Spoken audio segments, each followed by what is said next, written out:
Death by Cupcakes, previously published as Easy as Pie. Written by Clementine Moore and published by Starfall Publications.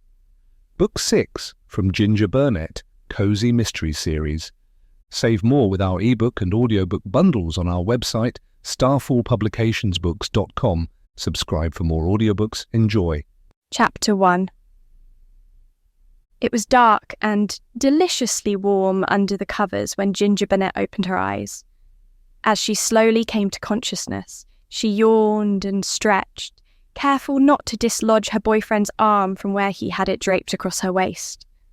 She smiled to herself, there in the cosy, quiet darkness of a cold November morning, soaking in the perfection of the moment and committing it to memory. After a few minutes, however, Ginger knew she needed to move. Turning half over, she pressed a soft kiss to Reese's forehead, just under where his nutty brown curls flopped into his face. He stirred as she slipped out from under his arm, but not for long. Ginger smirked to herself as he almost immediately flipped onto his stomach, crossed his arms under the pillow, and fell back asleep. She didn't blame him. It wasn't quite 8 in the morning on a Saturday, and the previous night had been a raucous one spent celebrating his 34th birthday. Just because she needed to be awake didn't mean he couldn't sleep for a while longer. Gathering her clothes from the chair by her dressing table, Ginger tiptoed to the bathroom to get dressed. She had to admit to herself that she was barely awake, and all she wanted was to crawl back into bed with Reese to sleep until noon, but there were things to be done. It was then, as she had one leg in her black jeans, that the door opened untouched. Ginger paused, wondering if she had woken one of the other guests. The face that poked around the door, however, was closer to ground level, small and very furry.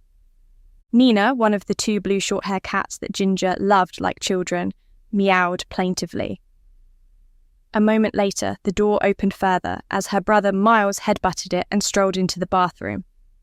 "Respectful of my privacy as always, I see," Ginger said dryly, finishing shimmying into her jeans and pulling on her burgundy sweater. "Don't worry, your breakfast is on the way."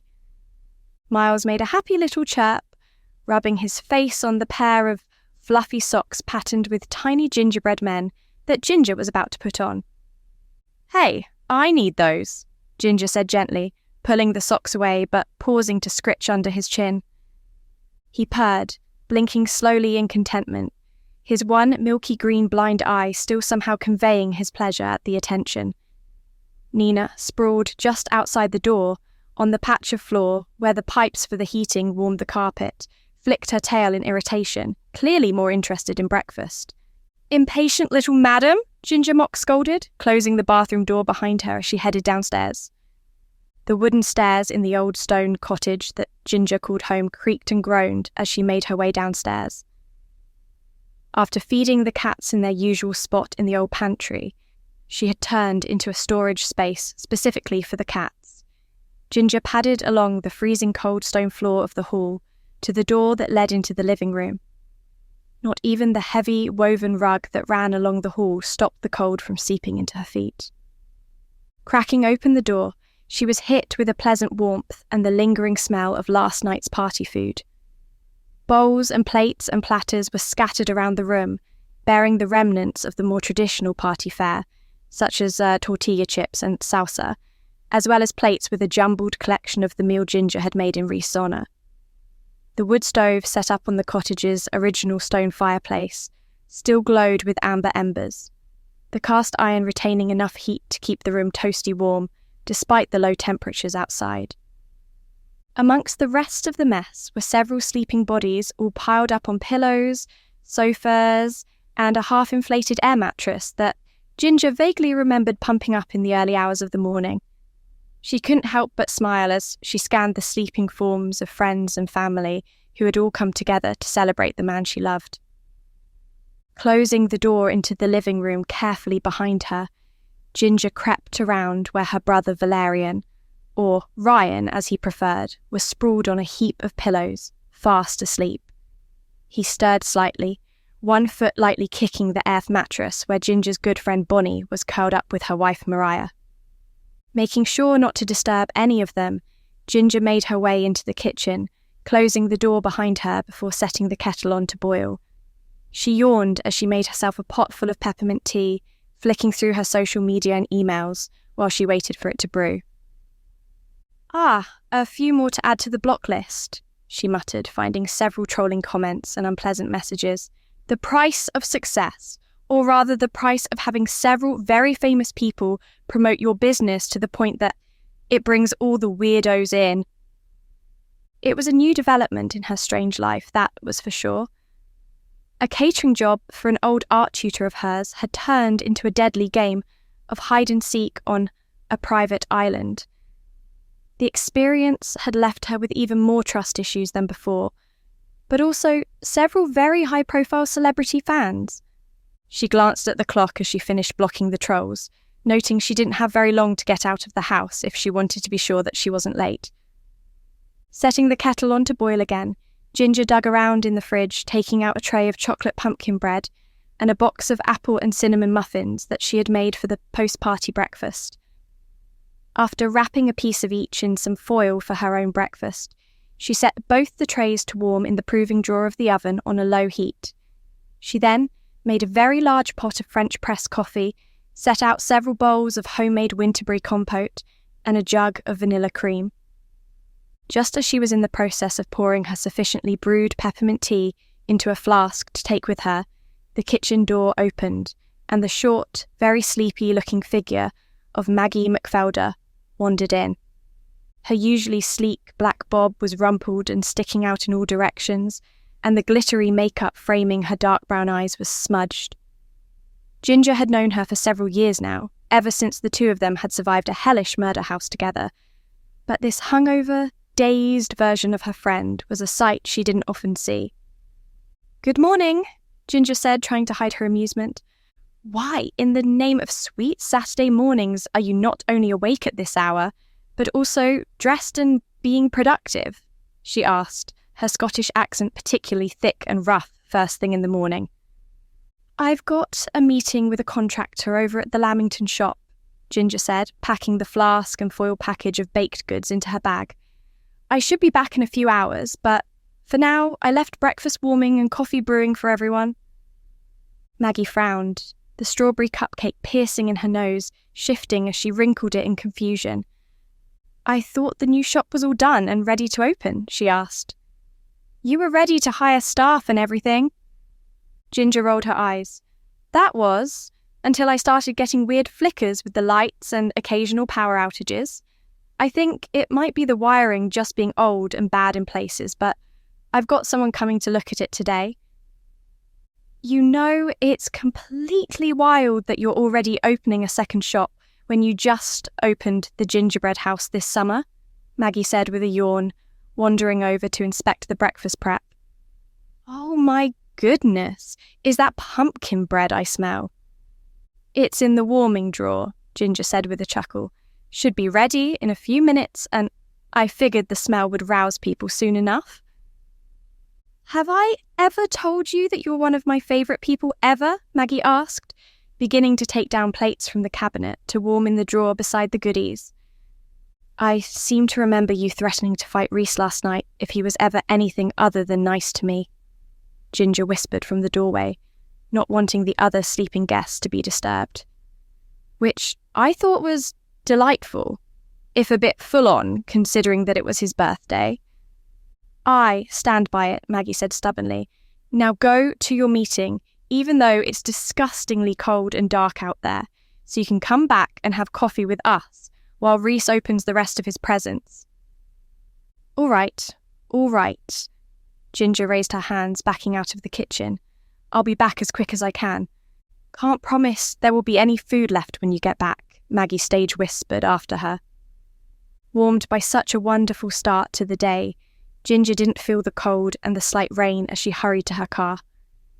How could she complain about an early start when she was finally living the life she'd always wanted? Chapter 2. The Lamington shop smelled of fresh paint and sawdust. Ginger stepped inside, a smile still on her face from seeing Creature Comforts on the sign above the door. It still seemed so entirely impossible that she had not one but two shops of her own. She wandered around, opening the shutters and turning on the only light that wasn't flickering. Shivering in the freezing cold interior, she hurried to turn on the 2 space heaters that were the only current source of heat for the building.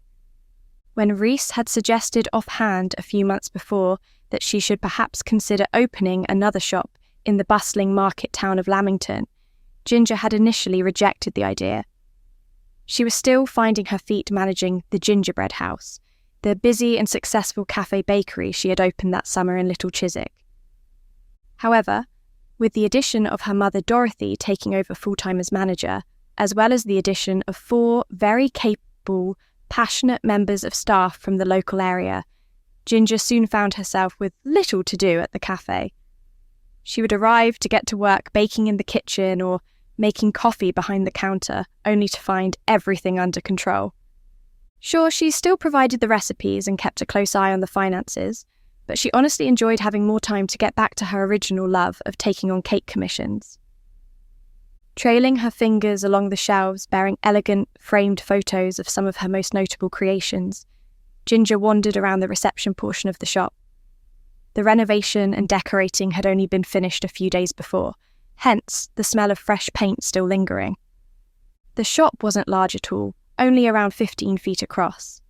It was a tiny stone building wedged between a tailor's and an antique shop that didn't look like it had been open for customers in several months. But the front had 2 windows large enough for a display, much to Ginger's delight. Already, her mind buzzed with the various displays she could create using both real baked delicacies and ones that she could craft from clay and foam that would be easier to manipulate and pose. However, the front area of the shop wasn't only a place for customers to wait. It also served as an advertisement hub for the Gingerbread House and for various local sites and venues around the county.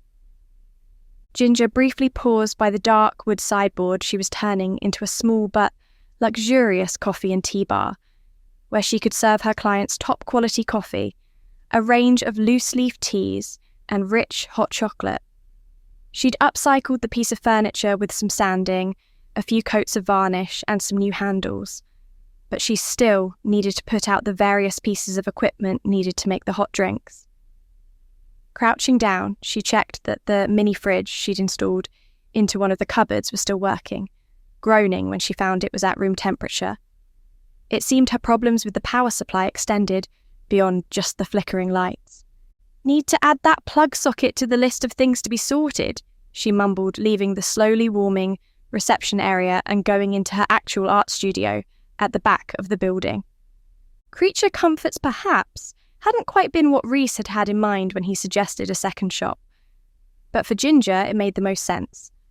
Why squeeze all her tools and supplies for the cake decorating into the back of another cafe when she could dedicate an entire shop to it? The studio was everything she could have hoped for.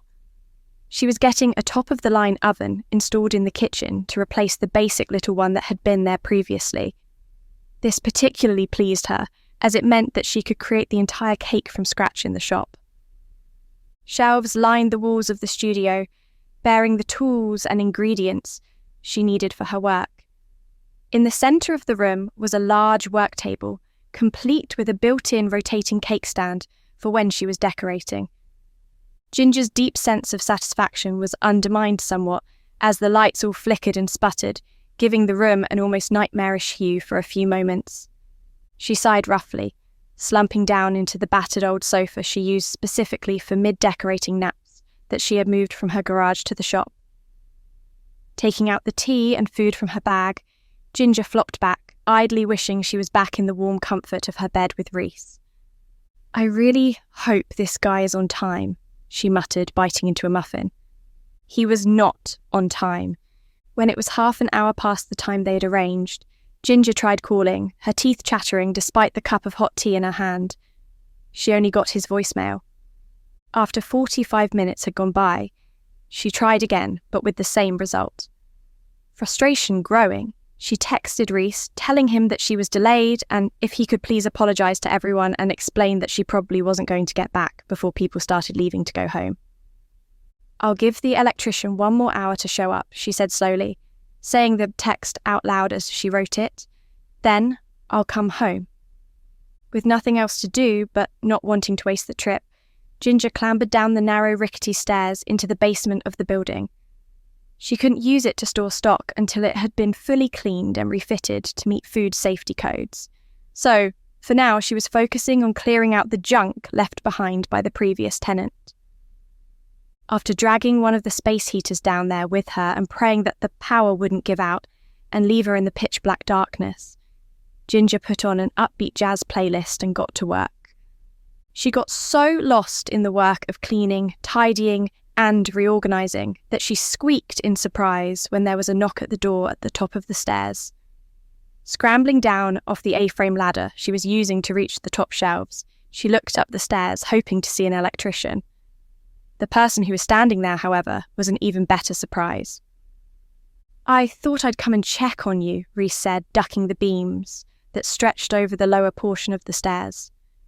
"Mostly because you said you'd be an hour, and it's been 3, and I was concerned that you died.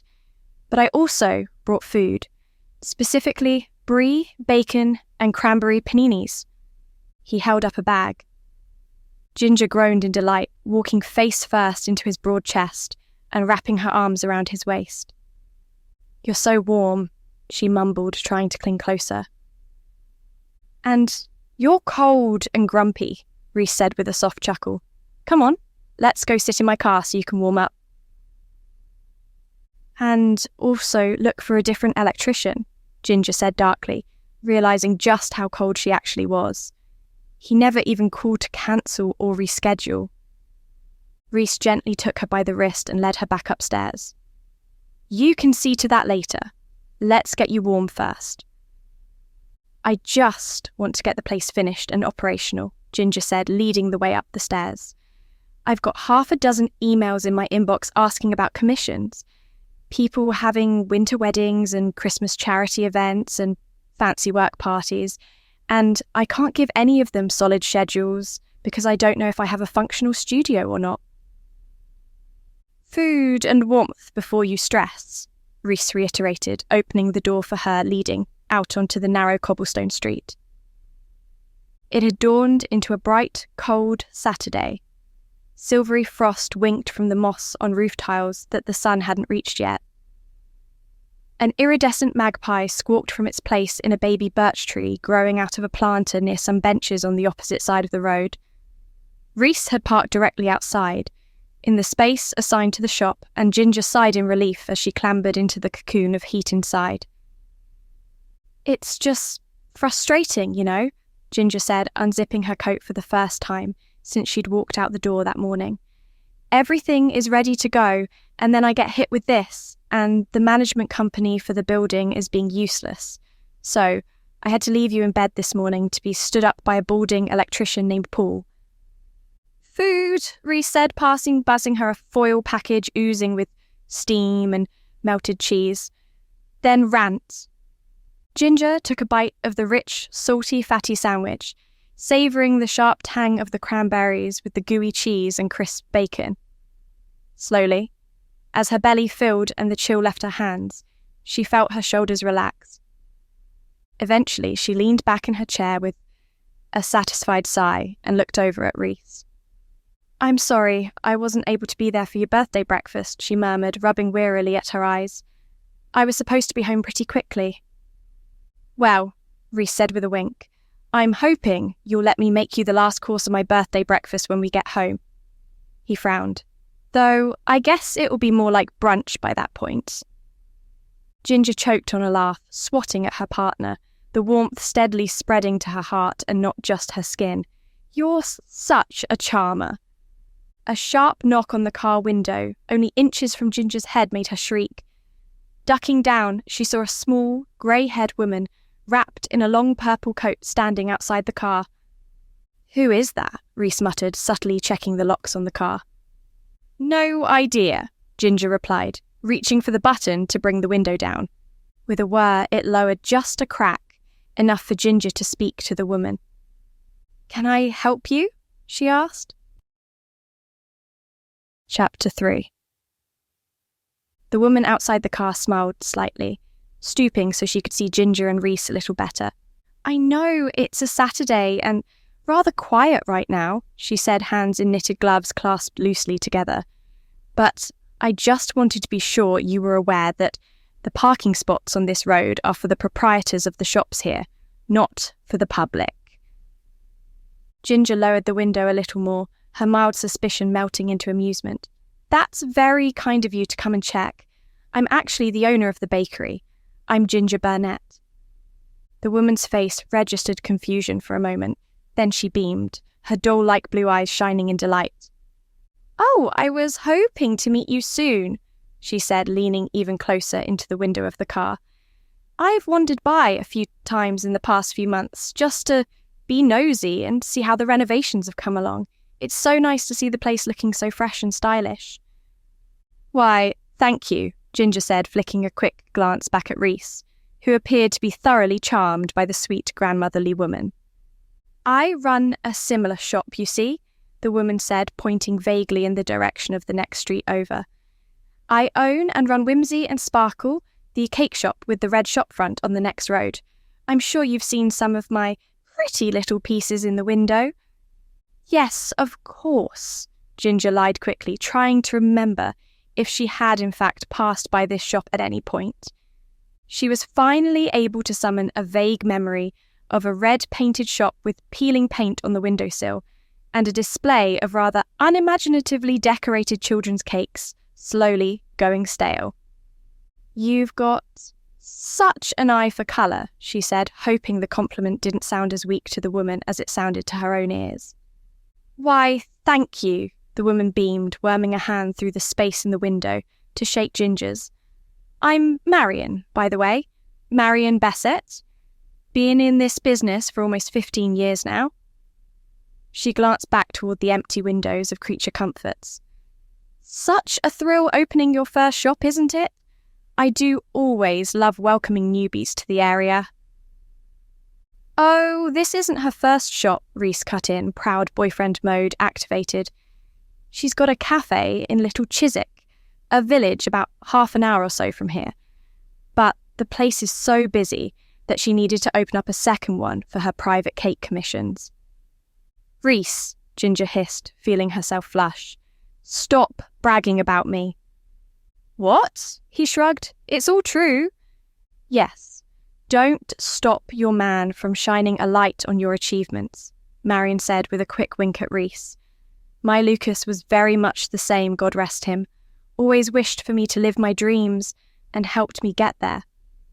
I only keep Whimsy and Sparkle going all these years later because he was the one who told me, Why, Marion?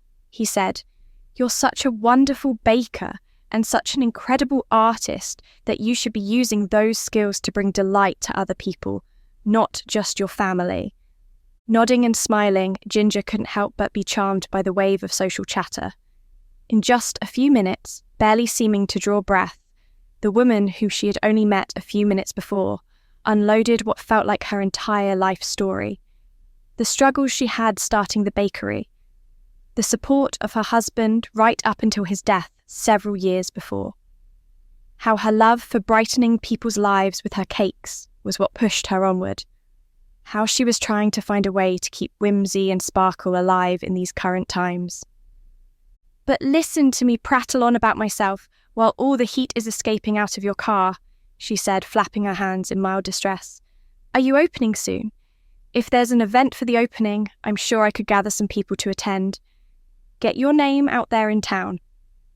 That's very kind of you, Ginger said, forcing herself not to shiver in the direct beam of cold air she'd been sitting in for the past 10 minutes.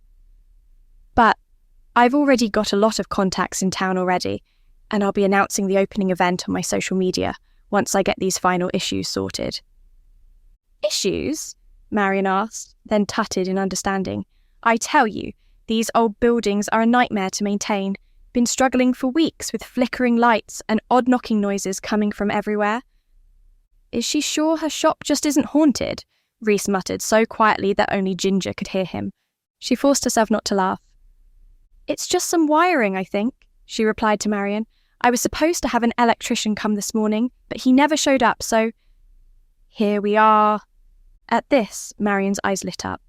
Let me give you the phone number of the one I used, she said, taking a tiny black notebook from her handbag and digging around for a pen. She was quick and ever so polite. Got everything sorted for me in just a few hours. Relief flooded Ginger's chest. That would be wonderful, if you don't mind giving me the name, she said, digging out her phone. In fact, here, why don't you put it straight in here for me? Marion glanced up from her painstaking task of finding a pen and shook her head. Oh, I don't fuss around with phones like that, pet. Too complicated for me. I like to stick to pen and paper wherever I can. Eventually, she handed Ginger a folded slip of paper through the gap in the window, then promised she'd come by sometime to see if everything got sorted. Well, that was a lot, Reese said, watching Marion walk away down the street, the cold winter sun glinting off the final echo of brown in her silver hair.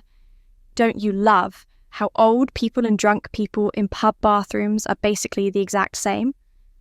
A heartwarming, if slightly uncomfortably intense care for strangers and desire to share every detail of their life with someone they've never met? Ginger guessed, putting the phone number and name, Dora Finch, into her phone. I know. Isn't it great? Less great is how I now can't feel my hands, Reese said pointedly, rolling up the window. Shall we just go home? This electrician clearly isn't coming, and I don't think either of us want to spend today sat in my car. Not really, Ginger admitted, shivering. Just come and help me load a bunch of things from the basement into your boot. We can drop them off at the dump on the way back home. Should I feel bad about the fact that I might put the adorable baking granny out of business? She asked a few minutes later as they carried mouldering cardboard boxes full of empty paint tins, musty Christmas decorations, and several rubbish bags of unknown contents. Reese looked back at her and frowned as he opened the boot of the car. Where did that thought come from? Ginger shrugged. It was the way she kept talking about how hard she'd worked to keep her shop open, and how it's such a passion project for her. All I could keep thinking is that our target market, while not identical, is pretty similar. Lamington is a busy town and lots of people come here for the fancy shops and such, but 2 specialist cake designers only 1 street apart, that's going to hit her business pretty hard. Reese got a thoughtful look on his face as he loaded the boxes into the car. At the risk of sounding pretty cutthroat, he said slowly, I don't think that's your problem. People will gravitate toward the service they need, and if you've got a higher level of technical and artistic skill than her, then people will come to you. It did kind of sound like she did smaller events and kids' birthday parties and stuff, Ginger said, shoving a dusty stack of old catalogues in with the boxes. My clients are usually looking for something more complex than what your standard baker would tackle. Maybe we won't cross over on clientele too much? Exactly, Reese said, closing the boot. Now, let's get this dropped off at the dump and then go home. I don't want to spend any more of my Saturday freezing as well as hungover. Ginger nodded, but she could feel her forehead creased with a frown. Reese's dark eyes softened and he pulled her in for a quick hug. Try not to stress about it, he said gently, pressing a kiss to her forehead. Ginger forced a smile onto her face, pushing away the thoughts of imagined guilt. Of course not, she said brightly, tapping the tip of his nose. No stressing here. Chapter 4. I'm stressing, Ginger wailed, slumping face first into a heap of paperwork. It was late in the evening a few days later at the gingerbread house. The shutters were down and the door was locked, but there was still activity in the warm interior. From the kitchen wafted the warm smell of baking cake flavoured with orange, lemon, vanilla and cinnamon. It was simultaneously cosy and autumnal, but with a sprightly callback to the clean, fresh tastes of summertime. Ah, come on now, Ginny, said Colin, her stepfather, rubbing soothing circles on her back with his large, work-roughened hand. Take a breath and take a break. You've been at this for hours. The deep bass of his rich Caribbean accent sent a soothing rumble through his palm into Ginger. She took a deep breath, lifting her head from the pile of invoices, stock lists, and seasonal recipes she was organising for the coming festive season. "I was supposed to be making 80 cupcakes tonight," she whined, "but instead I've been stuck here with all this mess for hours, and poor Mum has been the one baking." "I can assure you that I would far rather be doing this than be in your position, love," Dorothy said, poking her head out of the kitchen and into the main cafe where Ginger had set herself up at one of the large central tables. "The last batches are cooling off now. I'm pretty sure we'll get them all iced and boxed up for delivery tomorrow." "Why don't you go and start making the buttercream?" Colin said, slowly lowering his broad, solid frame into a chair. "I can keep looking these over for you. Go do what you're really good at." He took an adorably tiny pair of glasses from where they were perched atop his greying locks and placed them on his nose.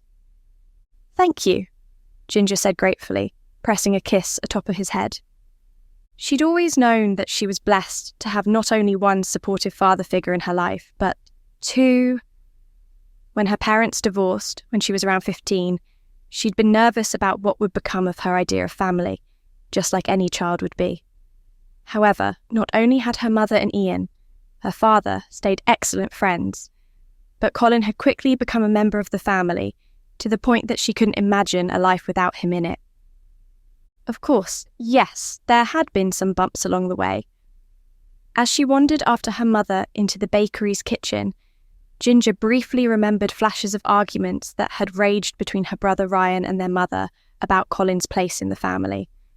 The arguments had gradually calcified into a thorny estrangement that had only been resolved a few years earlier.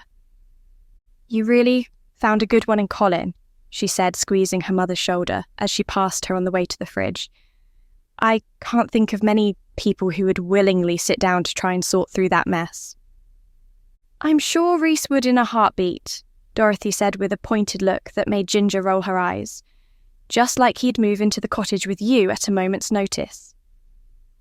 "Mum," Ginger said warningly, "now you know I'm not being nosy." "Nosy is exactly what you're being," Ginger called from the fridge, grabbing a carton of eggs for the Italian meringue buttercream she was about to make. "But why haven't you two made the move yet?" Dorothy continued as if her daughter hadn't spoken. "From what I've seen, neither of you want to break up." Before we continue into the story, do us a favour. Like this video and hit the subscribe button because it helps very much with YouTube's algorithm. If you want the audiobooks ads free, visit our website and select our bundles to save more. Thank you again. Now back to our story. "So why drag your feet on the matter? He spends most of his nights there anyway." "You know, suddenly I'm filled with a burning desire to talk about invoices and stock take schedules," Ginger said, tracking down the large tub of butter she had left out of the fridge to soften. "Look, Mum, we're both too busy with our own things to tackle something as big as that right now. Plus, we both still like to have our own space to go to when we need it. We've got tempers and weird sleep schedules." Hazel eyes so similar to Ginger's sparked with understanding. "You think cohabiting would create stress between you two that wasn't there before?" Dorothy asked. Ginger gave a tight smile, pausing in the act of taking down her stand mixer. "Dear Mother, I love you, but we are not having this conversation. Not tonight. Not when my brain is this fried from all the paperwork, and I'm still waiting to see if the electricity issue at the new shop is a quick fix or a major rewiring job." "Did that new electrician come to check out the place yet?" Dorothy asked, bringing a set of scales and a large tub of sugar to the central worktop, where Ginger was weighing her ingredients. Ginger nodded. She had a poke around in some places, but said she'd need to come back with some other equipment to make some other checks. She handed a bowl to her mother. "Could you put the sugar and water in a pan over a medium heat, please? And find the candy thermometer." "I think it's shocking that the company let you rent the place without checking any of this themselves," Dorothy said, mixing the sugar and water in a pan as asked. "It really goes to show how helpful Nathan was when you were renovating this place, doesn't it?" A grief-tinged sigh escaped from deep in Ginger's chest before she could stop it. It really does. Nathan Hannigan had been the owner of the gingerbread house when Ginger was first setting up her business. Despite being a multi-millionaire construction and property tycoon, he had helped out with much of the hands-on renovation of the building. The two of them had become close friends, and Ginger had been devastated by his death that occurred only days after her grand opening. However, he had left her ownership of the building in his will, and a portrait of him took pride of place in the cafe. Mother and daughter worked in companionable silence for a while. Ginger whipped the egg whites into soft white peaks, while the sugar and water reduced into a bubbling syrup that would bring sweetness to the buttercream. "Are you sure that you don't want me to do this?" Dorothy asked gently as Ginger packed bags of ice around the bowl of her stand mixer to keep the meringue cool while she added the hot syrup. "I'm fine," Ginger said distantly, only half listening as she focused on drizzling the sweet liquid into the egg whites at a suitable pace. "Oh, I know I said I was going to try to be here tomorrow, but I'll need to drive these cakes over to the event first thing in the morning. Then, head to Creature Comforts." She felt, rather than saw, her mother's frown. "Couldn't someone else do the driving for you?" Dorothy asked, laying out the cooled cupcakes in rows, ready for icing. "You've got far more important things to be doing than that." "But everyone else is busy," Ginger said, starting to add in the softened, unsalted butter. "Besides, I've always been the one who delivers to customers." Her mother suddenly appeared in her line of vision, leaning in with an expression of amusement mixed with concern. "That was before you were responsible for running 2 different businesses," she said gently. "Look, why don't you at least find someone to help you with the admin side of things? Paperwork, booking events and cake design consultations, that kind of thing. Free up some time for you to focus on the baking." With a sigh, Ginger turned off the stand mixer and slumped forward onto her elbows on the worktop. "I've thought about it a lot," she admitted. "There have been too many nights recently that I've left Reese sleeping and gone creeping downstairs to hunch over my laptop. Too many hours spent stressing and crying over bills, and schedules, and deadlines and expectations." Dorothy's face softened with sympathy, and she gently stroked Ginger's ponytail. "Then why not find someone?" Ginger gave a rueful grin. Even thinking about the process of hiring someone and training them felt too overwhelming. Seemed wiser to stick with the version of being overwhelmed that I'm already familiar with. Dorothy chuckled. "I know the feeling, but I also suspect that you're reluctant to hand over certain strings of control. It took sheer brute force, and the fact that you, physically, couldn't be in 2 places at once for you to trust me to manage this place." Ginger scowled, but it quickly became a wry smile. "You know me too well," she said, shaking her head. "Okay, yes, fine. I've been the one doing all the bookings and client-facing stuff since day one of my business. I was the one who danced around my kitchen alone whenever someone ordered a cake from me. I was the one doing the baking, the decorating, the delivery, answering emails, taking calls, buying supplies, everything." She shrugged. "I'm not entirely certain I can release that part." "But it's exhausting you," her mother said gently. "You have bigger responsibilities than emails and deliveries now. The best lesson you can learn as you grow is the ability to delegate." Ginger narrowed her eyes. "You've been listening to motivational podcasts again, haven't you?" Dorothy slapped her on the shoulder and went back to arranging the cupcakes in rows. "Oh, hush you. Let's get these done so we can both get some sleep." Ginger started up the stand mixer again, beginning to add in the flavouring and a few drops of food colouring to get the pinkish blush for the buttercream that she wanted. "I'll put out an ad on my social media asking if there are any local admin assistants who can work with me for a few weeks," she said slowly. "Maybe I just need some extra help to get the new shop open. Or if it works out well, I can keep them for the long term. Or you could let someone else write that for you while you focus on getting another cake project finished tomorrow," her mother said pointedly, taking out 2 piping bags ready to be filled with the icing. "Baby steps, Mum," Ginger said, shaking her head with a chuckle. baby steps. Chapter 5. Who knew so many people would want to work as my assistant? Ginger muttered, sinking her hands into her hair in frustration as she scrolled on her laptop.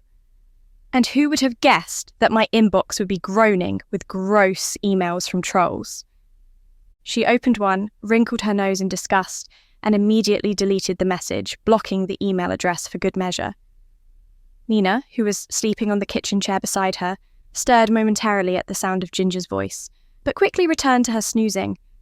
"I thought it was all starting to quiet down a bit," Rhys asked, adding another pinch of black pepper to the gloriously bubbling cheese sauce he was stirring. "Did Bad wake up the trolls by posting something new?" Miles, who was hovering around Rhys' ankles in the hope of catching a stray scrap of cheese, yowled pitifully. Ginger pretended not to notice when Rhys, weak-willed in the face of such begging, tossed the cat a little cube of cheddar. Instead, she hummed in thought as she quickly typed into her search bar. "Possibly. I haven't checked the site in a while. Seemed best to keep away." Bad, the site in question, had been a thorn in Ginger's side for quite some time. Started by an unknown individual several years before, the site called itself a source for the true crime enthusiast. In reality, however, it had been created for the sole purpose of peddling conspiracy theories. Specifically, conspiracy theories about Ginger and how she was secretly a mastermind murderer. The literal name of the website was Burnet All Down, shortened to Bad. "They still haven't updated their web design," Ginger commented, scrolling through the various posts and articles. "You'd think, with the amount of time they spend on here, that they'd actually fix all the bugs." "I can't believe it's still running at all," Rhys muttered darkly, briefly glancing over in the midst of mixing the cheese sauce with a pan of cooked pasta. "How have they not been shut down for harassment? Didn't you file a civil case?" "The case couldn't go anywhere," Ginger said, looking for any recent activity. "There was no way to find out the names of people who hold the domain, so I couldn't move forward with filing anything. The only suggestion anyone could give me is to hope they get bored and go away eventually." "How very helpful," Rhys said dryly, tipping the now combined mac and cheese into a baking dish and covering it with another layer of grated cheese before sliding it into the oven. Ginger shrugged. "It is what it is. I don't like it, but what other option do I have? Here's the cause of my bloated inbox. They've linked my posts asking about admin support to their main page." She sighed, rubbing at her eyes. "As usual, there's no direct call to action to harass me, but just putting it on the site is enough." She heard the soft scuff of Rhys's slippers on the kitchen floor a moment before his warm hands came to rest soothingly on her shoulders. "Are there any useful applications?" he asked, resting his chin on the top of her head. "Anyone you think might be suitable?" "A few," Ginger groaned, keeping her eyes covered. "I'm ideally trying to find someone who is local so they can come into the shop, but I'm not ruling out someone working remotely. It's just turning into a lot of work, that's all." "I'm guessing this is why you were reluctant to start the search at all?" Rhys asked, pressing a kiss into her hair. "Anything I can do to help?" Tipping her head back to look up at her boyfriend, Ginger felt some of her stress dissipate, quickly replaced with gratitude and a deep sense of love. She knew that her mother really was right. Rhys would do anything for her in a heartbeat. "Thank you," she murmured, reaching up to tap him on the nose. "Maybe during dinner we can go through some of the ones I've shortlisted. I think it could be helpful to have another opinion about this. Is that okay? I know it's been a long day for you at school." "Not a problem." Rhys straightened, stretching hugely for a moment, momentarily exposing a thin strip of his stomach scattered with dark hair. "You've stayed up with me helping to grade papers enough times before now. I can help you look through CVs while we eat dinner." "Which smells so good, by the way," Ginger said, squashing the urge to poke his exposed belly like he was one of the cats. "If you told me when we'd first met that you would be standing in my kitchen making me a buttery mac and cheese with 3 different kinds of cheese in it, I wouldn't have believed you." Rhys grinned, his cheeks rosy from the heat of the kitchen. I certainly wouldn't have believed it. I don't think I allowed cheese or butter in my house at that point. Plus, I was so intimidated by your ability to cook that I wouldn't have dared to try. I don't think there was much to be intimidated by, Ginger scoffed. I was decorating cupcakes in my garage and wondering if I'd ever actually be able to make a living from baking.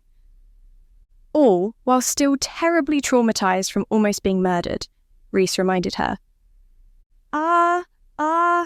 Ginger corrected, waving a pointer finger emphatically. Not trauma, spicy memories. She squeaked as Rhys swatted her on the top of her head with a tea towel. The sound caused Nina to briefly lift her head, golden eyes blinking open.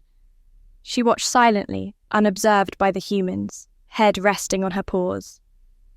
I'm pretty sure your therapist told you not to use humour to undercut the reality of what you managed to survive, he said, draping the towel over his shoulder once more. You're a powerful survivor, something those freaks in charge of bad will never understand and never be. Seeing the man that she loved so passionately defending her filled Ginger once more with a powerfully warm feeling of adoration. Getting to her feet, she slipped her arms around his waist and gently bumped her nose against his. I'm so lucky to have you, she said softly. I really am.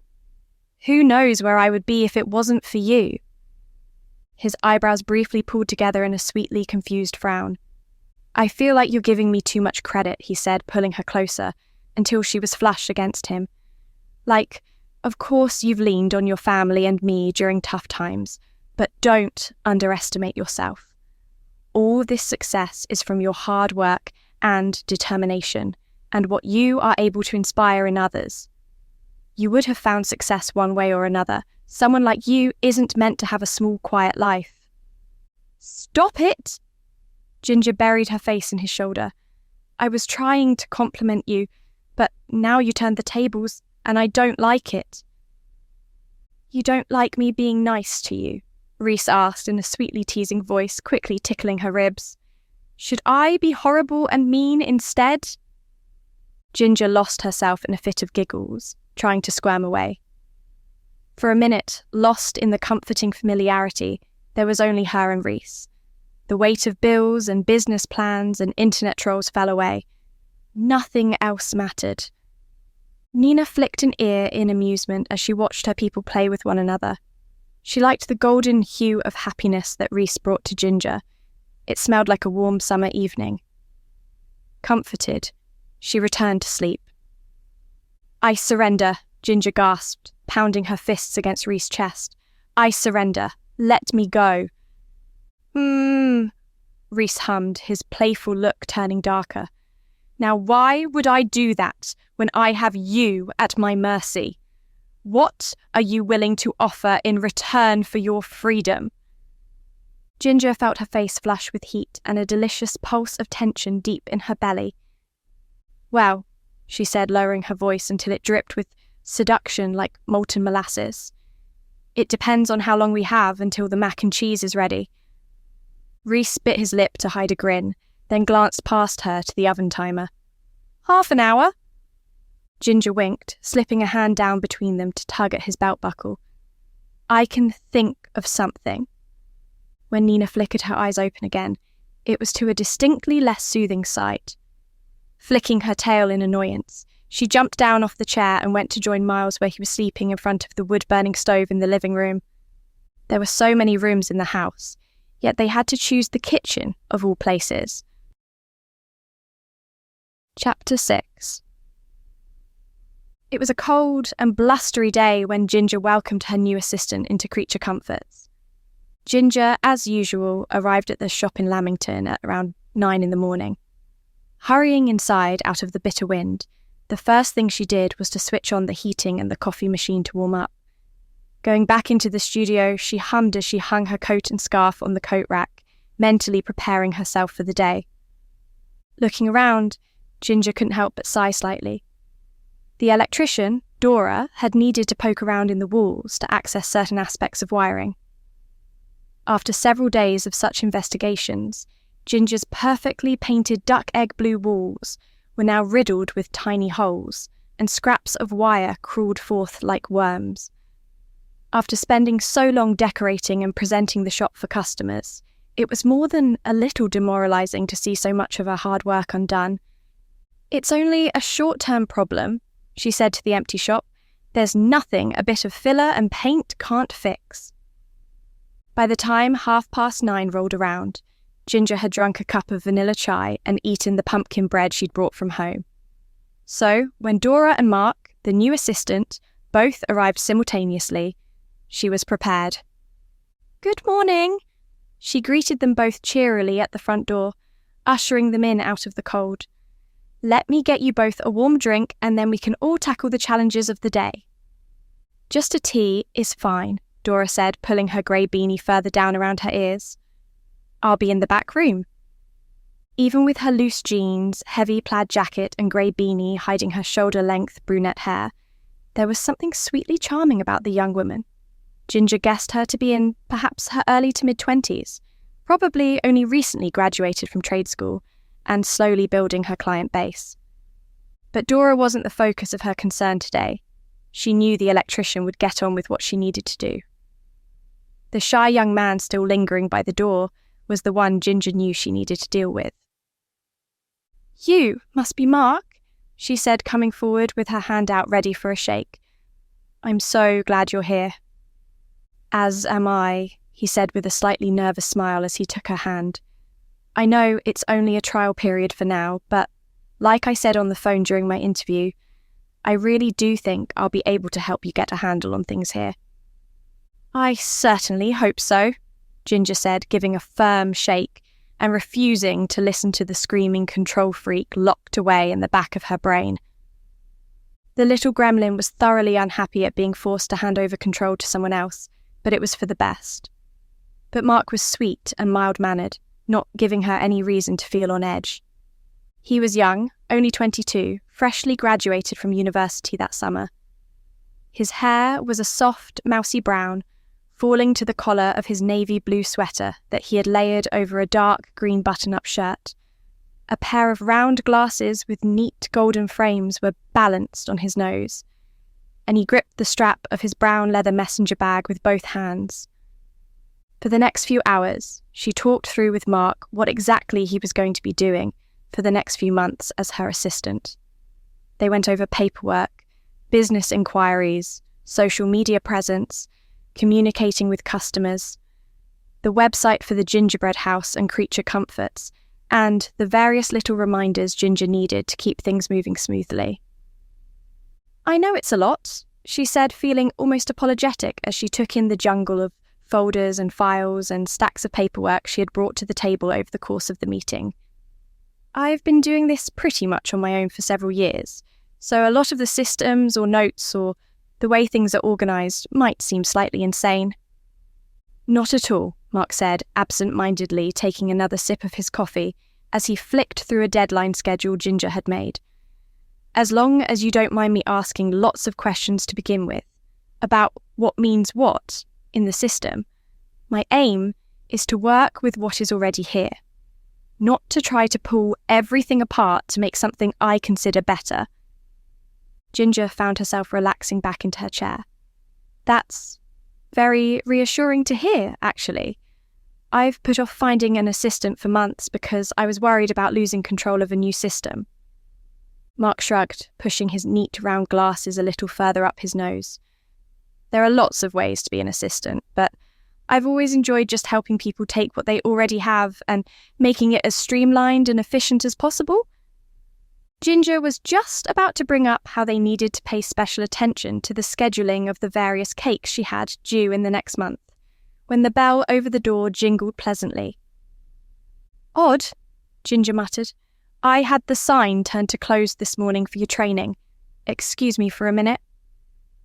Getting to her feet, she left the studio where she and Mark had set up their fortress of efficiency and walked through to the main shop. "Hello," she called, not immediately seeing anyone. "Hello, can I help?" There was no answer. "Hello," Ginger called again, a grain of paranoia tickling the back of her throat. "Hello, is anyone there?" Once again, there was no answer, but this time the silence felt ominous. Ginger cursed silently, too many bad memories flashing through her head. Had anyone even come in? Maybe they'd opened the door and set off the bell, but left when they saw they'd made a mistake. Or was someone hiding in the shop? "Dora, is that you?" Ginger asked in a final attempt to reassure herself. "Oh no, pet, it's just me." Ginger squeaked in surprise as a figure popped up from behind the coffee station. It took her a moment to place the face, but then she sighed with relief.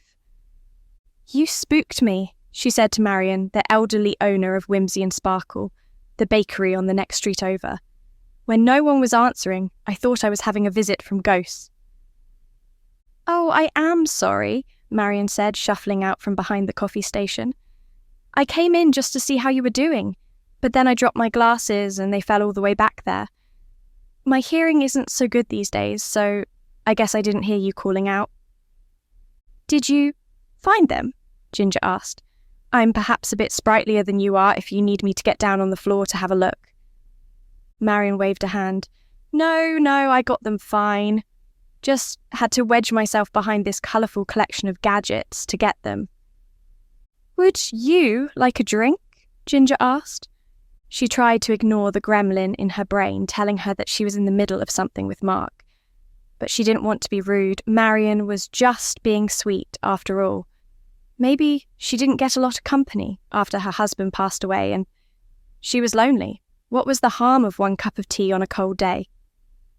"That would be lovely." Marion polished off her glasses and placed them on her nose. "I can make it myself if there's a kettle somewhere." "I could make tea if you need to talk to the client." Mark had silently appeared in the doorway. Despite looking rather nervous, he was doing his best to look welcoming. Ginger couldn't help but smile, her gut telling her quite emphatically that Mark was going to fit into the team just fine. "No, it's fine," she assured him. "I can get Marion something to drink if you want to get to work looking over all those files and getting a sense of what kind of things you'll be dealing with. I won't be long," she added with a smile. Things, however, didn't exactly go to plan. What Ginger thought was going to be a quick cup of tea and a chat to indulge the obvious curiosity of her neighbour turned into an inescapable hour and a half. She found herself stuck as the captive audience of what she quickly realised was a very lonely but talkative older woman. Specifically, a lonely older woman who seemed to be convinced that Ginger was a total newcomer to both Lamington and the baking profession. This became especially obvious when she very earnestly talked Ginger through the entire process of making a basic sponge cake, and also gave her incorrect information about when the next market day was in the town square. "It's been so lovely talking to you," Ginger eventually said, trying weakly to draw the conversation to a close, for at least the 8th time. "But I really must be getting back to some work. I've got a new staff member who just started today who needs my guidance." "Did you ever get in touch with that electrician I recommended?" Marion asked, breezing past the exit Ginger had left open for her. Sagging slightly in her chair, Ginger nodded, gesturing to the walls. "She's doing a great job of fixing things up for me." "Lovely to hear," Marion said, nodding in approval. "I'm sure you'll be up and running in no time. And don't worry if you don't get many customers to start with. Do a few markets to get your name out, and I'm sure you'll have them flooding in soon enough." Ginger tried to hide her smile and nod seriously, not wanting to come off as superior by mentioning that she was fully booked with cake commissions for the next 6 months. All at once, Marion was draining the last of the tea from her cup, gathering her coat, gloves and hat, and bustling toward the door.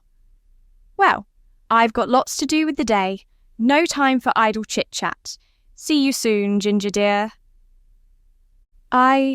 Yes, goodbye," Ginger stammered, scrambling to her feet, but the older woman was already marching out of the door, little black handbag clutched firmly in the crook of her elbow, greying hair covered by a black faux fur hat that wouldn't have looked out of place in Russia.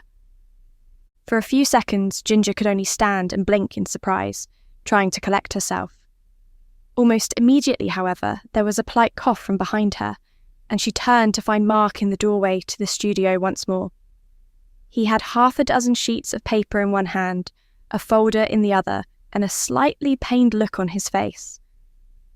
"You have 2 different shops?" he asked helplessly.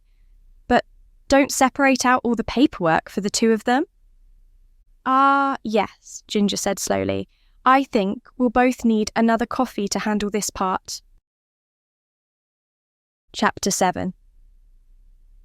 "I'm off home," Dora said, hovering in the doorway of the studio, her tool bag over her shoulder. Ginger looked up, taking off the pair of magnifying lenses she was using to help her place edible gold leaf onto a marble cake design. "Is it that time already? I swear I only just sent Mark home and that was 3 o'clock. Dora nodded, not quite making eye contact. "Just gone 6:30. Rubbing at her eyes, Ginger groaned as she leaned back in her chair. "Oh, yeah, the muscle pain is telling me that I really have been hunched over this for nearly 4 hours. "Glad I've been able to keep the lights on for you," Dora said, her Gloucestershire accent coming through, a touch more strongly than usual. "Won't be in tomorrow, though. Got an emergency job I need to deal with out at a farm, but I'll be in to finish off the last bits the day after that." Ginger rolled her shoulders and staggered to her feet, intending to refill her water glass. "But you've got the worst of the problems fixed. I don't need to worry about power cutting out." She took a long drink of the fresh water. "It's just that I've got ingredients and cake components in fridges here now that I can't risk. If it would be safer to run them off a generator overnight so I can be sure, I can drag it up from the basement." Dora shook her head, eyes lingering on the unassembled 4 tiers of geometric, black, white and gold cake dominating the work table. "You should be safe now, and I can promise that I wouldn't say that if I wasn't 100% sure. I wouldn't want to risk something as beautiful as that."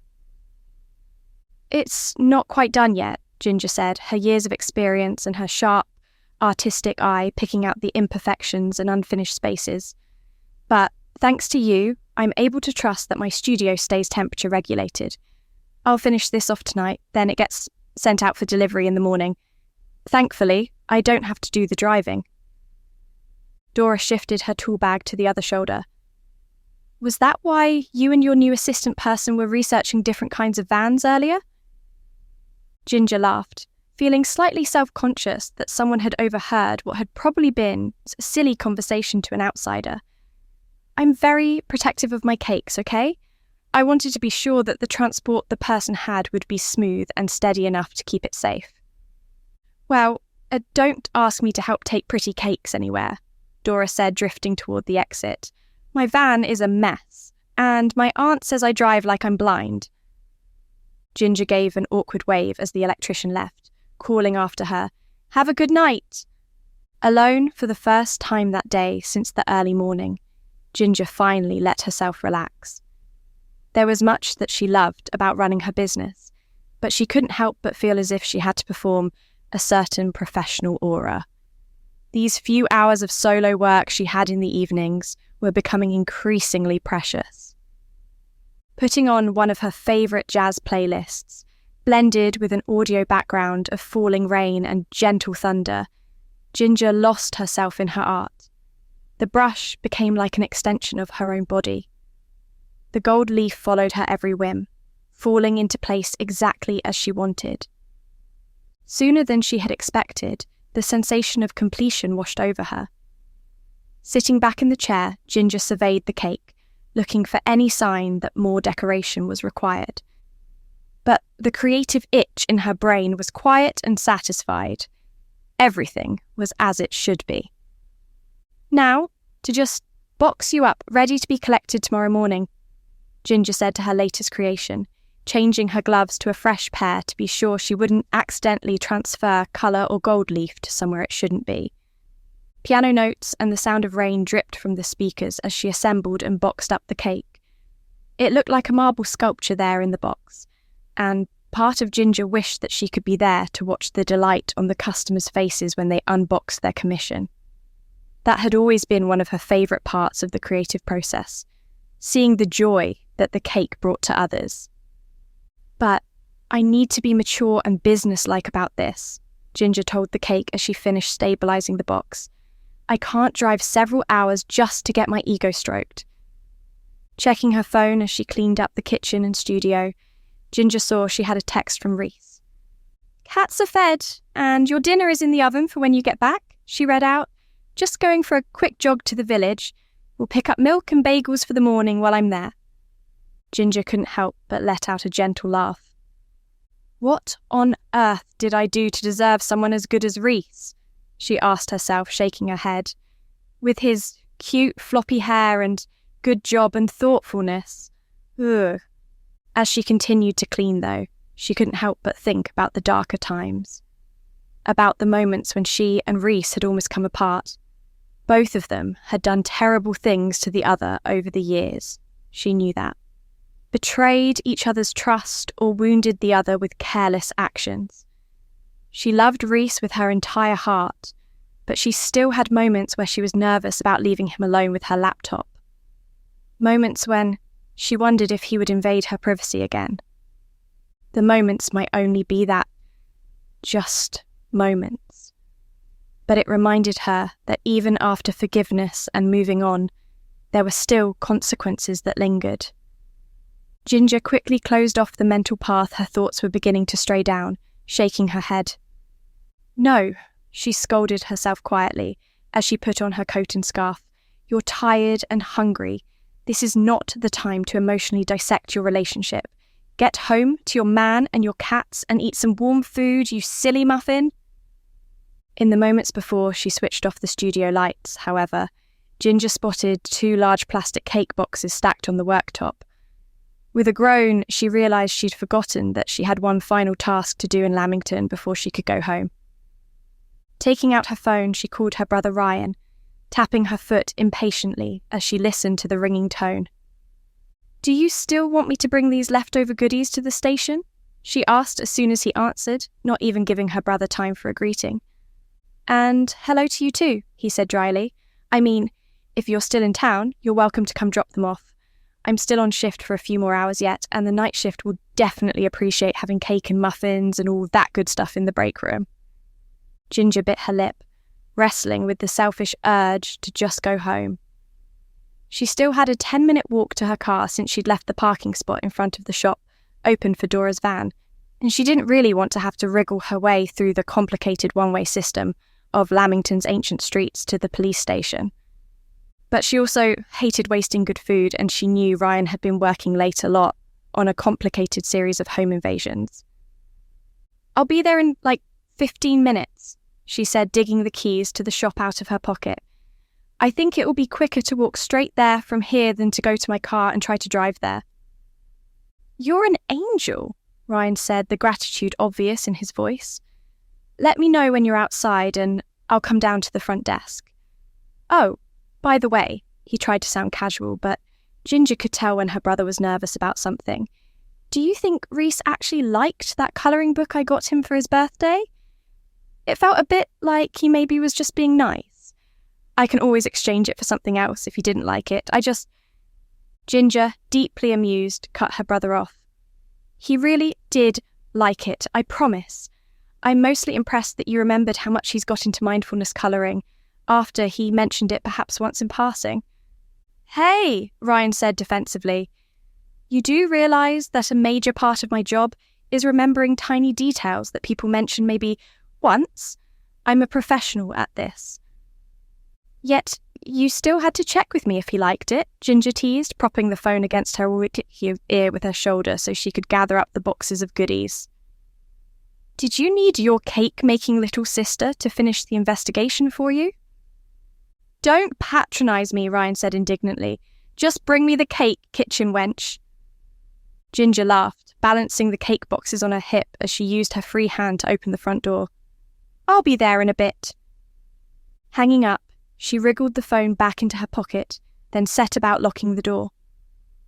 Once that was done, she took the cake boxes in both hands and began to quickly walk down the narrow, winding street in the direction of the police station. The wind was bitterly cold, and soon Ginger couldn't feel the tips of her fingers or her nose. But what truly struck cold deep into her bones was a sound that she gradually began to notice as she moved further down the street. In the icy darkness surrounding the pools of light cast by the street lamps, she swore she could hear shuffling footsteps.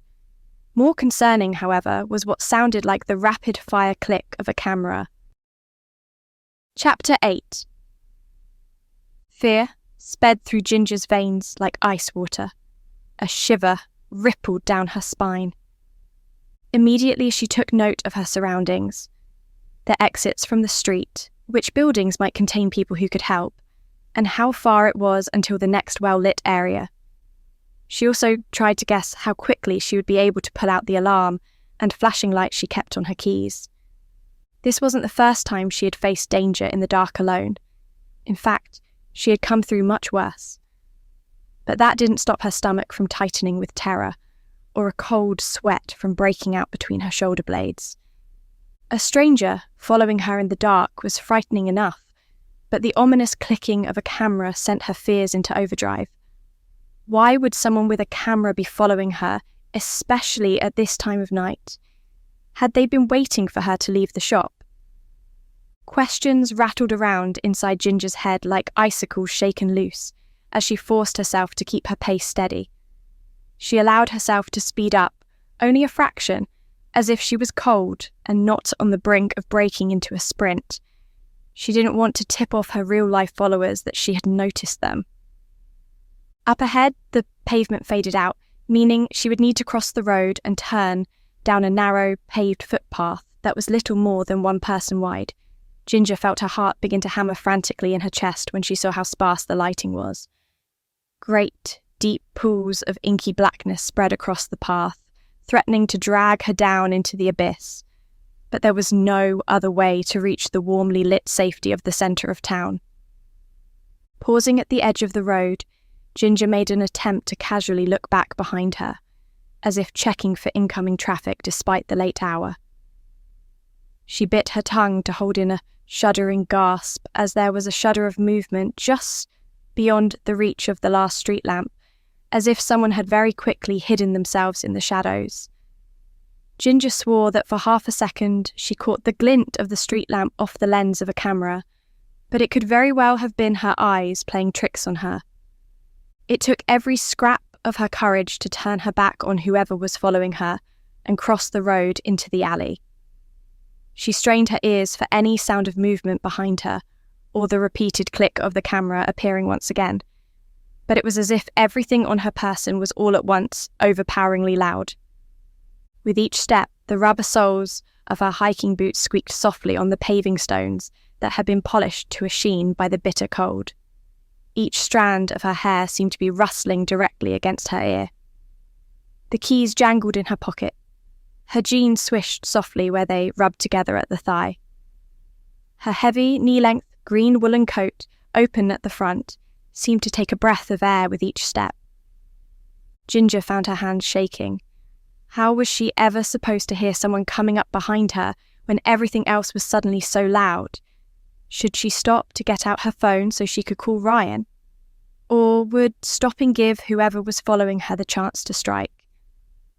As she hurried along the alley as quickly as she dared, darting between the thick patches of freezing darkness, Ginger tried to tell herself that maybe she was just being paranoid. Maybe there was no one following her at all, and it was all ghosts in the wind. A sudden surge of courage rose up in her chest, and she gritted her teeth. She was not going to be frightened by gusts of wind and her own fears. Slowing to a stop in one of the large oases of light near the exit of the alley, Ginger turned to look back, telling herself there would be nothing but empty space behind her. Bile rose in her throat when she found the case to be quite the opposite.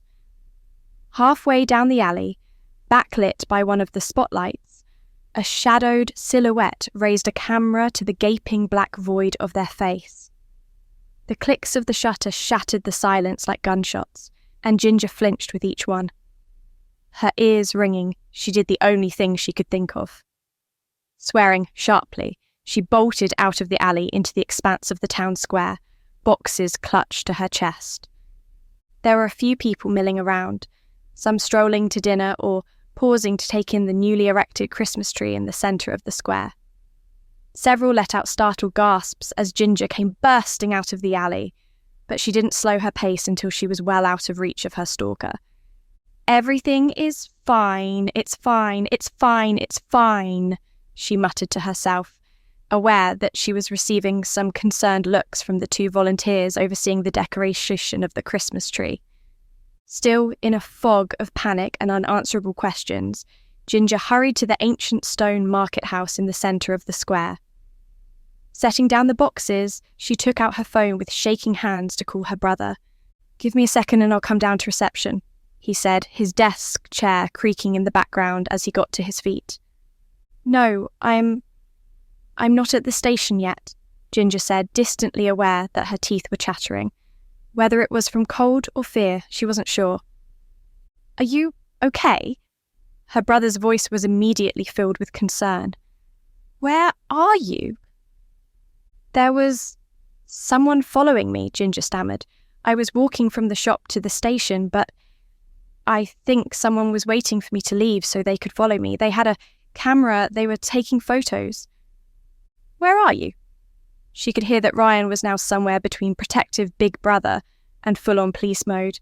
"If it's safe, stay where you are and I'll come to you." "I'm by the market house in the square," Ginger said, trying to calm her panicked breathing. "I think I lost them when I got out into the square. There are still people around. I'll be there in 2 minutes." Ryan's footsteps echoed, telling Ginger he was running down the stairs rather than taking the lift. "Stay on the phone with me. If they are still hanging around, I want them to clearly see that you're talking to someone." Ginger was grateful that he offered. His occasional questions and comforting presence over the phone, helping her be somewhat more coherent by the time Ryan came jogging across the square towards her. "You didn't even stop to grab your coat?" she protested, wrapping him up in a tight hug. "You're freezing." "I'll live," Ryan said, stuffing his hands into the pockets of his suit jacket and trying to suppress his shivering. "Tell me everything you remember while we walk back, and we'll get an incident report started if we can." Ginger did just that, trying to recall every detail she could. When they reached the police station, she even tried searching for the sounds that different cameras made in the hope she could identify the model. Even with her attention to detail, however, there was scant evidence to be noted down, and her heart sank. "There really was someone following me, I swear," she said quietly, now curled up in a chair in Ryan's office. "I believe you," he assured her, finishing off a chocolate muffin he'd swiped from one of the boxes before he dropped them off in the staff room. "And I will personally look into it. I'll come by the shop tomorrow and have a look up and down the street for any signs that someone's been watching from a particular spot. I'll see if the folks down in tech can find any cameras that cover that stretch of road and the alley. And," he gave her a reluctant look, "I might suggest keeping an eye on the front page of the bad website." Ginger looked up from where she had her cheek resting on her knees. "You think this might be them?" she asked, sitting up straight once more. "That would be a major escalation from just chatting nonsense online." Ryan gave a loose shrug, but she could see the real worry on her brother's face. "It's not uncommon for someone to escalate from online abuse to real-life stalking," he said slowly. "The difference is that we might actually be able to charge them with something if we can find out who it was that was following you tonight." Despite the heat in the office, Ginger shivered, still unable to shake the cold lump stuck in her throat. "Would you mind walking me to my car?" she asked quietly. "I was supposed to be home ages ago. Reese will be worried." "Are you going to tell him about this?" Ryan asked, getting to his feet and grabbing his coat in wordless agreement to escort her. "Just let me know so I don't say something by accident next time he invites me for a game of squash and to the pub after." "I will. Don't worry," Ginger said, wrapping her scarf around her neck. But then she second-guessed herself, thinking how easy it would be to choke her out with a tightly wrapped scarf. Instead, she only loosely draped it. "I'll just need to find the best time to do so." Ryan narrowed his eyes minutely. don't keep putting it off. Heaven forbid that anything like this happens again, but he should know that it's a possibility. You know he only wants to help keep you safe, Ginny." "I know," Ginger replied softly, wondering how Rhys would do such a thing without being by her side every moment of the day. "I just don't want to worry him." Her brother pulled her into an unexpected hug. "I think worrying about someone comes with the territory of loving them. Just tell him you don't have to face this alone." Ginger nodded into Ryan's shoulder, the icy knot finally starting to melt. He was right. This time, she wasn't alone. Chapter 9. It was very late by the time Ginger finally trudged through her front door. The interior was toasty warm, the heat washing out from the wood-burning stove to fill the living room and kitchen. Rhys was sprawled on the sofa, one arm tucked under his head, apparently asleep. Both cats were piled in a dozing heap on his stomach.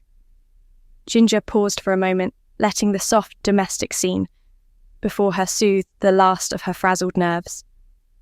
As soon as she stepped into the room, however, Rhys quickly lifted his head.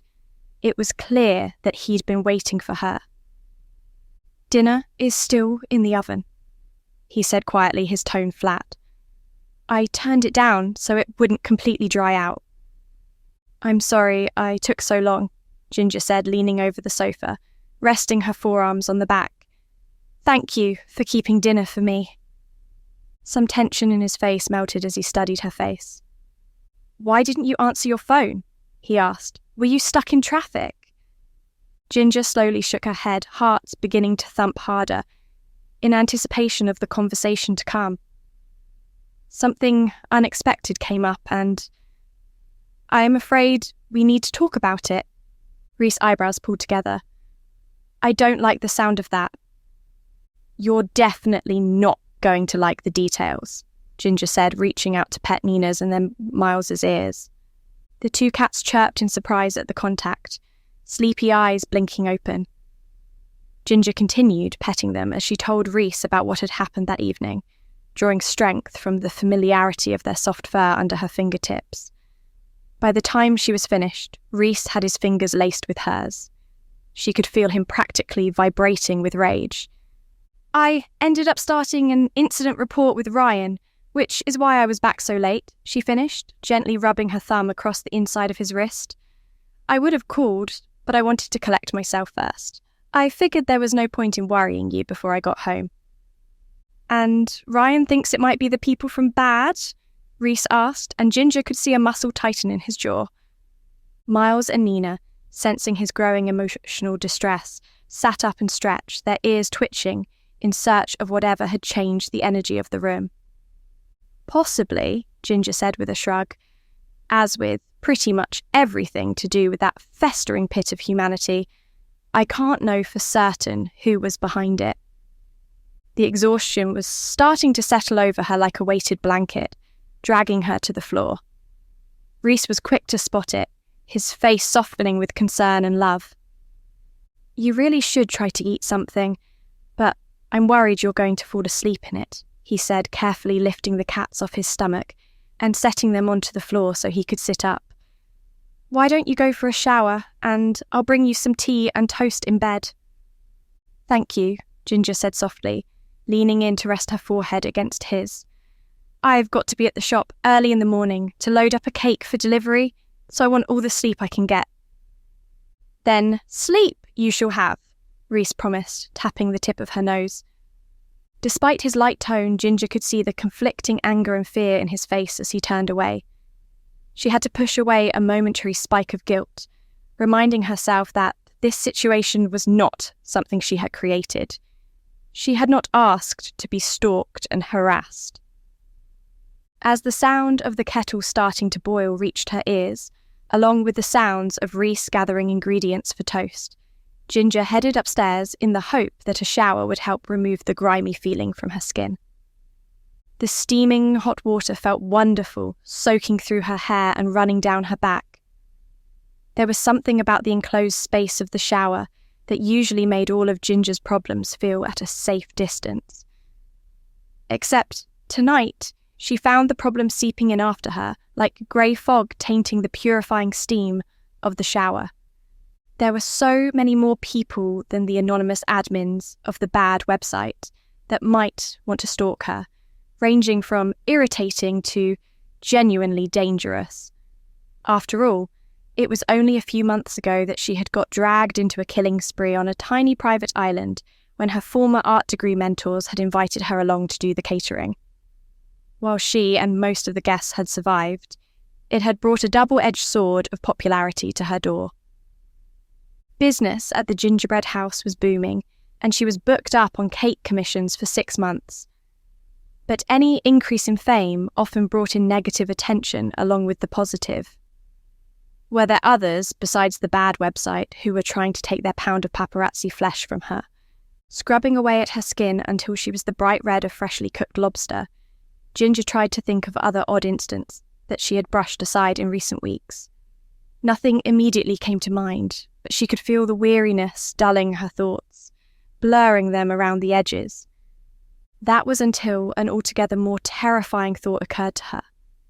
It shocked her awake as if the water had suddenly turned icy cold, leaving her grasping at the smooth tiles of the wall for support.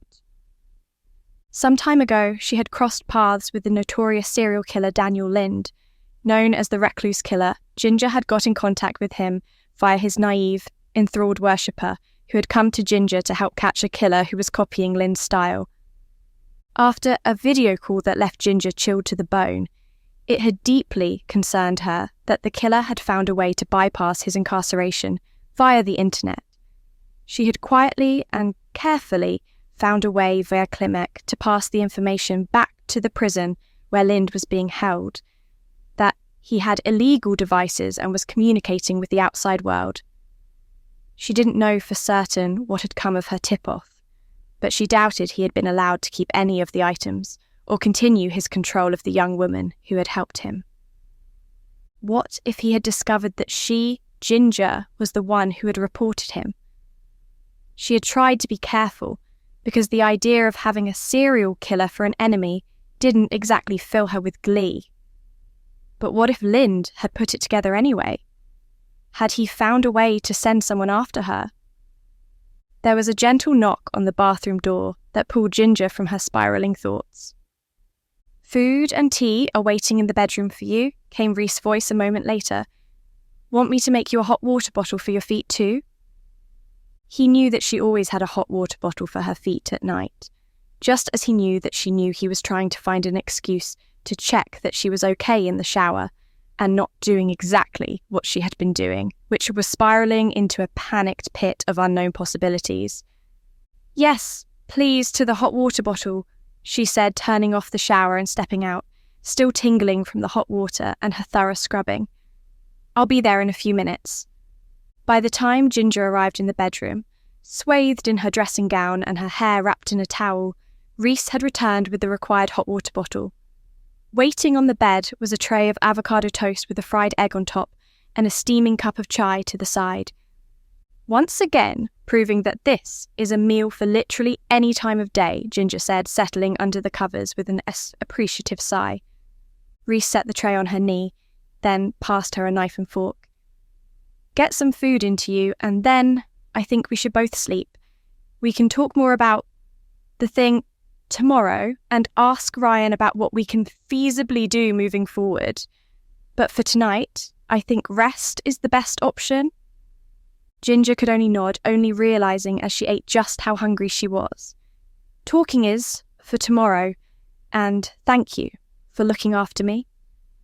Reese crossed his ankles and leaned back against the headboard, a stack of essays in his lap. "Any time, my love, I'm here when you need me." After eating, Ginger was surprised by how easily she slipped into an uneasy sleep. Reese's familiar warmth was at her back, and when she did float upward into consciousness, all she could hear were her darling Miles and Nina doing their nightly patrol of the house. So, when her phone burst into a barrage of noise at just after 6 in the morning, Ginger bolted upright in bed with a confused whimper. Reese immediately followed, and the two of them panted in shock for the few moments it took for them to realise it was just Ginger's phone. From experience, It's never good when you get phone calls at this time, she muttered, clawing around for her phone and bracing herself for whatever horror was about to descend on her day. Hello? Yeah, hi, this is Tim Merry from Merry Men Deliveries. I am supposed to be collecting a cake from your shop this morning. Ginger frowned, caught completely off guard. Yes, that's right. I scheduled the pickup for 9 o'clock. Is everything all right? Well, there are a few issues, Tim said, his broad Gloucestershire accent only sounding mildly puzzled. Firstly, the pickup time was for 6 and not 9, so I'm at the shop right now. Ginger swore quietly, scrambling out of bed. There must have been a mistake. I'm so sorry. I'll be over as quick as I can. That's very kind of you, Miss Burnet, but I don't think the cake delivery is the biggest issue here, he said, seeing as how someone just set fire to my van behind your bakery. It was at that point that Ginger heard the vague sounds of a fire engine in the background of the call. I'm sorry, she said slowly, stopping in the middle of her bedroom, locking eyes with a very confused Reese. Someone did what to your van? Chapter 10. Ginger wasn't entirely sure what she'd been expecting. As she pulled into her parking spot out the front of Creature Comforts, the fire engine and the various gawking onlookers sent her panic into overdrive, fearing that the damage to the shop was astronomical. Hurrying through the shop and out the back door, she was relieved to discover it was actually less terrible than what her mind had conjured. The van was a smoking wreck, the metal still steaming in the cold of the early morning. Both of the shop's back windows were shattered, as well as one of the windows of the antique shop next door. However, the door to Ginger's shop was still intact, if a bit scorched and scratched, and there was no major damage to the stonework of the building. Standing off to the side, passing an old-style brick of a phone between work-worn hands, was an older man that Ginger quickly guessed was the driver of the van. Tim Merry? She asked, sidling up to him. Are you Tim Merry? Aye, that's me, he said, dusting off his hand on his jeans before offering it to her. I assume you're Miss Burnet?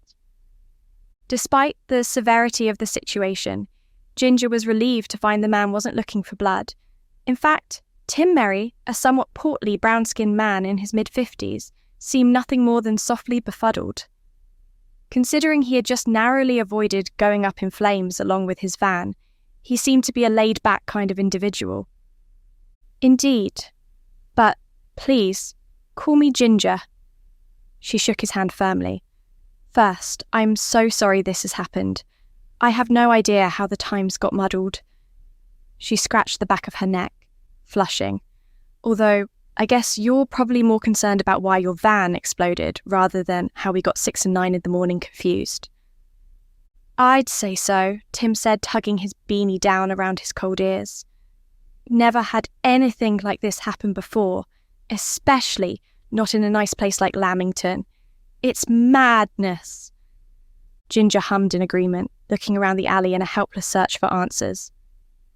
Are you sure the booking said 6 and not 9? She asked eventually. And please know that I'm not calling your attention to detail into question. I'm just positive I booked it for 9. Let me check, Tim grunted, digging around in the pocket of the faded blue body warmer he had layered over a grey knitted sweater. Ah, here we are. He unfolded a hastily folded set of papers that Ginger quickly guessed were the delivery notes. Interesting, he muttered, scratching at his greying beard. What? Ginger asked, trying to see the papers herself without appearing pushy. It says that there was an original booking for 9, but later the same day it was rearranged for 6. He shrugged. I'm guessing they assumed at the office you'd hit the wrong number on the online booking form. Someone changed the time, Ginger asked, frowning, but I didn't do that. Would Mark have changed it, she wondered, but if so, why? Well, someone did, Tim said, tucking the paperwork away again. Called up and changed the pickup time. Ginger took her phone out, biting her lip as she debated calling Mark right that minute. It seemed like too much of a coincidence that, the same day someone followed her out of the shop, a booking that she made was mysteriously changed without her knowledge. But how would anyone but Mark even know about the booking to change it? Just as she was about to dial her new assistant's number, she heard a familiar and mildly unwelcome voice calling her name. Miss Burnet. Detective Sergeant Wirral, a fellow member of the Lamington Police Force alongside her brother, came striding up the alley toward her. "Are you free for a chat?" Asterisk, asterisk, asterisk. As she waited in DS Wirral's office, Ginger idly wondered how many hours she had spent inside police stations by this point in her life. It was definitely too many, she knew that much. All the offices and corridors looked the same at this point. The walls were all painted an off-white and marked by the ghosts of blue tack or tape that had been used to hang various posters over time. The offices all carried the slightly stale smell of countless cups of tea and coffee, as well as the hint of deodorant that had been used to banish the ghosts of sweat left behind by too many days of overtime. The door to Wirral's office wasn't completely closed, letting the ambient noise of the rest of the station filter in. Somewhere a printer whined and chittered, and a phone trilled aggressively until someone picked it up. If she listened hard enough, Ginger swore she could hear the approaching voices of the sergeant and her brother from somewhere else in the building. Looking around the office, Ginger took in the second empty desk on the other side of the room. It looked like it had been freshly cleared out, maybe only in the past day or so. There was still a wilting potted fern waiting patiently in a box, along with a random collection of paper clips and rubber bands, and a cloud-shaped stress ball stamped with the faded logo of the police force. Picking up the stress ball, Ginger began to squeeze it rhythmically as she paced back and forth across the office. She couldn't stop thinking about the change of pickup time. Taking out her phone, she hesitated when she saw it was still only just 8 in the morning. Hoping he wasn't driving, she called the number of her new assistant, chewing on the ragged edge of her thumbnail as she listened to the dial tone. "Hello, Mark speaking." He sounded crisp and fresh. "Hi, Mark, it's Ginger." She continued to pace, squeezing the stress ball. "Oh, hello," he said. "Is everything all right? Do you not need me to come in or something?" No, it's nothing like that," she assured him quickly. "Well, not really. Well, maybe a little bit like that." Mark chuckled nervously. "You're giving me some mixed signals here?" Ginger let out a sharp sigh. "Let me start over and try to actually make some sense this time." "That's always preferred," Mark said. "First, is everything okay? Do I need to call someone to come in and help with anything?" Ginger could only make a vague noise of uncertainty in reply. "I'd say that okay is a relative term. I also need to ask you what will sound like a very strange question." "All right," Mark replied, drawing out the word with some confusion. "Ask away." "Did you call the delivery company and change the pickup time for the cake this morning?" Ginger asked. "Specifically, did you change it from 9 o'clock to 6 o'clock this morning?" Part of her hoped that Mark had in fact been the one to change the time, even though she had a feeling that wasn't the case. It would be a much easier answer if it had been him.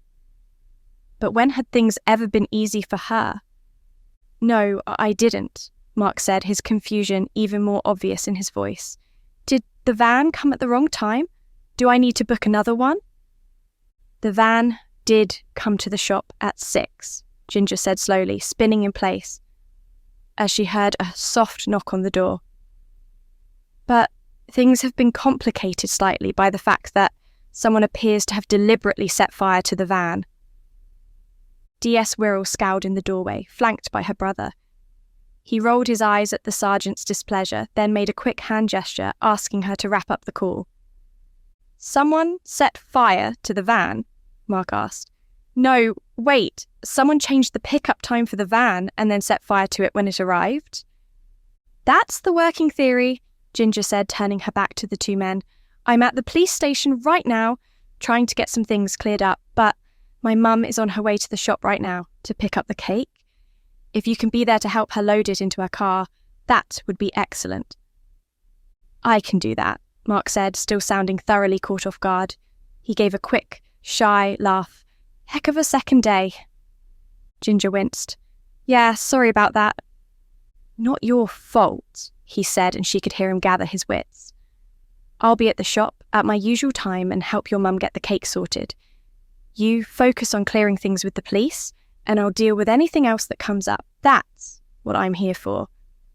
You're a star, Ginger said, ignoring the less than subtle cough Wirral let out as he strode to his desk. Text me if you need anything, and I'll keep you updated. Muttering a quick goodbye, she hung up. She finally turned to face the two police officers, one of whom looked far more friendly than the other, and crossed her arms.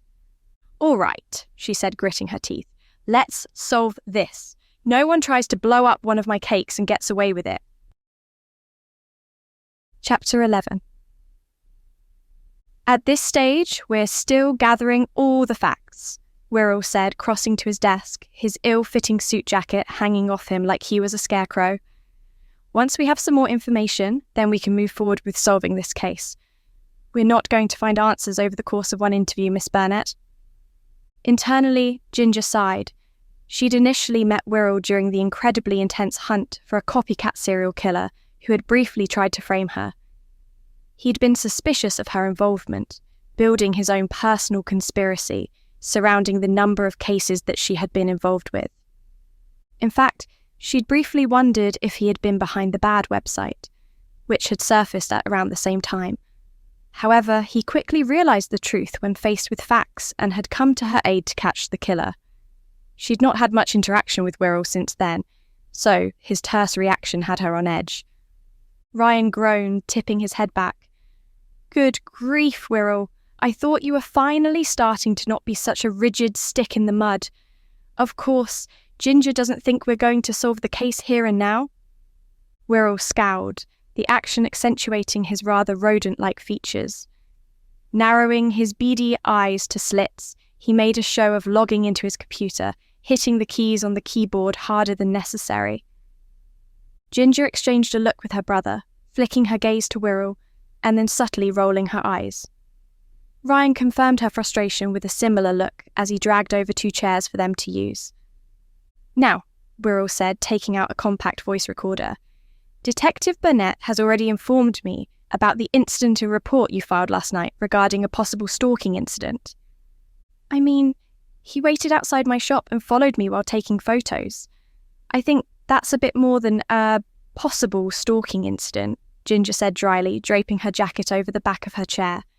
But yes, there was an incident last night. I'm assuming you'll be looking to see if there's any connection between that and the attack this morning? An assumed attack, Wirral said pointedly, typing quickly. We have yet to fully ascertain if this was a targeted attack against you, or if someone was targeting Mr. Merry, or, indeed, if it might be some kind of attempted insurance fraud on Mr. Merry's part. Ginger frowned. But someone called up and changed my appointment. Allegedly, Ryan said, spreading his hands almost helplessly when she shot him a surprised look.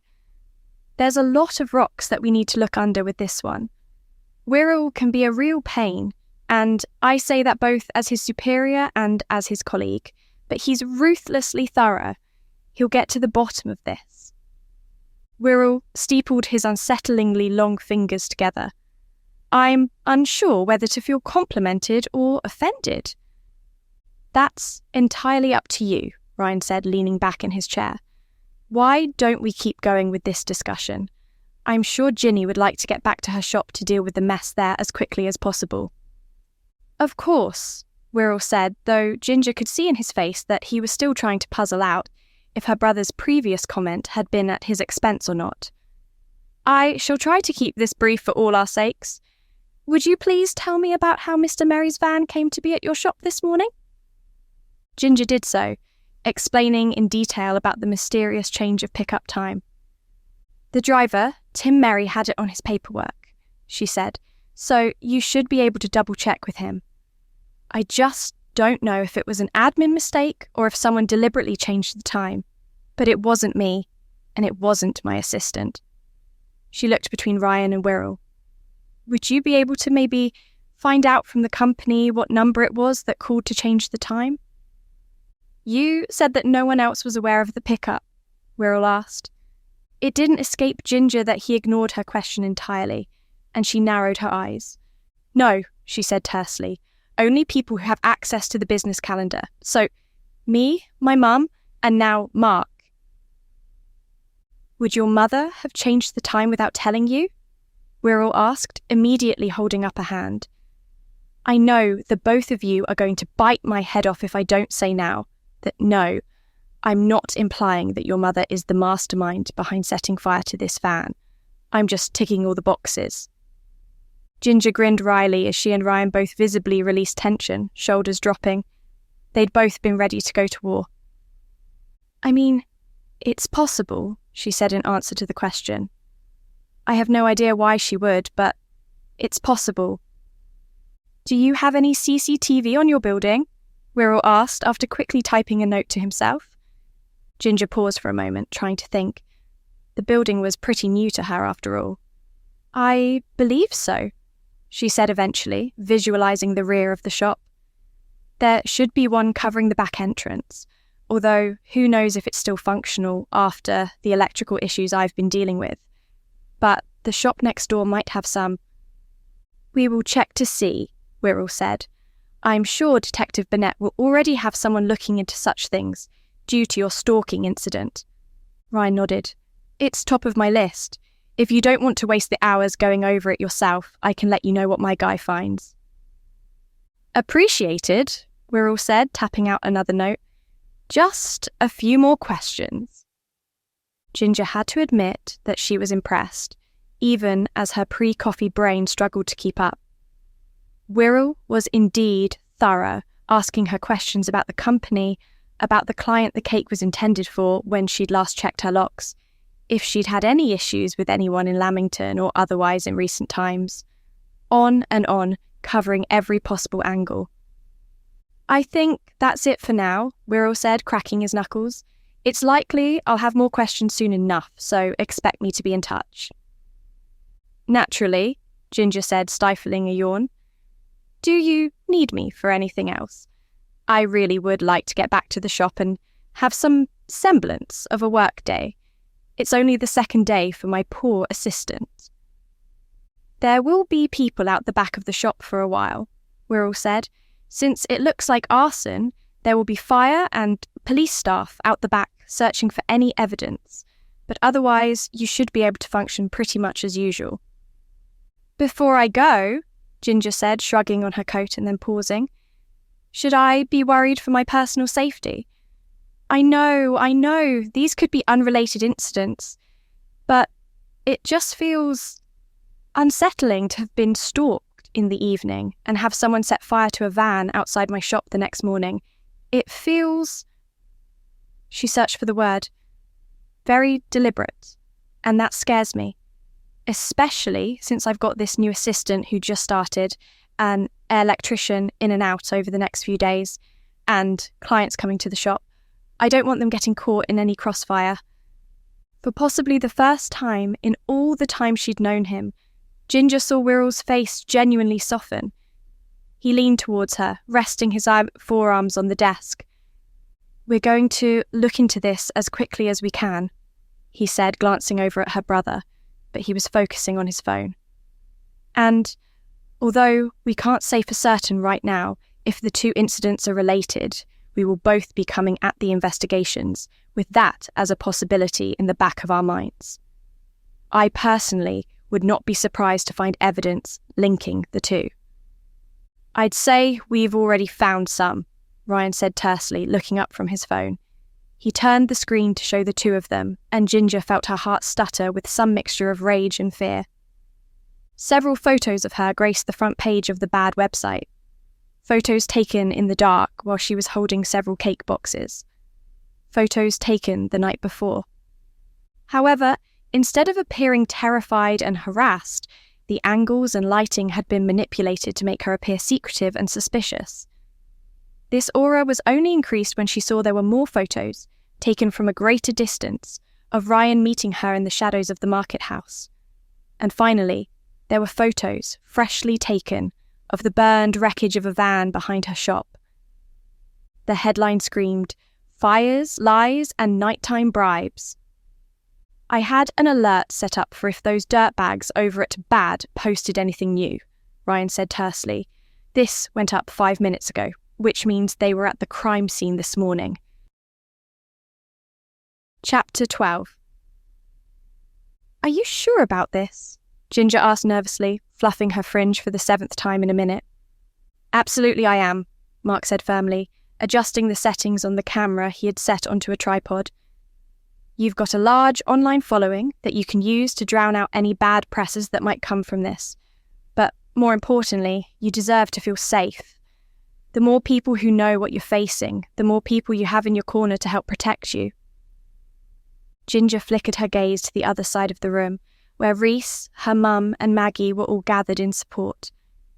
Maggie, who was adjusting a reflective screen to better optimize the lighting, gave her a grin and a thumbs up.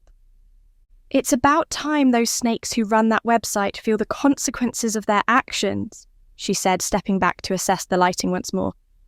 If you can't take them to court properly, then you can drag their site through the court of public opinion. We're not trying to start an all-out fight, are we? Dorothy asked, the frown lines forming between her eyebrows, the same ones that Ginger saw in the mirror on her own face each morning. No, Reese assured her, patting her hand. Vermin like these thrive in the dark. We're just shining a light on them, that's all. Ginger nodded, trying to ignore how quickly her heart was beating. After some lengthy discussion with Reese, her mother and Colin, Ryan and DS Wirral, over the course of several days, everyone had come to the agreement, or at the very least had accepted, that Ginger putting out some kind of statement about the situation at hand was needed. And we're sure we don't want to do it like a talking head thing? Ginger asked, looking down at the ingredients and utensils laid out in front of her. I could just sit in front of the camera and tell the story, couldn't I? You could, Mark conceded, pushing his glasses up his nose. But out of all the options we discussed, I thought the idea you liked most was doing something while you talked. It's a good way to stop it from feeling stilted or stiff. I like this guy, Maggie said, her approving nod at Mark making him blush. Tell me why it took you so long to get an assistant/brand manager. Because she's stubborn, Dorothy called from the front of the shop where she was making herself another cup of tea. Something which, for once, I'm grateful for. If she hadn't been, then we wouldn't have been lucky enough to get Mark. I don't know what to do with these compliments, Mark stammered, so I'm just going to swiftly suggest that we get started on this. You ready, Miss Burnet? Ginger? Yes, I'm ready, Ginger said, grinning as she saved Mark from the awkward pit that he'd dug for himself. Let's get this over with. The little red recording light started glowing and Ginger took a breath. Maggie, with a makeshift clapperboard made of 2 wooden spoons, stepped into frame. Angle 1, take 1. The spoons clapped together, and Ginger began to roll out one of the blocks of fondant icing in front of her. For the next several hours, they filmed the video. Along with the front-on angle that would make up the bulk of the statement, Maggie and Mark worked together to get different angles of Ginger, making fondant decorations as she spoke. You're doing great, Reese said, coming to join her at the worktop while Maggie and Mark reset the lights and the camera. And, you know, if you change your mind during the editing process, we don't have to release it. Ginger nodded her understanding, taking a sip of the peppermint tea that he had brought her. I know, but I want to. I think... You're not so sure? He asked, leaning to rest his forearms on the worktop, looking up at her with his deep, dark eyes. She shrugged. It's not unreasonable for me to be scared about what consequences might come of this. There's a reason I always left the people who run Bad alone for the most part. People who run a conspiracy theory website that I'm secretly a mastermind serial killer who keeps manipulating everyone around me don't seem like the most balanced or reasonable people. However, Reese prompted, sensing there was more. However, Ginger said deliberately, ignoring the problem and hoping it goes away hasn't worked either. They're now stalking me at my place of work. How long until they're coming to the house? I've already lived through that fear of feeling watched in my own home once.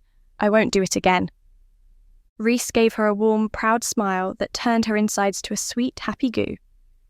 That's my Ginny, and, he said conspicuously, glancing away, if things do start getting difficult for you at the cottage, you could always move in with me. Or I could move in there with you. 2 sets of eyes are better than one, and all that. Ginger narrowed her aforementioned set of eyes, cocking her head. Has my mother been talking to you? It was Rhys' turn to cock his head, this time in confusion. What? Never mind. Ginger dismissed the thought with a wave of her hand. Look, I know we've talked about moving in together, but is this how you would want to do it? Really? Not really, he admitted, wrinkling his nose. I'd want it to happen because we both wanted it, because we were ready for that step and because it would improve both of our lives. Being motivated into a move by fear probably isn't the best bedrock for the next stage of our lives. It's not, Ginger said, cupping his cheek in her hand. I love you, Rhys, but I won't let us rush into something because life gets scary. Okay. But it's a possibility, Rhys asked, his eyes suddenly filled with caution. Ginger bit her lip, throat closing as she found herself unexpectedly put on the spot. Maybe not a conversation to be having in the middle of a shoot with friends and family around, she whispered, seeing her mother doing a bad job of subtly eavesdropping. Rhys blinked, the flash of hurt that flew across his face breaking her heart. Yeah, sure, another time. He began to step away, and Ginger got the sinking feeling that if she didn't do or say something right now, she was leaving an emotional wound open to being infected by fear and resentment. Rhys, she said, grabbing him by the wrist and squeezing gently. I love you. And we do need to talk about this. About moving in together. About where we go next with our lives. Why don't we take a weekend soon to hash it out? He slowly nodded, a smile warming his eyes. We'll stay in, just me, you, and the cats, Ginger continued, not caring who was watching or listening. We'll cook and talk and make plans. Sound good? Sounds very good, Rhys said, voice strangely husky with emotion until he sharply cleared his throat. Now, stop fussing over this with me and finish knocking this video out of the park. If we get all the shots that we need, then I can start editing it tonight. Ginger let him go with a smile on her face, her heart full. There were a lot of terrible things going on right now, but Rhys somehow made them more bearable. Asterisk, asterisk, asterisk. Despite the protests of her friends and family, Ginger stayed at the shop after filming was done. I've got another commission to be working on, she protested, when her mother tried to insist that she went home. You could work on it at home, Dorothy said, crossing her arms, the picture of worried stubbornness. Or even at the cafe in Little Chiswick.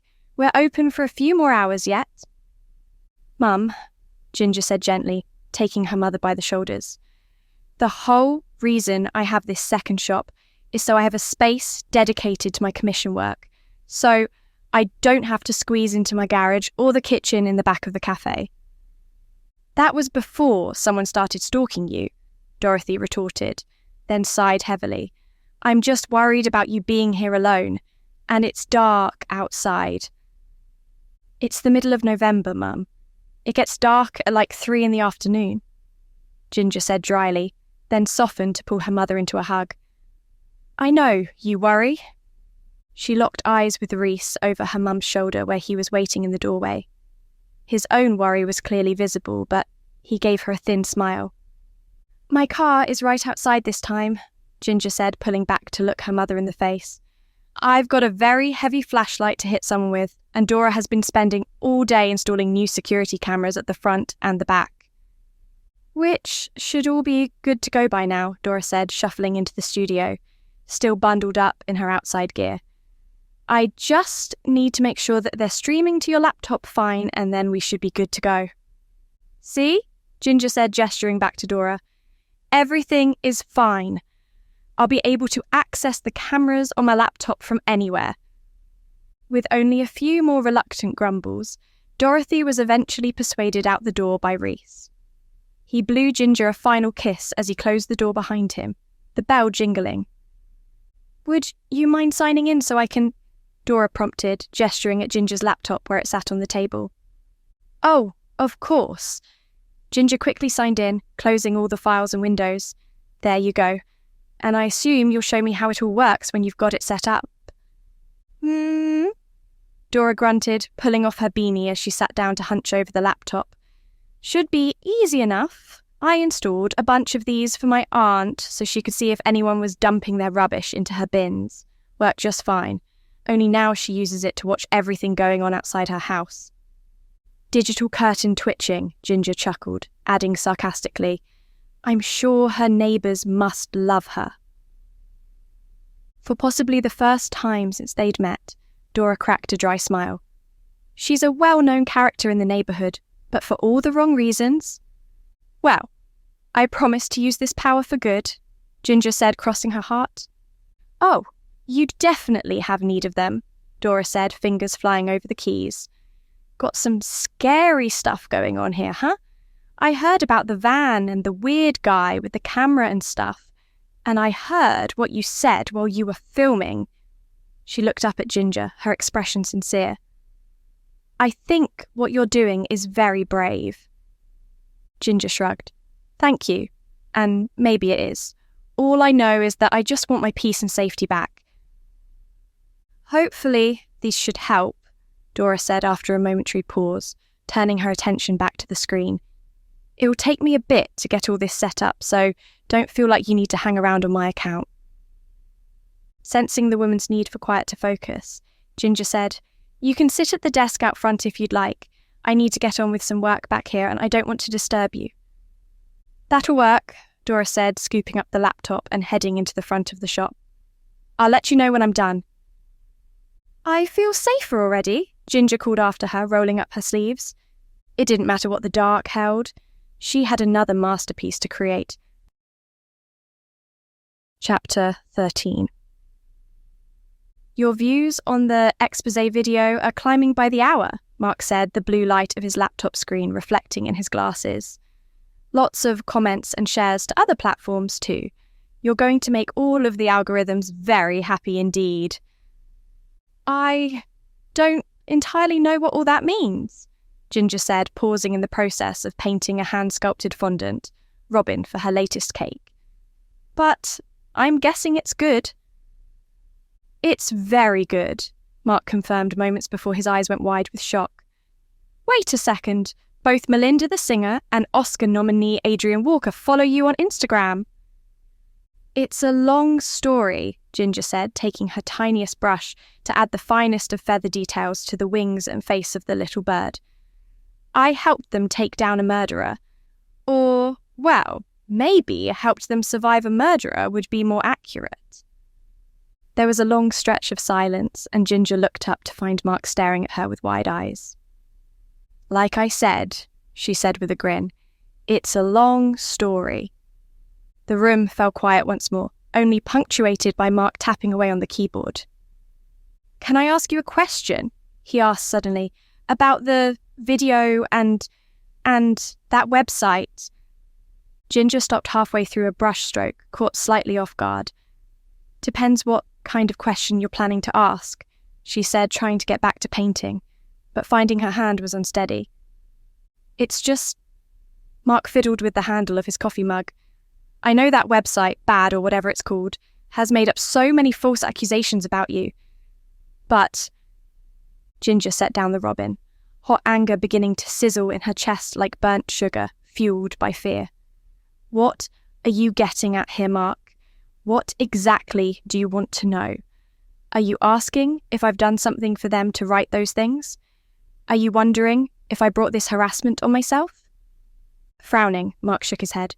"Of course not. And I'm so sorry if you've got the impression that I believe that. I was wondering if you really did go through all this stuff, all those murders. Because if you did, I think you might be the toughest person I've ever met." Ginger took a deep breath, surprised to find tears threatening to fall. "I don't like to talk about it," she said softly, "especially with people I don't know very well. The whole of the bad is testament to how easy it is to have my words twisted." "I understand," Mark quickly interjected, "and you don't have to answer if you don't want to." Strangely, Ginger found herself shaking her head. No, I don't mind giving you a little bit of context. I suppose all I will say is that a lot of what Bede write about is complete fiction. They try to frame me as this criminal mastermind or genius serial killer." She scoffed. "I think they'd have a different opinion if they'd got as up close and personal with a serial killer as I have." Mark made a small groan of confusion and rubbed his temples. "See, it's when you say things like that, the number of questions I have has just doubled." Ginger was surprised when a genuine laugh came bursting out of her mouth. "Well, when you put it that way, I guess I can't really blame you for having questions," she chuckled. "The short answer is that, yes, I've ended up entangled in an unusual number of murder cases. Sometimes because I knew the people who died, or because someone tried to frame me, or I was the one who found the body. Or sometimes, like this past summer where I met Adrian Walker and Melinda, I was just in the wrong place at the wrong time." "Speaking of Melinda," Mark said as the laptop began to let out dozens of overlapping chimes, "it would appear she shared your video to her socials and, well, people seem to be losing their minds over it. Your follower count is climbing fast. I'd hazard a guess that you'll start appearing on small-time celebrity news sites pretty soon." Ginger grimaced, adding the final touches to the robin before setting it aside. "That sounds absolutely terrible, so I'm going to go to the corner shop for some more milk. Do you want anything?" Mark shook his head. "I'm going to get on with digitizing and cataloguing your recipes, then proofread that post for the Gingerbread House blog so you can post it tomorrow." Grabbing her coat and bag, Ginger smiled back at her assistant. "You're a star," she called as she left the studio and stepped into the front of the shop, her smile dropping as soon as she was out of sight. Stepping out of the warm shop and into the bitter cold of the afternoon, Ginger shivered, turning up the collar of her dark green coat around her ears. Out of a newly developed habit, she glanced up and down the street, populated by only a few people on this quiet midweek day. There was no one lingering with a camera that she could see, and she glanced gratefully up at the unobtrusive security camera perched on the front wall. Her brief sense of peace evaporated as she began her walk to the corner shop, just a few streets over. Mark's questions had got her thinking, and not in a positive way. While she was fairly sure that his questions came from a place of innocent curiosity, there was a part of her, a part made cautious and overzealous after too many betrayals, which wondered if he was gathering information. Was there any way he could work for bad? The stalker had shown up on Mark's first day of work, and there was still the mystery caller who had changed the arrival time of Tim Merry's van. The number that the company had given to DS Wirral had led nowhere, turning out to be a disposable online number. But if Mark really was there to cause problems, why begin so early? Wouldn't it be smarter to get settled in the job, earn her trust and the trust of those around her, and then start wreaking havoc? Ginger smiled an automatic greeting to the owner of the second-hand bookshop on the corner, where he was out putting paperbacks into large bargain buckets. "Too much crime," he grunted, taking a pen out of the pocket of his tan cardigan to redraw the sign, stuck to another box. "Sorry?" Ginger asked, pulled from her thoughts. He pointed to the buckets, overflowing with lightly used crime novels. "Always too many crime books. People read them once, then dump them off to people like me.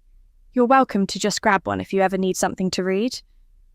"Oh, I think I've got quite enough excitement of that kind in my life already," Ginger said with forced cheer as she continued walking by. Yes," the bookshop owner said, adjusting his gold-framed glasses. "You run the new cake boutique or whatever it is, just up the road. You had that van fire behind your shop the other week, didn't you?" guilty as charged, Ginger said, slowing her pace. Or, well, not guilty. I didn't set the van on fire, but I am the owner of the shop. Yes, Ginger? Burnet. Harold, he said with a broad grin, holding out his hand for a firm handshake. Harold Gould, you've certainly brought some excitement to the street, I'll give you that. It wasn't my intention, I can assure you, Ginger said, tucking her cold hands into her pockets. I'd be quite happy if I could just get on with designing my cakes in peace, although I must admit that I like your description of my shop. Cake boutique indeed. Oh, I'm just an old bookworm with too many words rattling around in my head, he said with a magnanimous wave of his hand, but Ginger saw his cheeks pinken slightly with pride at the praise. I assume you've already met your rival in the town? Rival? Ginger frowned. You mean Marion? The woman who runs Whimsy and Sparkle? We're not rivals. Harold huffed a laugh, his breath clouding in the air. You might not think so, but that woman has been in a tizzy since the moment you opened your doors. She's been throwing herself into all kinds of new schemes in recent weeks to try to up her game, as I believe the youth say these days. Seems to be working as well, considering the queue she had coming out the door earlier. A queue out the door? Ginger found herself reassessing every interaction she'd had with Marion. Had she made the other woman feel threatened or worried for her business? Harold grunted in confirmation.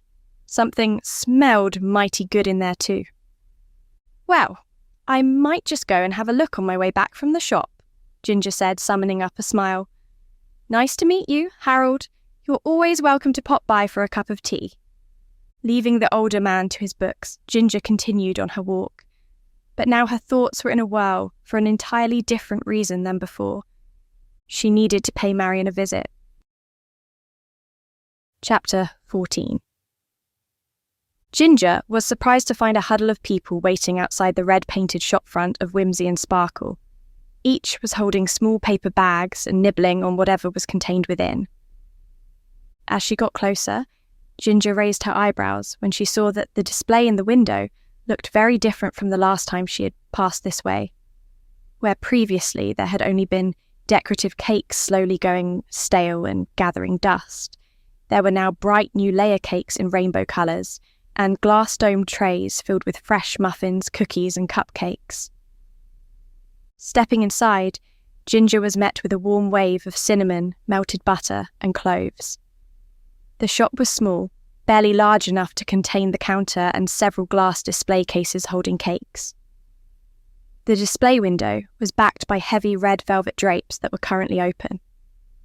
Tracing the gold tassels that lined the curtains, Ginger wrinkled her nose slightly at the visible dust and cobwebs clinging to the fabric. The place needed a good vacuuming. A small, dark wood display table was wedged into the corner. It was almost invisible between the bunched fabric of the open curtain and a glass case of cakes that Ginger could immediately tell were stale. On the table, however, was the source of the incredible smell filling the shop. More plates covered in glass domes, as well as several large glass jars filled with cookies, were spread across the table. It smelled like Christmas had come early. Almost involuntarily, Ginger found herself wrapped in a warm blanket of nostalgia. Stepping up closer to one of the plates, this one carrying around a dozen fresh flapjacks, Ginger leaned in for a deep sniff. The sense of nostalgia strengthened, but not for any ties to Christmas. Ginger found her brow furrowing and took another sniff. Why does that smell so familiar? She muttered to herself, lifting the glass dome to get a better whiff. Oh, hello there. The dome clattered back onto the plate as Ginger let go of it, startled. Marion stood behind the counter, beaming. Her greying hair curled softly around her face. In her pink gingham apron and patchwork oven mitts, she looked like the storybook epitome of a wholesome grandmother. I was walking by and couldn't resist the smell, Ginger said brightly, hoping her fib wasn't obvious. Even viewing it through the most understanding lens, she was ultimately there to check out the competition.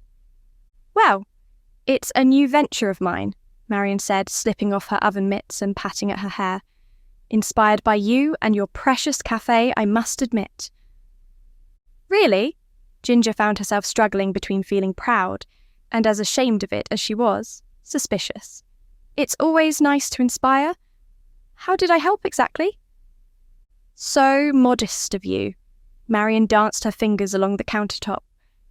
For such a long time, I'd always told myself that my business was creating these cakes, these edible works of art, for people who would appreciate them most. Any other baking that I did was just for friends and family. But after meeting you and hearing that you not only have your shop here but also run a cafe, it got me thinking. I thought, why shouldn't I provide a sweet service for the people of Lamington? Reaching into one of the display cases, she took out a plate of cupcakes. Not many people passing by on foot want a cake shaped like a sleeping dog at that precise moment, she said, placing it in a take-out cardboard box. But plenty of people want a cupcake. She offered Ginger the box with a warm smile. That's true, Ginger said, surprised by the gift.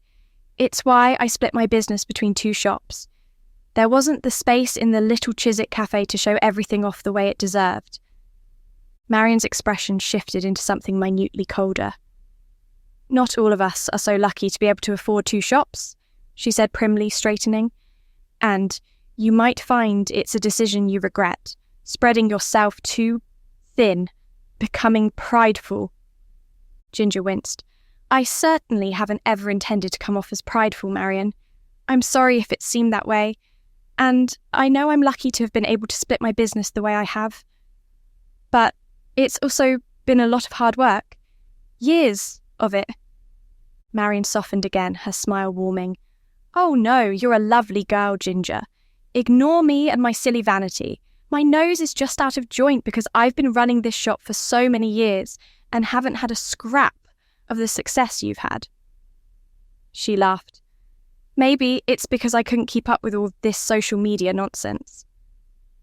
Ginger stepped up to the counter and earnestly caught Marion's eye. You need to stop putting yourself down. Look at you. You've stayed open when dozens of shops like these have failed and closed. And social media isn't everything. You're making a big change in your business to see if it brings in new customers. I'd say you're very successful. Marion scoffed, but her smile grew. You're too kind, Ginger dear. Perhaps you're right, and I haven't done too badly over the years. She laughed. Maybe I'll outlive you and serve my cakes at the funeral. Ginger blinked in surprise, taken aback. Marion gasped, then let out another laugh. Oh gosh, I meant the shop. Not you personally, dear, she said, reaching out to pat Ginger's cheek. For a moment there, you'd have thought I just threatened to kill you. Perhaps the joke was in poor taste. My apologies. None needed, Ginger eventually stammered, brushing aside the comment as a piece of poorly executed humour. And you're welcome by the shop any time for a cup of tea. We can always chat while I'm decorating. I would like that immensely. Marion beamed, her rosy cheeks reminding Ginger of a little porcelain doll. I'm sure we can teach one another a thing or two. The door to the shop opened and a pack of around 5 teenage girls carrying takeaway coffees crept inside. They all immediately started sniffing in appreciation and pointing out various goodies to each other. I'm sure we could, Ginger replied to Marion, starting to back out of the shop. As for right now, it looks like you've got some people here looking for something sweet. Quickly waving goodbye, Ginger stepped back out onto the cold street. Twilight was beginning to rudely barge into the afternoon, stealing what sunlight there had been for the day. Huddling into her coat, Ginger opened the box containing the cupcake as she began to walk. Just as with the flapjack, there was something familiar about the wave of scent that rose from the cake, but it was a specific kind of familiarity that provoked an itch somewhere deep in Ginger's brain. When she took a bite, the itch only grew stronger. In fact, the feeling was so overwhelming that Ginger had to stop walking. Frowning, she took another bite, her suspicion seeming impossible. It can't be, she muttered to herself through a mouthful of lavender sponge and vanilla frosting. But how? The third bite confirmed her hunch and sent her thoughts scattering like the leaves tossed at her feet. This cake was her recipe. She was certain of it. Chapter 15.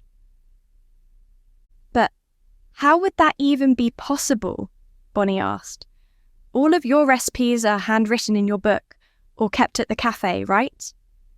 Ginger nodded, waiting until she'd finished steaming the milk at the coffee machine before answering. Yes. Apart from the ones I developed specially for the Gingerbread House blog. It was late in the evening, long after closing time at the Gingerbread House, but the lights and ovens were still bright and warm. Ginger finished making 2 large mugs of chai, whisking the hot foamed milk in with the fragrant tea blend. One mug she passed to Bonnie, who was seated on a stool on the other side of the counter, and the other she lifted to her lips. So, what makes you think she's stolen your recipes? Bonnie asked, taking a sip of the chai. I mean, I love you, Ginny, but it's a bit of a stretch. You ate 1 cupcake. Ginger shrugged, exasperated. I know it sounds like I'm reaching, but I know my recipes, Bonnie. I developed them from scratch. I worked on them for months. The execution might have been lacking, but I'd know those flavours anywhere. But you sent me to go buy one of each of her stock just to be sure? Bonnie asked, nodding toward the 2 paper bags stacked on the counter. Just to be sure, Ginger confirmed, setting down her cup. I have also got one of each item that was made here, definitely using my recipes. We can make a direct taste comparison. And I really am so honoured that you chose me as your partner in this, Bonnie said, beginning to remove boxes of baked goods from the bags. So, let's get down to this. With each bite, Ginger felt rage begin to simmer in her stomach like molten sugar. Each of Marion's products was like a weak echo of the original recipe. By the end of the taste test, Bonnie was nodding in agreement. Well, that settles it. I don't know how she's done it, but these are your recipes. Ginger leaned heavily on the counter, slowly spinning her cup in place. How has she got hold of my work? I know I don't have these recipes covered by copyright. I don't even know if you can do such a thing, but they were definitely private information. So, how does a desperately jealous old woman with a failing cake shop get hold of them? Bonnie mused, wiping her finger through some stray traces of frosting. Shaking her head, Ginger straightened and began gathering the boxes together. I don't think it's jealousy, necessarily. Desperation, maybe? Laziness? I don't know, or maybe it's just jealousy. She huffed a dry laugh. Maybe it doesn't matter, you know? Imitation is the highest form of flattery and all that. Bonnie pondered for a moment, tugging at a strand of her teal-coloured hair. You might not like the sound of this, but hear me out. And when has that ever stopped you before? Ginger grinned at her old friend. I think I know what you're going to say, but go ahead. Bonnie steepled her fingers. Is it really such a big problem if this Marion is selling goods made from stolen recipes? We know she's not doing it to the same quality as you do here at the cafe. Will it hurt the business that much? Trying to push past the anger still bubbling in her stomach, Ginger stopped to think over what Bonnie had said. You know, she said slowly, it's not the fact that she has my recipes that bothers me the most. It's that I don't know how she got those recipes. No one here at the cafe would pass those recipes on to some random old lady. The only other people who have access to them are family. So how on earth did Marion, someone I barely know, get these? Bonnie nodded slowly. That really is the big question. The shrill ring of her phone broke Ginger out of her thoughts. Will you give me a second? She asked, seeing the caller ID. It's Mark. Bonnie's eyebrows lifted, making her silver eyeshadow glitter in the low light of the cafe. At this time, does that kid understand the concept of a work-life balance? Ginger rolled her eyes. Bonnie, you're an art teacher who works more than anyone I've ever met, and I'm a creative entrepreneur. Neither of us understands the concept of a work-life balance. Bonnie shrugged in agreement. Touché. Stepping into the kitchen, Ginger answered the phone. "Hello, Mark. Working kinda late, aren't you?" "No, rest for the wicked, I guess," he joked, but his tone was distracted. "I'm sorry for disturbing your evening, but there's something weird I found that I wanted to double-check with you." "Weird? How?" Ginger could feel her heart beginning to race. Her day was very rarely improved when something weird occurred. "I was just on the website for the gingerbread house, scheduling the finished blog post to go up tomorrow," he said, the sound of clicking keys in the background. "Only when I went in, there were a bunch of new blog posts all posted late the other night, nearly 24 of them, all authored by your username." Ginger frowned, her heart sinking. "What kind of posts?" "They're recipes," Mark said. "Like the ones I've been digitizing for you the past few days. You posted over 20 of your own recipes on the website. Asterisk, asterisk, asterisk." "I don't trust it," Ginger said, narrowing her eyes in suspicion, as she stared at her laptop on the other side of the room. Reese chuckled, patting her knee where her legs were stretched across his lap. "There's something weird going on for sure, but I don't think your laptop is scheming against you." "Maybe not the laptop itself," Ginger clarified, taking another large drink from the gin and tonic Reese had made for her. "But there's someone inside the laptop that's doing stuff. I'm sure of it."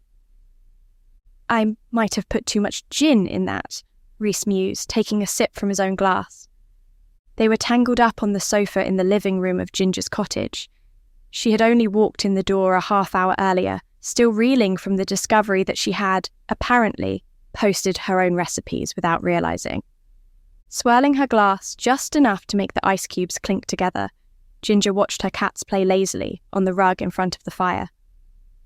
Neither was truly in the mood to squabble, but Nina sleepily chewed on Miles' ear all the same.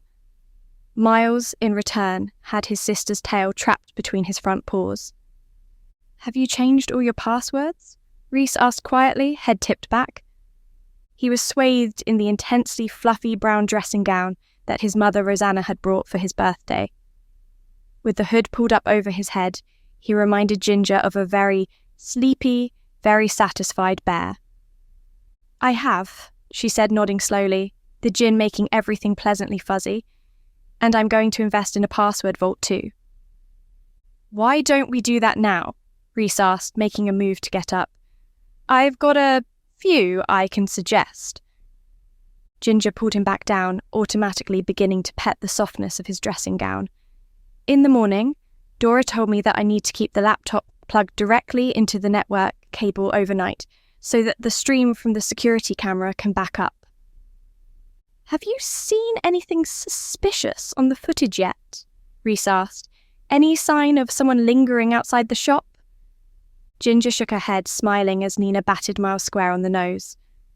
"And I've opened an investigation with the company that hosts the Gingerbread House website. If someone was trying to break my passwords, I should have received some kind of notification about it, right?" "You say someone, as if we don't know that it was those crusty thieves over at Bad," Reese said, tapping out a slow, disjointed beat on her shin. "Who else would want to post your recipes and harm your business? You need to take this to Wirral and your brother. They might actually be able to track these guys down if they can find who hacked you." I know, Ginger mumbled, tipping her head back as she tried to halt the mounting panic in her chest. "And I will take it to Wirral. Just don't want to think about it right now. It's been a long day." She flickered her eyes open, momentarily worried that she'd upset him when Reese began shifting, lifting her legs off his lap. But it was quite the opposite. "Come here," he said, opening his arms in invitation. "No more thinking about this tonight. Just fall asleep on me." Ginger drained her glass, then squirmed around until her head was resting on his chest. "This is why you're the best," she said, the familiar thump of Reese's heart under her ear like a soothing metronome. Chapter 16. "Good morning, Harold." Ginger waved, getting out of her car. "Wow, good morning." The bookshop owner waved, bringing his little Pomeranian to a halt. "An exciting day ahead." Always, Ginger said with a smile, hoping that her exhaustion and stress didn't show on her face. Got another delivery going out today for that fancy hotel out on the edge of Lamington. They've got their winter ball fundraiser tonight. Let's hope this one doesn't end with the fire brigade being called, Harold said with a dry little chuckle that Ginger couldn't quite decide was mean or gruffly charming. I'll keep an eye out for smoke. Oh, there will be none of that, Ginger said with forced cheer, closing the car door with her hip, her arms full of boxes of handwritten notes and recipes. I've got security cameras fitted now. No more chances for people to come creeping around. So, the police have ruled that it was deliberate? Harold tutted, ignoring his dog, as it began wandering in circles around his legs, wrapping the lead as it went. Shame to see the neighbourhood going to ruin. Let's hope I don't have hooligans tossing lit matches into my boxes of books by the end of the week. It was with some relief that Ginger saw Mark approaching down the street, his face half hidden in a scarf, his mousy blonde hair catching the weak morning sunshine.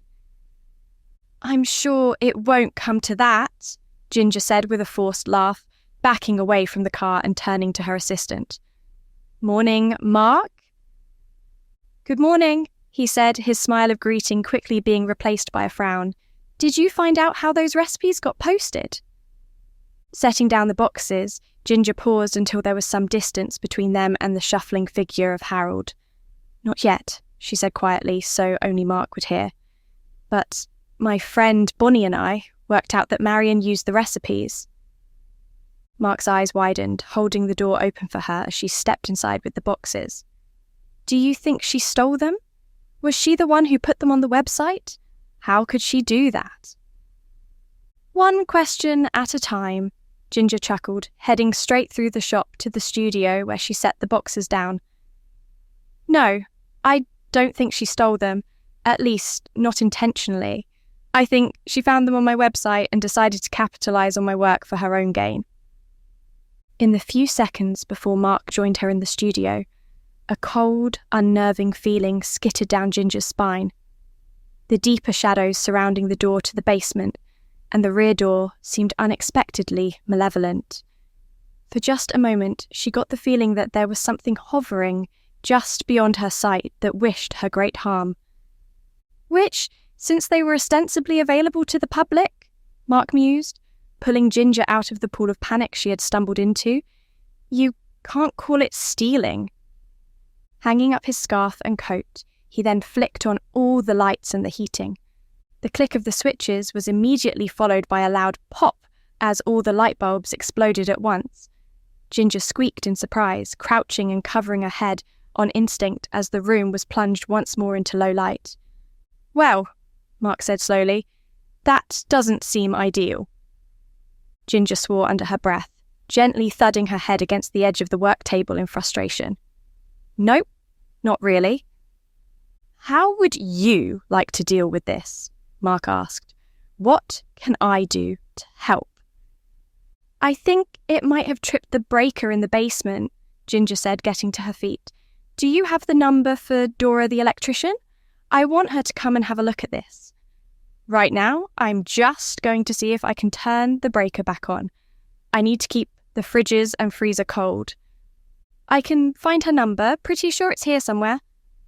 Mark began digging through the various flyers and important notes put on the pinboard. And I double-checked that the pickup for the cake this morning is still on. No mysterious change to the pickup time, so they should be here in about a quarter of an hour. Ginger paused by the door to the basement, hesitating. I should probably get the cake boxed up for delivery before I do anything else. What she didn't say was that as soon as her hand touched the handle of the door to the basement, that unsettled feeling crashed over her again. It didn't matter that she told herself it was silly to be scared of the dark basement, as if she was 12 and not a grown woman. Her gut told her to stay out, and so stay out she would. Dora could deal with the breaker when she arrived. As long as the fridges and freezer stayed closed, everything inside would be fine. Opening all the blinds and working with natural light, Ginger boxed up the cake, which in its final form looked like an alpine forest filled with a dozen different little creatures modelled out of fondant. "Dora is on her way here to come see what's happened," Mark said, wandering back into the studio from where he'd been on the phone in the front room. "I just got confirmation that your client consultation is still on for 11, and according to an update from the delivery driver, they should be here in a few minutes to collect the cake." Ginger paused in tying a length of her branded pale blue ribbon around the boxed cake. "You're really on top of things, aren't you?" Mark shrugged, the tips of his ears turning pink. "I do what I can to make things easier for you. Although I did want to ask if you wanted me to continue digitizing your recipes after this leak, or if you'd rather we put that on pause until you can review your online security." Ginger blinked at the question, a sharp little needle of suspicion pricking the back of her brain. Mark was the one who had been in charge of digitizing her recipes. In fact, he had been the one to initially suggest it and had strongly encouraged her to commit to the process. For streamlining, he'd said, to make it easier for people on her team to access the necessary recipes. Had he had an ulterior motive? Had he planned to leak the recipes? Even if he'd just posted them in some misplaced desire to boost her popularity? She blinked, finding Mark still waiting for an answer. What had she been thinking? The recipes had been posted from her account on the website, late at night from her laptop. How could it possibly have been Mark? "Maybe hold off on the digitizing for a while," she said, finishing wrapping the cake box. "I want to try to get to the bottom of how those recipes got posted before you upload any more. I'd rather not lose more of my culinary secrets." "So, what would you like me to do with all those?" he asked, nodding toward the boxes of notes and recipes that she had brought with her. Ginger cocked her head, hearing the sound of a vehicle pulling up in front of the shop. "Even if we don't digitize them, I still want to go through everything I have to organize it. Maybe I'll find some older recipes that I can send over to the cafe. Update our stock after the recipe leak." "I'll go get the rest of the hard copies from the basement," Mark said before glancing behind him. "Delivery driver is at the door for the cake." "Already on it," Ginger said cheerily, scooping up the cake and heading for the door. She loaded the cake into the car herself, ensuring it was secure and supported on all sides. "Please let me know when you've arrived and send me photos of the cake once the client has unboxed it," she said as she signed the paperwork, "just to make sure it's not damaged or jostled." "Will do," the driver promised, before hopping back into their car and carefully pulling away. Ginger lingered outside in the bitter cold for a minute longer, wrapping her arms and her cardigan around her torso as she watched the car disappear from sight. Part of her wanted to walk over to Marion's shop right then and there. Maybe she could explain about the leak and ask that Marion stop using the recipes. But wouldn't that just make her seem bitter or unhinged? As Bonnie had said, how much harm would Marion really do to the cafe using the recipes? Ginger was yanked from her thoughts by a muffled cry from inside the shop, followed by a dull thud. Frowning, her heart rate instantly doubling, she rushed back inside. "Mark?" she called, suddenly afraid to walk through the dimly lit shop. "Mark, is everything okay?" The basement door stood open, gaping like a wound in the wall. "Mark?" Ginger called again, her throat seeming to close with anxiety. Taking a large wooden rolling pin from off a shelf, she tiptoed toward the basement door. There was no sound. A sick, sinking feeling began to grow in Ginger's stomach as she stopped in the door frame leading to the basement. "Mark?" This time she was almost not expecting a reply, and instead pulled out her phone. It was black as treacle down below, triggering every instinctual sense buried deep in her subconscious, but Ginger turned on her phone's flashlight anyway. For half a second, the light picked up the twisted, crumpled form of Mark's unmoving body, laid at a horrifying angle at the bottom of the stairs. The box of recipes and notes that he'd been carrying was scattered across the floor like confetti. His glasses, spider-webbed with cracks, reflected the illumination back at her, saving her from having to look into the dead, unseeing eyes of her assistant. Turning swiftly, Ginger was sick directly onto the floor.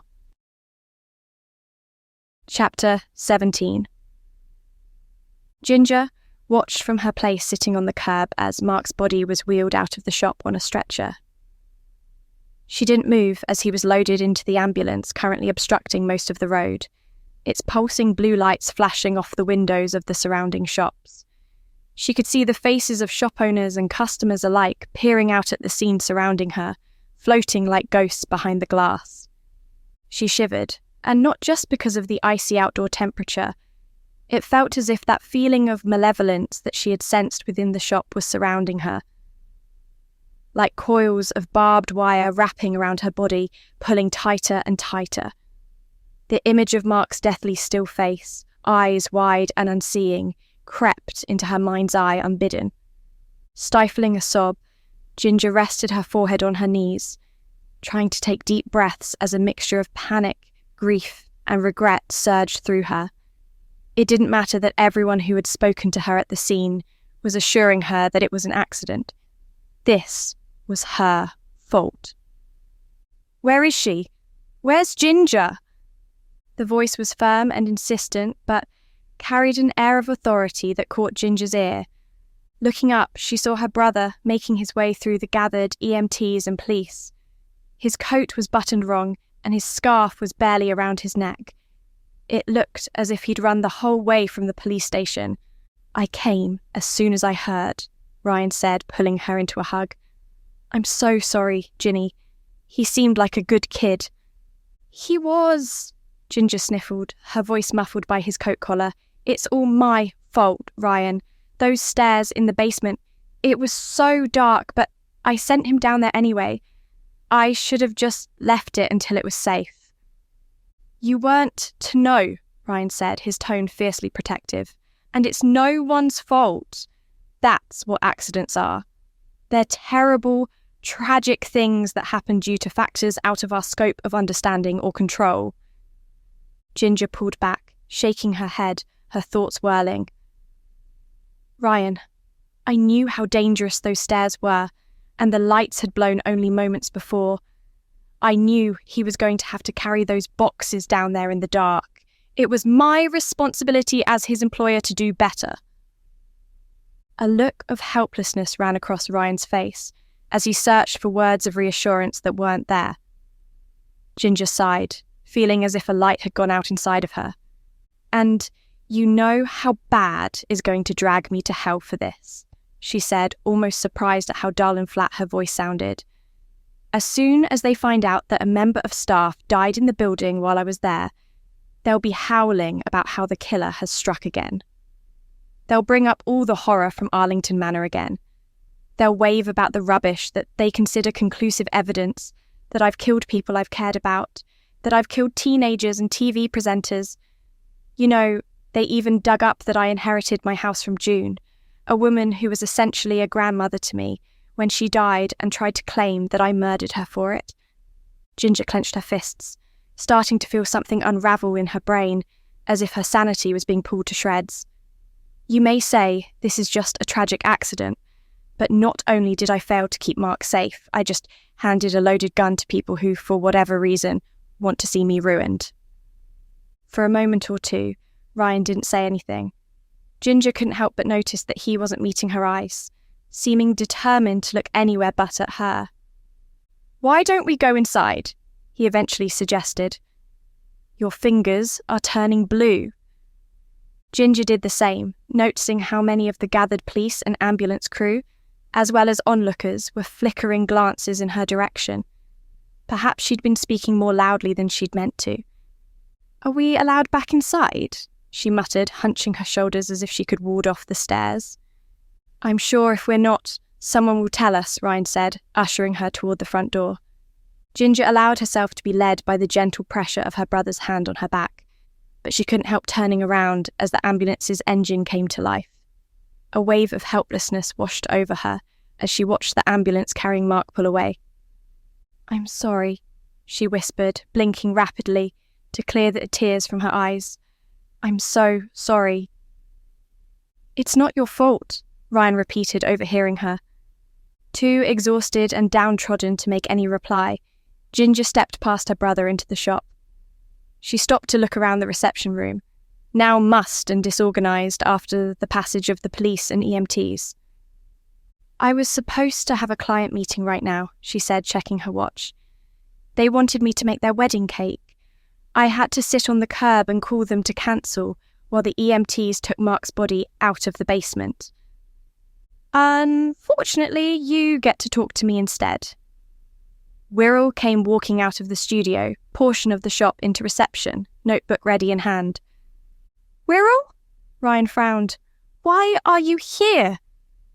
"Since I'm already investigating the van explosion, they sent me over to find out what happened," Wirral said. Ginger was surprised when his face softened as he looked at her. "I know this hasn't been an easy day so far, but I need to ask you some questions," he said, ushering her toward one of the chairs meant for clients. Ginger, suddenly feeling like a stranger in her own shop, sat down. Ryan shut the front door, turning the sign to closed, but the cold was still invasive even inside. "Do you have any heating here?" he asked, rubbing his hands together briskly. "The power is still out," Ginger said, wrapping her coat even more tightly around her and curling deeper into the chair. "Mark was going to call Dora, the electrician, and I haven't called her since I wasn't sure if she'd be allowed in the shop." Wirral looked up from his notebook and nodded. "You should be fine calling her back in. This isn't a murder scene, so you don't need to worry about disturbing evidence." "If it's not a murder, then why are you questioning her?" Ryan asked sharply. "My sister needs to go home and rest, not sit here in this icebox to talk about a traumatic event some more." Ginger waved off her brother as she saw Wirral's eyes narrow and his jaw clench. The last thing she wanted was a professional spat between the two men. "I will answer anything you ask me if I can," she said. "But then, I would like to go home." She paused as a thought hit her. Has anyone told Mark's parents yet? They're locals. He was living with them for a while until he found somewhere he could afford to rent. "That was one of my first questions," Wirral said, turning to a fresh page. "If you could provide us with some contact information for him, then either the coroner's office or someone from the police station will contact the family to break the news." Ginger nodded slowly, trying to push through the brain fog brought on by the cold and the stress. "Yes, I've got his emergency contact listed somewhere. I'll dig it out for you once we've finished talking. But," she paused, biting her lip, "I'd like to call his mother myself. At the very least, tell her that I'm sorry and to explain." She saw Wirral and her brother exchange tense looks. "I know you're going to tell me that it's a bad idea," she snapped, "but I don't care. The basement gave me a bad feeling today, but I let him go down there anyway. Now, he's dead. The least I can do is not be a coward and tell his mother what happened." "What do you mean, the basement gave you a bad feeling?" Ryan asked, leaning against the wall by the chairs. "Did you hear something strange? See something strange?" Wirral shifted in his seat and cleared his throat sharply. "No offence, Burnet, but I was the one leading the interview here." "And you said it was a few casual questions, not an interview," Ryan retorted. "All I'm doing is asking my sister a question." Sighing, Wirral turned his attention back to Ginger. "Well, did you hear or see anything strange?" Trying to banish the looping sequence of finding Mark's body that was stuck in her head, Ginger pushed back to the minutes before the accident. "It was a gut feeling more than anything," she said slowly, searching for the right words as she went. "It was after all the lights blew out.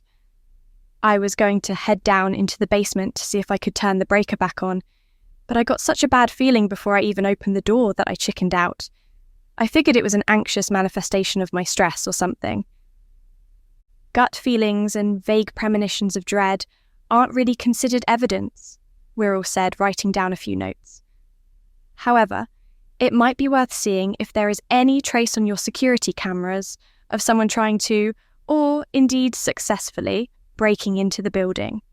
Just in case. It's better to explore every possibility rather than accidentally dismiss something crucial. Why? Ginger asked slowly, but she quickly put together Wirrell's possible reasoning. You think someone got in and was in the basement when Mark went down there? It's a big jump to go from saying it's an accident to saying it's murder, Ryan said, his brows lowering as he frowned. And I'm not saying anything of the sort, Wirrell said firmly. The overwhelming evidence would appear to be that Mark lost his footing in the dark and fell, tragically leading to his death. There was no light. The stairs in the basement are old and unsteady, and he was carrying boxes that would have concealed where he was putting his feet. However, he pointed out towards the street, you also had someone stalk you recently, and someone exploded a van directly behind your shop. It's not beyond the realm of possibility that someone was in the basement at the time of Mark's death. The subconscious is a powerful thing, and you might have picked up on the presence of someone even if you couldn't see them. Ginger sagged back in the chair, her thoughts racing. Dora set it up so that there was a live feed recorded onto my laptop, she said, balling her hands into fists. We can't look at the copy of the tape here because the power is out, but I can check the recording for last night and this morning as soon as I get home.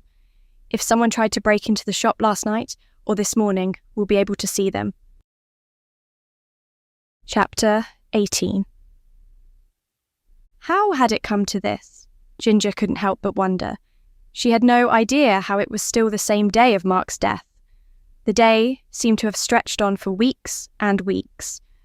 Hunched on the stairs in the basement of Creature Comforts, she winced and hissed in pain. She'd been so lost in her thoughts that she'd stopped paying attention to where she was scrubbing at faded wood with sandpaper.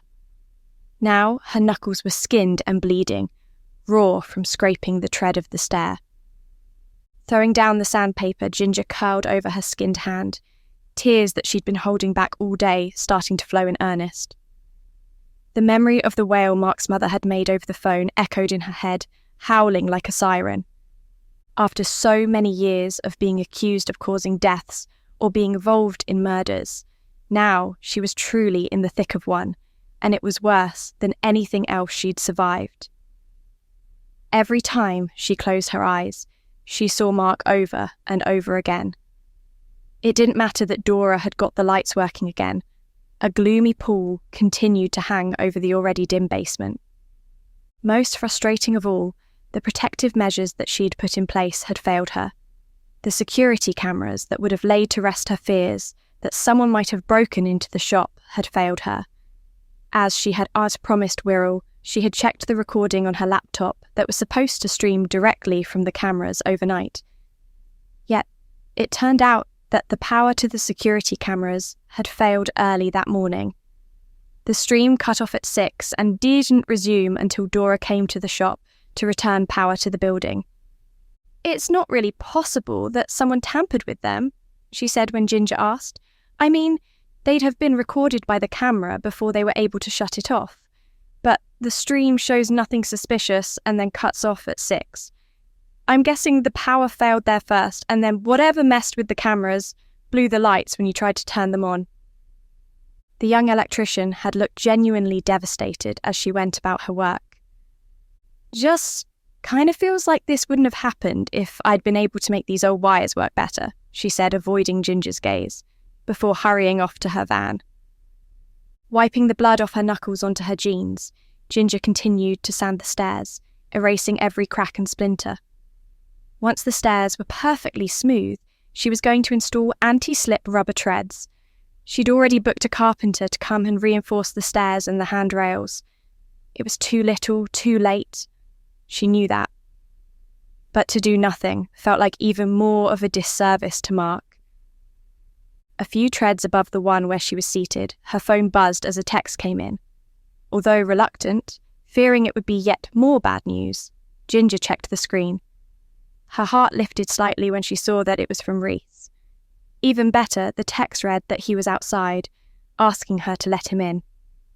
Wincing in pain as she pulled herself to her feet, stiff from so many hours hunched over the stairs, Ginger staggered back up into the shop. It was cold and dark outside the windows, and indoors wasn't much different since Ginger had turned off both the heat and all the lights. She just wanted to be left alone.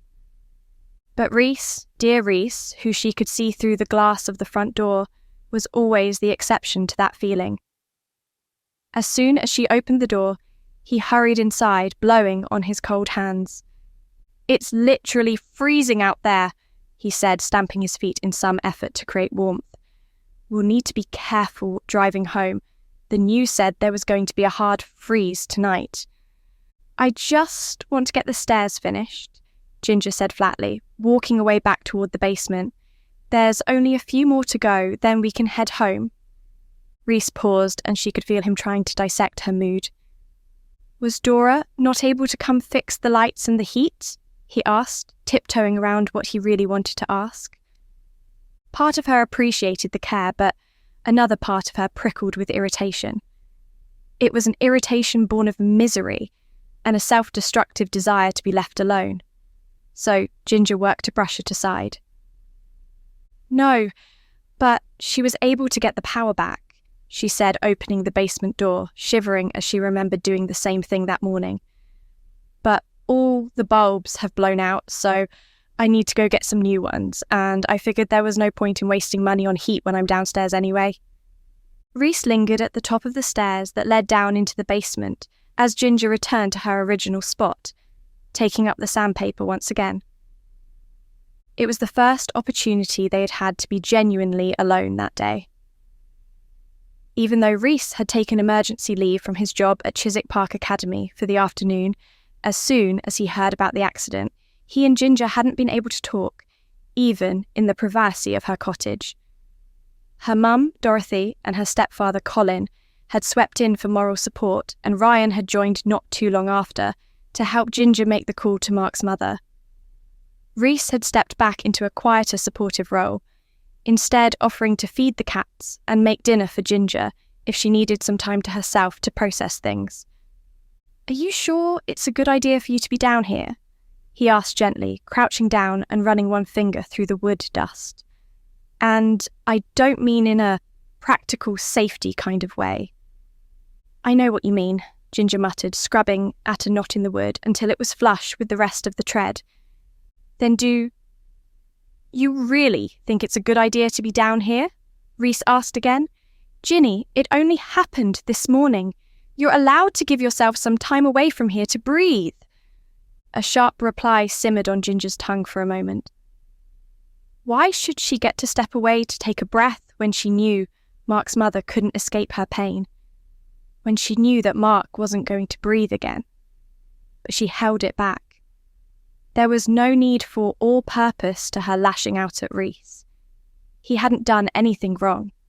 Using him as a punching bag for her pain would do nothing but wound them both.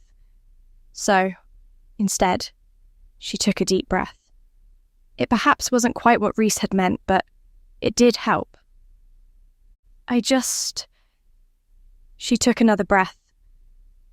"I just needed to do something that felt real and useful. All day I felt so horribly helpless." "I know," Reese said gently, sitting down on the top step. "And I know it might not sound like much, and it doesn't fix anything, but I'm so sorry, Ginny. I'm so sorry this happened, both because Mark was a good kid, and also because I hate seeing you in pain like this." Ginger found the tears washing down her cheeks again, mixing with the dust to form a tacky mask on her skin. "I just don't understand what I've done wrong," she said, hating that her voice was barely a whimper. "I don't know why all this death and chaos and pain follows me, no matter what I do. And I thought that finally, maybe I was getting away from it. That the business would grow even more with this second shop, and I'd be able to forget about all the death and fear and misery." She slumped forward, burying her face in her hands. "But it just won't stop, Reese. The people who run bad only seem to get more persistent, not less. Someone released my recipes somehow, and I don't care that Wirral is keeping things close to his chest about the van explosion. I know that it had something to do with trying to intimidate me. Then Mark... She choked on a sob. This is by far the worst thing that's happened, and yet it's the most senseless. This wasn't part of some plan to torment me. This isn't something that I can solve. It was just a horrible accident, a game of cosmic roulette that Mark lost for no apparent reason. Ginger heard the stairs creak as Rhys made his way down to her, and when he wrapped her in his warm, strong arms, she lost any remaining composure that she had left. All the fear and pain and confusion and guilt came pouring out of her in waves of endless sobbing. It felt as if she was going to tear herself apart at the seams, so violent was her grief. And all the way through, Rhys held her close, rocking gently back and forth, even as she felt tears of his own fall into her hair. "You'll find a path through this," he said softly, when Ginger was finally only sniffling and shaking. "I promise you. And you're not alone in this. I'm by your side every step of the way, and I know so many others who are here for you as well. And you know what?" He pulled back so he could look down into her face, dark eyes warm and comforting. "If you can't find a path here, then we'll go find a new path. We could go live with my sister in Spain for a while if needed. We could move back to my hometown in Wales. We could go somewhere completely different. You don't have to stay and fight every single time. Life shouldn't have to be a battle." Ginger blinked up at him, her head spinning. "Leave little Chiswick?" she asked slowly. "But what about your job? What about the cafe?" He shrugged. "It wouldn't have to be forever, necessarily. Just a momentary escape. A chance to breathe and think things over and come back with a clear head. Maybe that's a few weeks, or maybe that's a few months. I can take a sabbatical from the academy. You could close the cafe. We can do whatever you need." Ginger nodded slowly. It wouldn't be running away from her problems. It would be a temporary retreat to take stock, clear her head, and come back stronger than ever. Of course, it couldn't be right now. She knew that much. If she left now, it truly would be running away. But soon. Maybe soon. "I think I just want to go home right now," she said softly, exhaustion washing over her. "I just want to hug my cats and fall asleep in my own bed." Rhys smiled down at her, but Ginger could still see the worry in the tight line of his jaw. "I can arrange that," he said, carefully helping her to her feet. "And I don't think it's a good idea for you to drive yourself home in this state, not on icy roads. I'll take us home, and someone can drop you over here tomorrow. Your car will be fine for the night." Ginger nodded, too tired to disagree, and began dragging herself up the stairs. It was as she was pulling on her coat, struggling to get her arms through the sleeves, that she felt her phone buzz insistently in her pocket. Rhys was already out at the car, running the engine to heat the interior before she got there. Part of her was tempted to ignore it, to ignore whatever new development that was reaching out for her for just a few hours. But then she saw her brother's number on the screen and her heart sank. He wouldn't call her if it wasn't important. She answered the call with shaking hands, pressing the phone to her ear. Chapter 19. Cradling a cup of coffee in her hands, Ginger scrolled miserably through social media. Things had gotten very, very bad. From the moment that she had answered the call from Ryan the night before, she knew he had bad news. So, when he told her that Bad had somehow already picked up news of Mark's death, she lost what little emotional strength she had remaining. But that had only been the beginning. She'd woken up the next morning after a fretful night of sleep, filled with looming fears hidden in shadow, to find her world pulling apart at the seams. Her phone began overheating from the sheer number of notifications that came flooding in when she turned it on. Somehow, the Bad article had picked up attention from other blogs and news outlets who had, in turn, written their own speculation pieces. One of these articles had gone viral, dragging thousands of people to Ginger's pages. She was pulled from her doom, scrolling, by the sound of her landline phone ringing. Nina, who was perched anxiously on one of the kitchen windowsills, twitched in surprise, her tail swishing. Only a handful of people knew Ginger's home phone number, and so she wasn't surprised to hear Maggie's voice when she answered.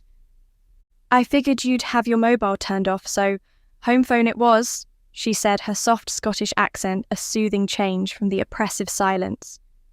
"I saw your message in the group chat about the lawsuit. Is there anything I can do to help?" Ginger sighed, leaning against the wall, all energy draining out of her. I don't think so. I've got in touch with my lawyer to see what we can do." Maggie was quiet for a moment before saying slowly, "You know, I understand how devastated Mark's parents must be. But what will hitting you with a wrongful death lawsuit actually do to make things better? It was an accident. When you called them to tell them the news, something you absolutely did not have to do, they must have been able to tell how distressed you are about it. Do they think that dragging you through court will help them feel better somehow?" "I don't know, Maggie," Ginger said wearily, reaching out to pet Nina. However, the cat flinched away from her, jittery and irritable. Seeing her cat in such a state only doubled Ginger's own misery. "I think this might be the thing that takes me down, you know," she said slowly, sliding down the wall to sit on the floor. "I was keeping my head above water, but all this bad press is going to impact my revenue. The lawyer fees and any kind of settlement I have to pay will probably bankrupt me. I'll lose it all." "Don't talk like that," Maggie said firmly. "Mark's parents might withdraw the suit for all you know. This might just be them lashing out in their grief." "They're entitled to feel angry," Ginger said, tipping her head back and closing her eyes. "He died in my shop, under my supervision." "Ginny," Maggie said, caution in her voice, "you have to fight this. You do realise that, after everything you've survived to get to where you are, you can't just give up now." "I can, actually." Ginger took a deep breath, feeling like her chest was filled with lead. "I'm tired, Maggie. I'm tired of being dragged from one fight to another. I'm tired of being the target of insane internet trolls. I'm tired of worrying about stalkers or wondering when I'll next get dragged into a murder investigation. If the cost of my peace is sacrificing my dream and my business, then I'll take that deal. I'll sell the cottage, move in with Reese, and get some boring job to pay the bills. If that's what it takes, then I'll do it." The silence over the phone went on for so long that Ginger wasn't sure if Maggie was even still there. "You know I'll support you in pretty much anything you want to do," Maggie said in a voice made gruff with emotion. "But I won't let you fall on your sword like this." "Don't, Maggie, please," Ginger protested weakly. "No," Maggie said firmly. "If you want to quit the cafe and the bakery and close down the business, then you can do that, and I will support you. But I won't let you be crushed into giving up. You dragged me out of a literal murder house all those years ago. The least I can do is not let you drown in all this." Ginger blinked, sending small rivulets of Rolf's tears running down her cheeks. "Okay, maybe we'll see what we can do to fight this, but I think I just need to rest for now." A soft meow announced Miles as he came wandering into the kitchen, a sock still stuck to his back from where he had no doubt been napping in the laundry room again. "Go and rest," Maggie said, and Ginger could hear the frown in her voice. "I'm sure everyone there is taking good care of you, but I might just show up on your doorstep with cookies and wine in the next few days, all right?" "All right," Ginger echoed in confirmation, tears continuing to silently flow as Miles clambered into her lap. "I think I'm going to nap for a bit. If there are any updates about anything when I wake up, I'll let you and the others know." Ending the call, it took Ginger a few minutes to work up the energy to haul herself up off the floor. "It's tempting to have my nap down there, especially with you curled up on me," she said to Miles, where he was draped around her shoulders like a scarf. "But I don't think my spine would thank me. So, sofa it is." Miles mewed in her ear, looking back to where his sister was following the pair into the living room. Plugging the network cable into her laptop for while she slept, Ginger grabbed a blanket from the wooden trunk she had expressly for that purpose. Wrapping herself in the patchwork quilt that smelled faintly of lavender, she collapsed onto the sofa. Nina took her usual place curled against her chest, while Miles settled into the crook of her legs. At least marginally comforted by the presence of her precious fur babies, Ginger fell into a restless, exhausted sleep. Her dreams were confusing and unclear, plagued with a sourceless sense of dread. The sharp, repetitive chime of social media notifications hit her like tiny darts, making even her dream self flinch. Endless security cameras turned away, staring blindly at the sky while Mark tumbled down endless stairs over and again. Police tape wrapped around her like snakes, pulling tighter, tighter, tighter. Ginger startled awake, panting with fear, her heart thundering in her chest. Beside her, both Miles and Nina leapt to their feet, eyes wide and fur fluffed out in alarm. Pulling free of the quilt that had got pulled tight around her from her tossing and turning, Ginger took several deep breaths, trying to find her bearings. She had no idea how long she'd been asleep. The room was cold and it was dark outside, but that meant little at this point in the winter. There was one source of light, however. The screen of her laptop, which she was positive she had turned off before she went to sleep, glowed blue-white on the other side of the room, the screen flickering ever so slightly.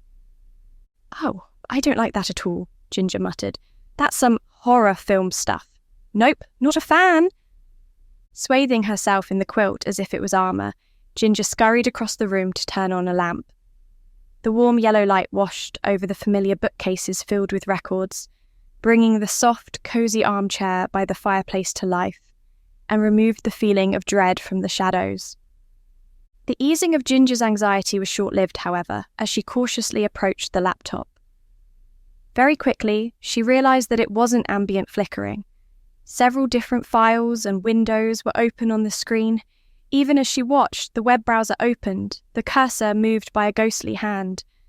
Her horror only grew as she watched her email inbox open in front of her. "What on earth is happening?" she whispered. Asterisk, asterisk, asterisk.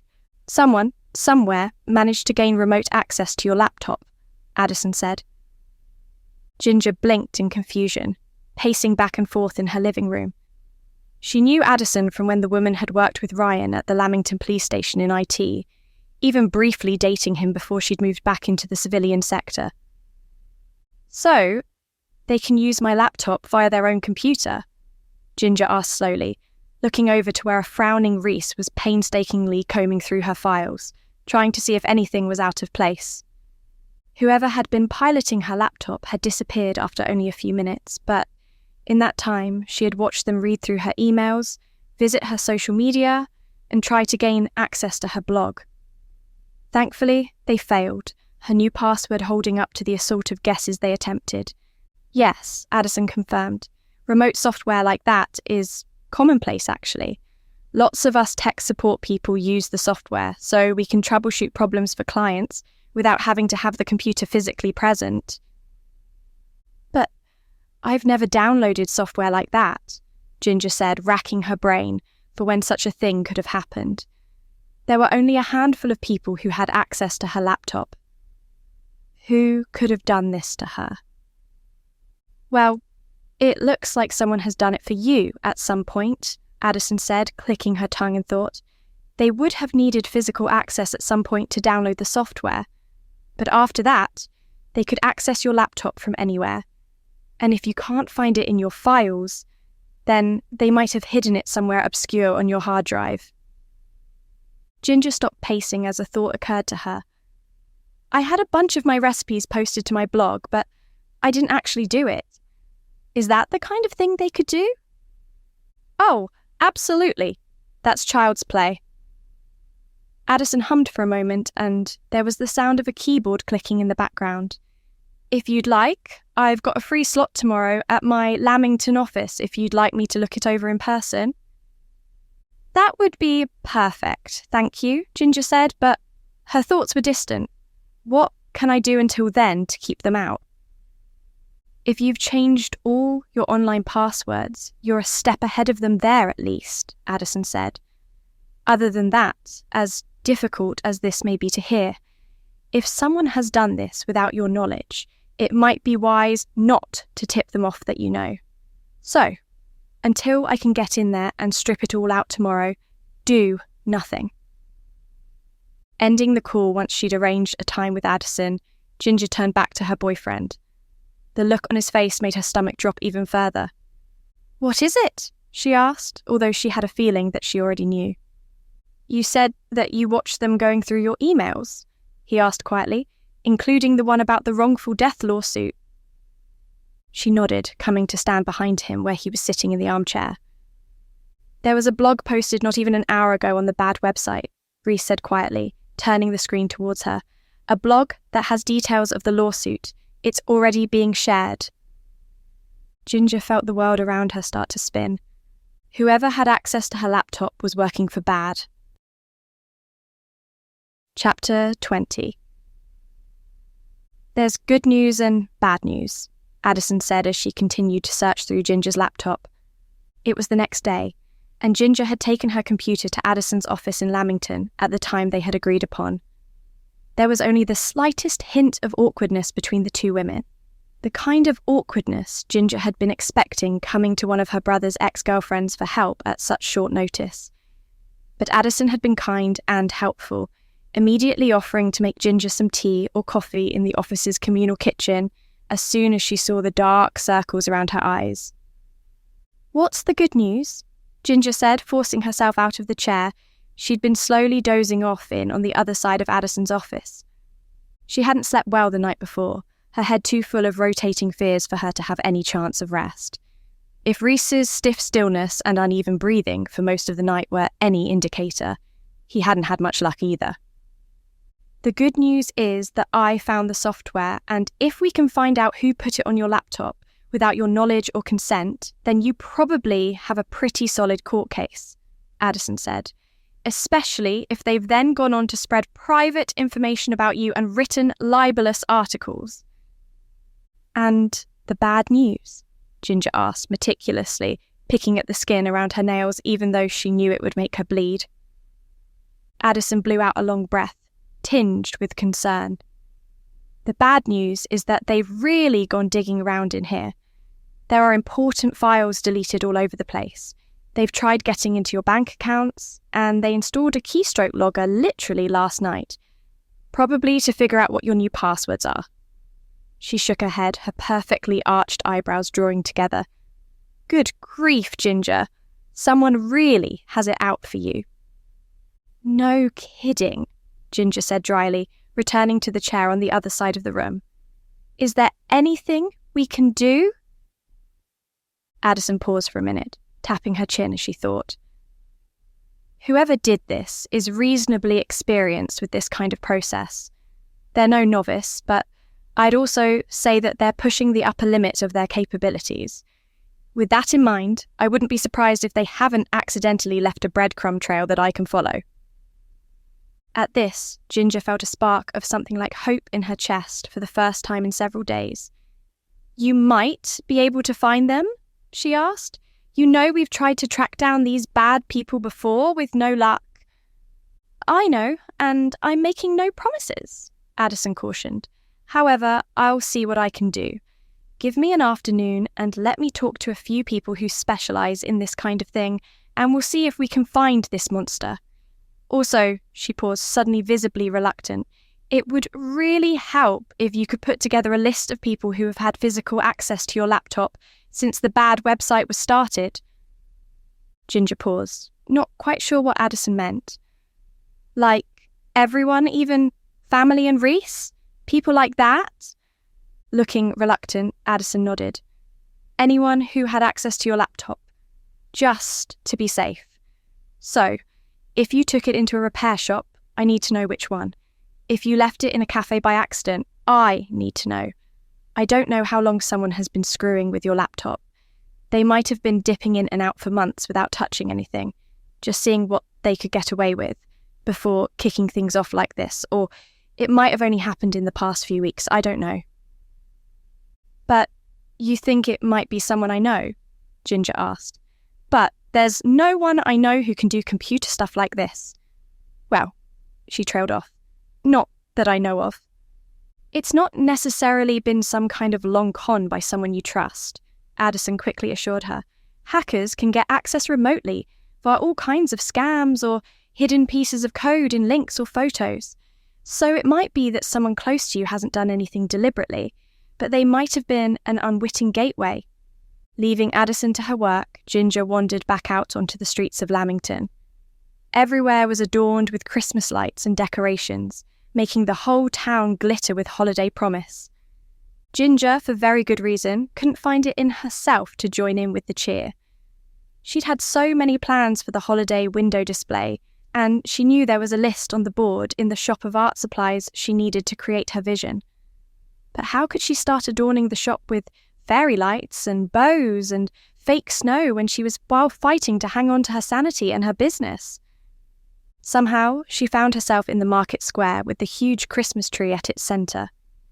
Sometime over the past few days, a little holiday fair had set up shop with a mini ice rink, a brightly coloured carousel and spinning teacups, and several vans serving sweet and savoury food. Tucking her dark green coat around her legs, Ginger dropped down to sit on one of the many benches set around the edges of the market square.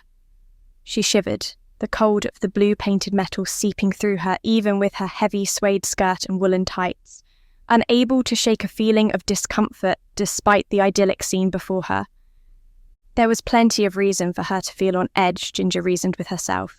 It felt like her phone was burning a hole in her pocket, even though she had uninstalled all the social media apps and had set it to silent. Yet there was a burning itch in her brain that she couldn't scratch. She knew that there were thousands of people out there forming opinions of her based off the lies of a group of people who had a ruthless vendetta against her. Stirred into restlessness by the thought, Ginger surged to her feet and hurried across the square, heading for the alley that would take her toward her shop. She wasn't going to get anything constructive accomplished, sat in the cold square. At the very least, she could go back to the shop and make a list of people for Addison. As she stepped into the narrow cobbled street, she had to swallow back a flash of fear, a ghostly echo of the shadowed stalker with their camera appearing for a moment in her vision.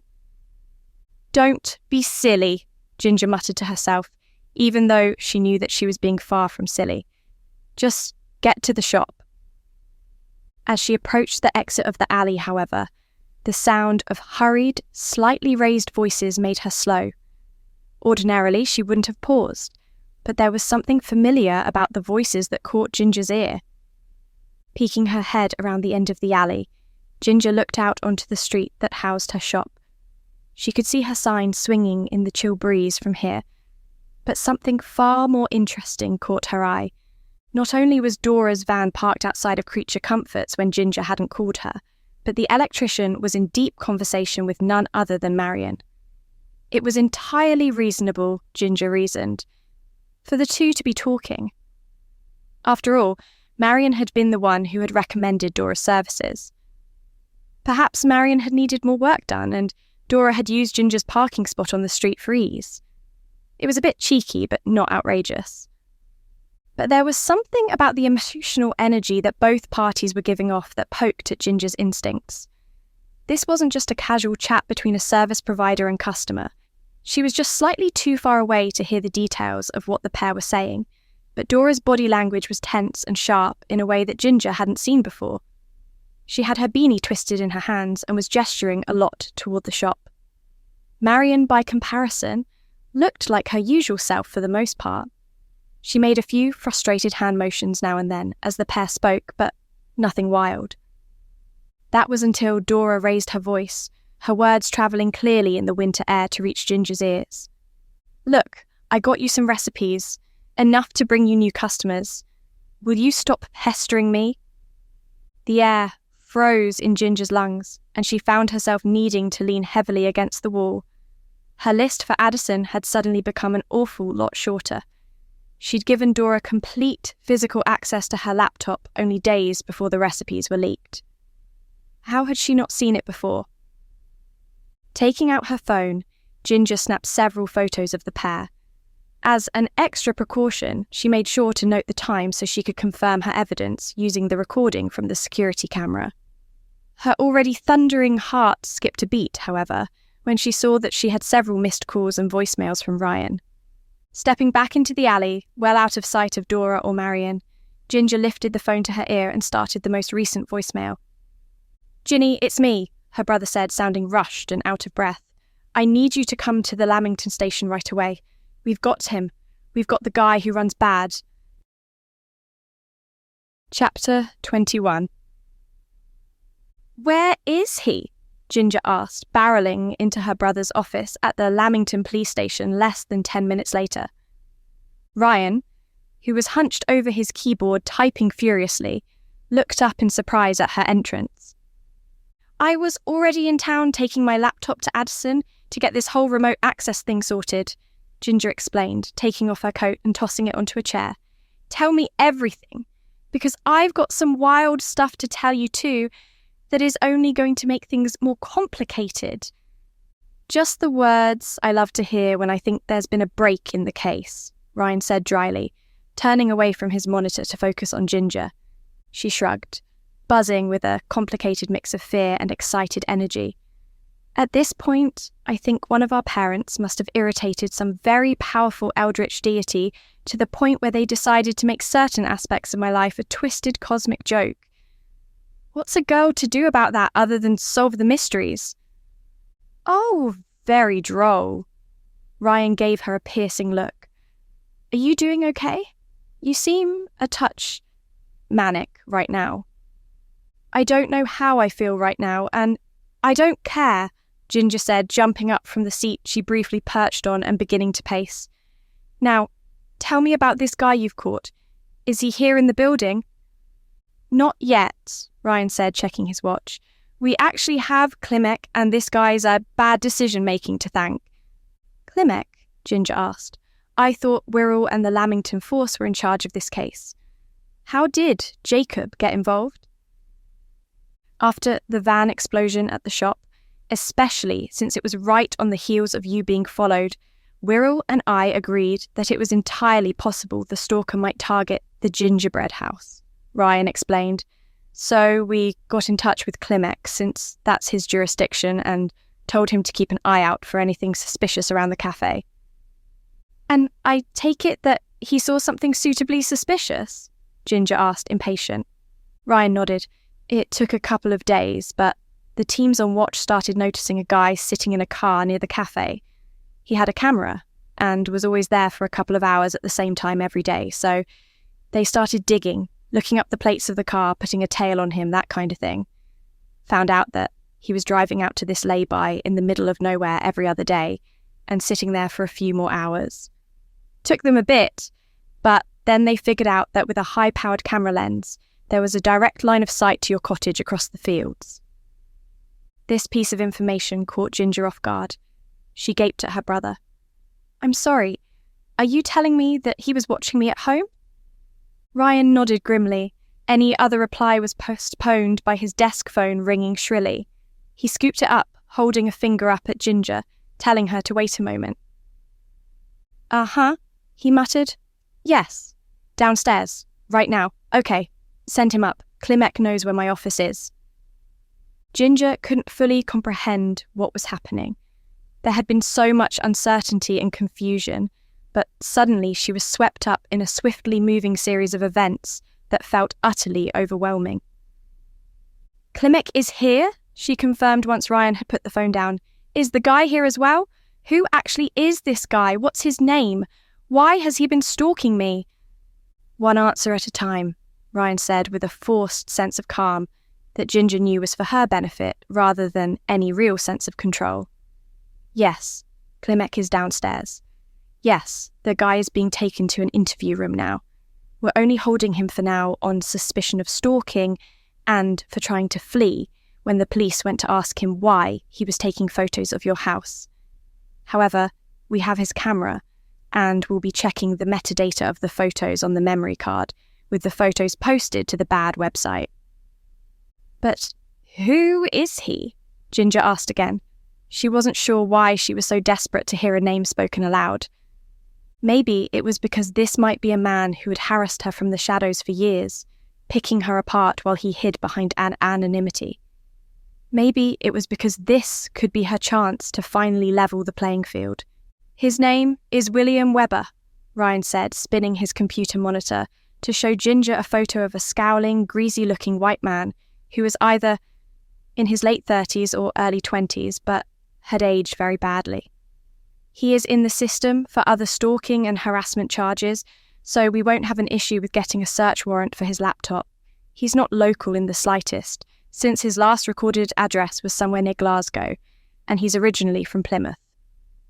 Before we continue into the story, do us a favour. Like this video and hit the subscribe button because it helps very much with YouTube's algorithm. If you want the audiobooks ads free, visit our website and select our bundles to save more. Thank you again. Now back to our story. "He really gets around, huh?" Ginger murmured, leaning forward to get a closer look, taking in the patchy blonde beard and dull, dirty hair. "A lot less frightening now I can see him." Amazing how powerful knowledge is, isn't it? Ryan turned his screen back. "And now you get control of your laptop back as well, since he won't be getting his grubby little fingers on his computer anytime soon." Ginger blinked, so busy processing this latest bombshell that she momentarily forgot that Ryan didn't know what she did yet. "That might not be the case. I don't think this Webber guy is the one who hijacked my laptop." Her brother frowned. "What?" There was a knock on the door, and DCI Jacob Klimek stepped into the office a moment later. "Perfect timing," Ryan muttered. "Nice to see you, Klimek, but I'll need another minute. Ginger has some new information to share." "It's apparently a day for revelations," Klimek said, nodding in greeting. "I've got some extra ones of my own." "And we might need to drag Addison in here too," Ginger added with a wince. I know, just adding more cooks to the kitchen, but I think we'll need it when you know what I know." "Which is," Ryan prompted, although Ginger could tell he was momentarily distracted by the mention of his ex. "Okay," she took a deep breath. "Webber isn't the one who has been remotely accessing my laptop. At least, I don't think so. He certainly wasn't the person who installed the software on my laptop needed to gain access." "But you know who did?" Klimek asked with a frown. Ginger nodded, taking out her phone. "Talking to Addison this morning, she told me that someone would have needed physical access to my laptop in order to put the software on there. Now, precious few people use my laptop other than me.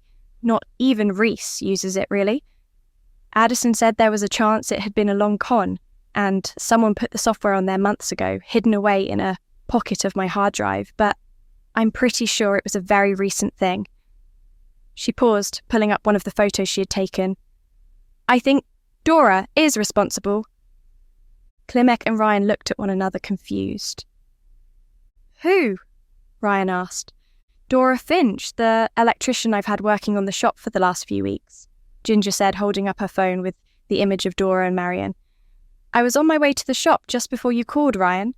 But then I saw these two talking." "Who's the older woman?" Klimek asked. "Do you know her too?" Ginger nodded. "Her name is Marion Bessett. She runs a cake shop just a street over from mine." "Am I sensing a motive?" Ryan asked, steepling his fingers together. "Possibly," Ginger replied, taking a deep breath and starting to count relevant points on her fingers. "I heard Dora say something directly to Marion about how there was more important information than recipes for her to find on that laptop, referring to my computer, I would assume." "And why would you assume that?" Klimek asked. "Not that I'm calling you a liar, Ginny, but I'm not seeing any evidence or even correlation here." Ginger held up a hand. "Give me a minute, it all comes together. The reason that is relevant is that I discovered that Marion has been using recipes stolen from me, recipes that were posted to my blog by whoever has remote access to my files.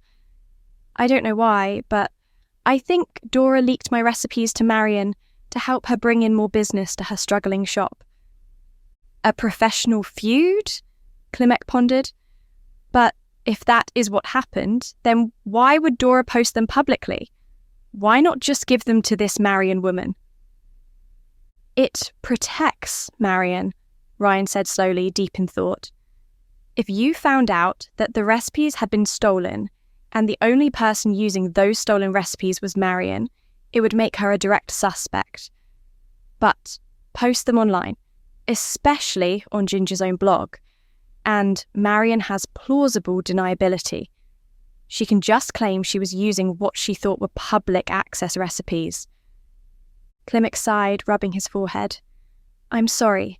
The man who has been stalking Ginger and potentially blew up a van behind her shop is downstairs in one of the interview rooms. Why are we stood here talking about recipes? I know they're important to you, Ginny, but Webber kind of takes precedence right now, don't you think? Yes, Ginger said, briefly gritting her teeth. But my point isn't actually about the recipes. It's that Webber has information that he could only have got from my personal files and emails. But if he wasn't the one who hacked my laptop, then how did he get that information? You think Dora is working with Bad somehow? Ryan said, realization dawning on his face. Maybe, Ginger said with a helpless shrug. I think we need to go to Addison and find out if we can confirm that Dora is the one who has been digging through my personal information. And what about Webber? Klimek asked, his confusion melting into active support. I can leave him to sweat for a little while to give us a chance to find out if he's been working alone. Ryan shook his head. No, you and Wirral get in there and start leaning on him about the photographs, the stalking and the libel. See if he will incriminate himself as definitely being the one behind Bad. Ginny and I will go to Addison to get some more answers about this Dora. Grabbing her coat and giving Klimek a quick squeeze on the arm as she passed him, Ginger hurried out of the office after her brother. The hunt was on. Chapter 22. Well, there's quite an easy way to answer this, Addison said, starting to click around on Ginger's laptop. She had spent several moments blinking in surprise following a barrage of explanations from the Burnet siblings, but now slipped into the focused professional that Ginger recognised from when she'd helped to catch a serial killer. Ginger glanced over at Ryan and couldn't help a small grin at the slight flush of colour along the top of his cheekbones. Although he and Addison had broken up amicably some time ago, it was clear to anyone watching that Ryan Burnet still had a crush on the computer specialist. You said that the only time you remember leaving your laptop alone with this Dora person was when she installed the software required for the security cameras. Yes? Addison asked, looking up. Ginger noticed how her eyes flickered to Ryan before coming to land on her, and she resisted the urge to roll her eyes. Could they wait until after the case had been cracked before they started up with their flirting? That's the only time I remember giving her physical access, she replied to Addison's question, keeping her other thoughts to herself. Although, if she was able to pick up my password, there were probably other times when she was working in the shop and would have been unattended with the laptop. Looks like she didn't need a second go, Addison said, grinning in triumph.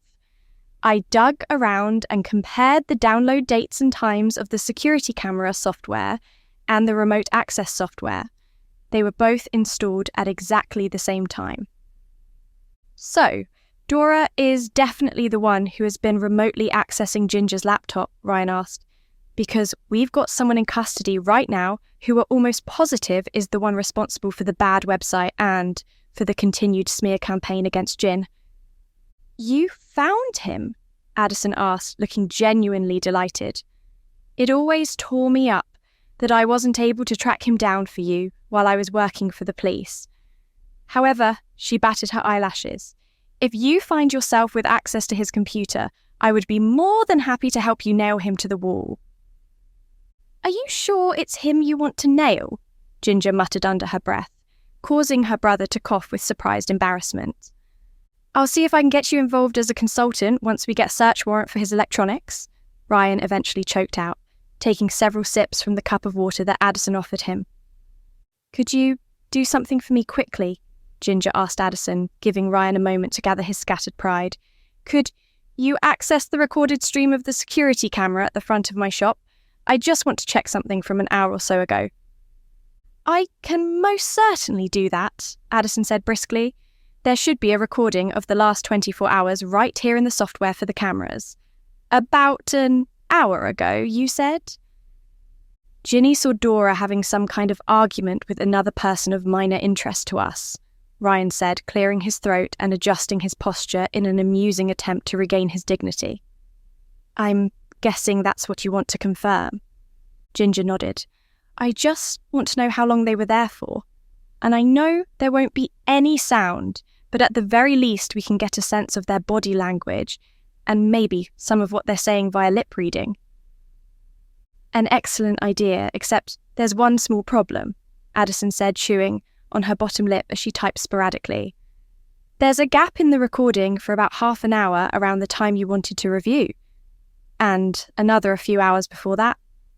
She looked up and Ginger could see the grim acceptance in the other woman's face. I'd hazard a guess that these recordings are riddled with gaps. If Dora has remote access to your laptop, or is able to log into the streaming software from her own device, then she could have been turning the cameras on and off whenever she wanted. She told me that the cameras were just having problems because of the cold, Ginger said quietly, starting to wonder how many of the technical failures had been engineered by Dora. But why turn the cameras off to sneak into the shop? She had access most of the time anyway. Maybe it wasn't about hiding the fact that she was there, Ryan said, tapping his foot as he thought. If she's been working with Weber, what if she's been letting him into the shop now and then? Ginger felt as if her throat was about to close up as she recalled the feeling of dread that she'd had about the basement the day before. How she'd felt like there was some unseen presence watching her and Mark in the shop.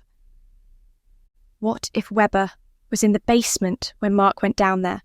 She asked in barely a whisper.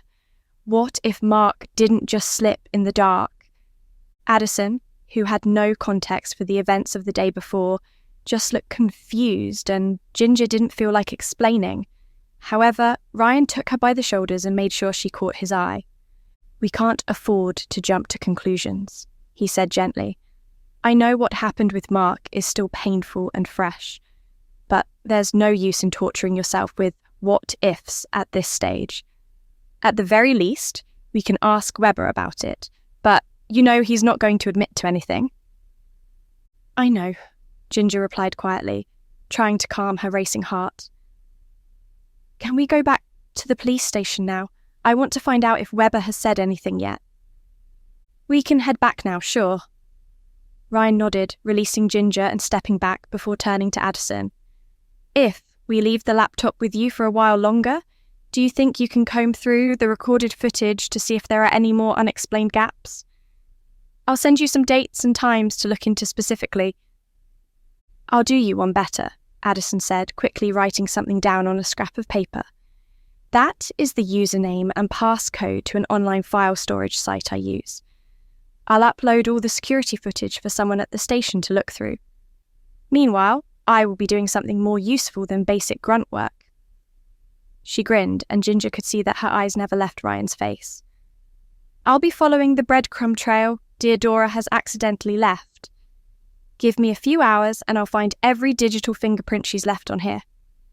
Ryan's face broke out into a broad grin of his own. Now, I like the sound of that. I'll let you know if we get access to Weber's laptop. There's no one else I'd rather have working with us. I look forward to it, Addison called after them as they exited her office. Just call when you need me. I'm sure you still have my number. Asterisk, asterisk, asterisk. He's not said anything useful, Wirral said by way of greeting when Ginger and Ryan walked into his office a short while later. We've been asking him about the camera, why he's been staking out Ginger's place of business and her home, and he's just been stonewalling us. Klimek, who had stripped down to his shirt sleeves, was glaring at his cup of tea like it had personally offended him. He's a smug little twerp. He's demanded a lawyer and is telling us absolute nonsense until they arrive, at which point he'll no doubt switch to silence. Ginger, still trying to push away the thought that Mark's death might not have entirely been an accident, tucked herself into the corner. A sudden wave of dizziness washed over her, and she realised she hadn't eaten or drunk anything since her early morning breakfast many hours ago. That, accompanied with the onslaught of developments, made her feel rather unsteady on her feet. Grabbing the chair from the empty desk in Wirrell's office, she sat down watching the 3 police officers talk. "We only get him for 24 hours before we have to let him go," Wirrell pointed out. "If we can find enough evidence to charge him with something serious, we can apply to stretch it to 36 hours. But you know how difficult it is to get stalking taken seriously." "Then we push a search warrant through and get enough from his computer to hold him," Ryan suggested, crossing his arms. "We can't let him walk out of here. He'll be in the wind immediately, and we know he'll probably only double his efforts to bring Ginny misery." "Good to know," Ginger muttered, sinking further into the seat, trying to gather her thoughts for long enough to contribute to the conversation. Ryan gave her an apologetic look before turning back to his colleagues. "Look, I've only got him here under the frailest of charges," Clementine said. "If he hadn't tried to leg it when my guys approached in a squad car, I'd only have been able to claim he was loitering to take those photos of the cafe. And," he grimaced, "as Webber just loved to remind us, over and over again, there's nothing against the law about taking photos in public. His lawyer can downplay the obsessive visits to the gingerbread house and to Webber just being a weird guy." "Why do you think my attempt at a civil case died so quickly?" Ginger pointed out. "Everyone I spoke to pointed out that even if I could find the real identity of whoever ran the site, digital stalking and harassment just isn't taken seriously by most people." "Then what about the van explosion?" Ryan asked. "We can place him there almost immediately afterwards, thanks to the photos on his website. Can't we slap him with suspected terrorism or something?" Wirrell shook his head. "We still haven't formally confirmed that Webber took any of the photos on the site, or that he's even connected to it at all. We can't hold him on that." Frustration began to simmer in Ginger's stomach, like she'd just swallowed a glass of neat whiskey. "Are you telling me that we might lose him?" she asked. "The guy who has almost certainly been harassing me for months is probably going to walk out of here." "Ginny," Clementine said gently, his face soft with sympathy, "we're going to do everything we can to make sure that doesn't happen. And even if it does, we have that lead to Dora that you found, right? We're not going to give up on this case." I know. Ginger slowly got to her feet, all at once exhausted. "I'm going to get some water. Been too long since I hydrated." "Maybe see if you can call Reese," Ryan suggested. "Let him know what's going on." "Maybe," Ginger murmured, her thoughts already elsewhere by the time she was out the door. She wandered down the hallway toward the break room, replaying the conversation between Dora and Marion that she had seen. How did the two of them fit into all this? How had Dora come to work with someone like William Webber? Were the two of them even working together at all? And what had prompted Webber to step up his campaign from online libel to physical stalking? Pulling herself from her thoughts, Ginger blinked as she realised that she'd overshot the break room, confused by the sameness of the white walls and blue carpet. However, she paused after only a few backtrack steps when she realised that she was down by the interview rooms. As if drawn by some unseen force, she found her gaze drifting toward one door in particular. It looked no different to any of the others. It was made of the same boring, pale laminate wood. Yet Ginger moved toward it like spun sugar stretching toward the ground, pulled by gravity. Stepping into the viewing gallery, with its large one-way mirror looking into the interview room, part of Ginger was entirely unsurprised to see William Webber seated at a table on the other side of the glass. He looked so calm and conceited sitting there, his hands folded neatly in front of him. Before Ginger knew what she was doing, she reached for the button that would activate the intercom into the room and spoke directly into the microphone. "Hello, William," she said, pleased at the way he suddenly sat upright. "I think you and I need to have a talk." Chapter 23. Now that's a voice I wasn't expecting to hear. William Weber cocked his head, an unpleasant smirk crawling onto his face like a slug. Ginger Burnet herself, as I live and breathe. An unfortunate state of being for you that you force onto those around you. Despite the way her heart was thundering in her chest, Ginger was surprised at how calm she felt. Who knows how long that will be the case, though? Weber leaned forward on the table, his small, mean eyes narrowing. Is that a threat? Because I'm sure my lawyer will be so very excited to hear about that. Ginger felt herself begin to sweat. She'd forgotten about the lawyer who was on their way. That meant the time she had available to do something here was even more limited. It's not a threat in the same way that what you write about me is just asking questions rather than libel. He shrugged, still looking infuriatingly calm. I don't know what you mean by that. What? Writing? I know you run the Burn It All Down website. I know you've been stalking me. I know you've been taking photographs of me without my consent. Ginger snapped, cursing herself for losing her cool when she saw Weber smirk again. I have no idea what you mean, he said, crossing his arms and leaning back in the chair. Ginger took a breath, stepping away from the intercom. What was she trying to achieve here?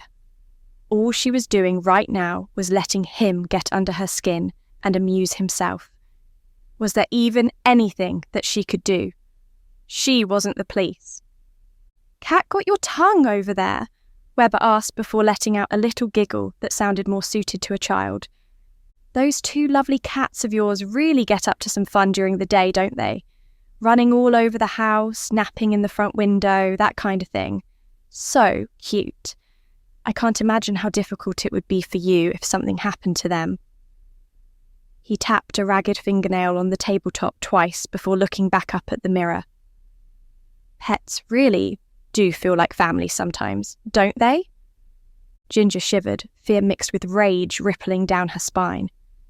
She was sick of this, sick of being powerless against this tide of hatred that Weber had stirred up for years, sick of the fear that he had caused her, sick of having her sense of peace and safety violated while the people she went to for help told her that there was nothing anyone could do.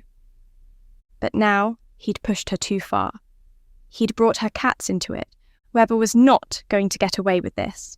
She was going to find out how he and Dora were connected and use the two of them to tear one another apart.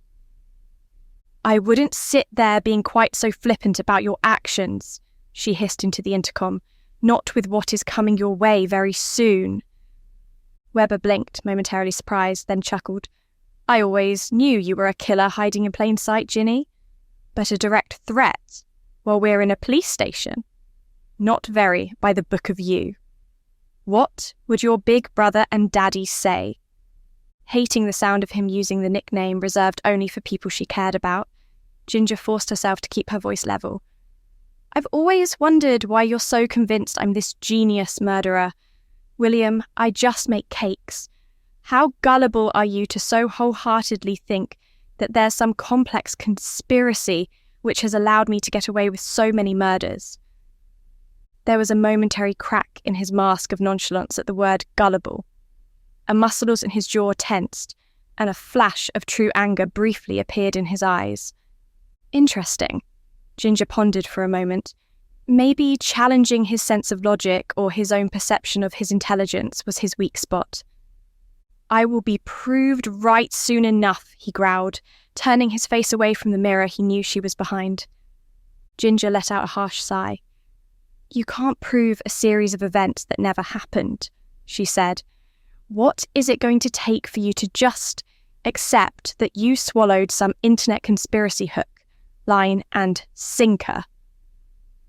The crack in Weber's composure split wider at her comment, his shoulders tensing. It wasn't some conspiracy I swallowed, he said, stabbing the table with his finger for emphasis. I am the leader of this investigative group, the head of a crusade who will see you taken down. I thought you didn't know anything about bad, Ginger asked sweetly. Yet, You're at the head of the crusade? Sorry, my mistake. The harassment? Everything we do is in the name of justice, Webber snapped. Ginger grinned. She'd popped him open like a pod of peas. You consider hounding minor female internet celebrities and posting poorly written attempts at journalism to be in the name of justice? She asked. I think that's just being an incel with extra layers of delusion. The door to the viewing room opened, startling Ginger so much that her finger slipped off the intercom button. Klimek was standing in the doorway, a look of weary acceptance on his face. I really wish I was surprised to see you in here, he said, closing the door behind him. Your brother and Wirral are likely not far behind me. I didn't plan on coming here when I left you all. I promise, Ginger said, hoping he could see on her face that it was the truth. I just kind of ended up here. You can only hide behind your corrupt brother and powerful friends on the police force for so long, Webber snarled, getting up from the table and stalking over to the mirror. Sooner or later, you'll slip up and I'll be there to see it. I'll make sure everyone knows. Klimek blinked in surprise. Wow, you certainly got him talking. Ginger shrugged. I just gently challenged his intelligence. Men like him don't really like it when women do that. Has he said anything useful? Klimek asked, strolling over to stand directly in front of Webber, unseen on this side of the glass. He confirmed he's in charge of Bat, Ginger said, keeping her distance. She didn't want to be anywhere near Webber, even with a mirror between them. And I think he absolutely truly believes that I'm a serial killer hiding behind the facade of a baker. Have you asked him anything about Dora or the laptop? Klimek asked, tapping his chin in thought. Ginger shook her head. I didn't want to say anything about the evidence we have in case it ruined some plan that you and Ryan and Wirral had for questioning. Her longtime friend nodded in approval, shooting her a smile. Smart of you and very much appreciated.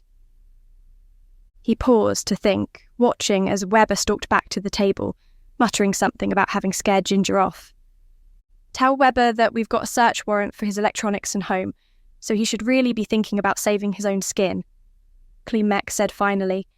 And say that we know he wasn't working alone, but frame it so it sounds like you think he was just some lapdog following orders. Maybe lead with that, then talk about the warrant. Ginger nodded, surprised that he was letting her continue.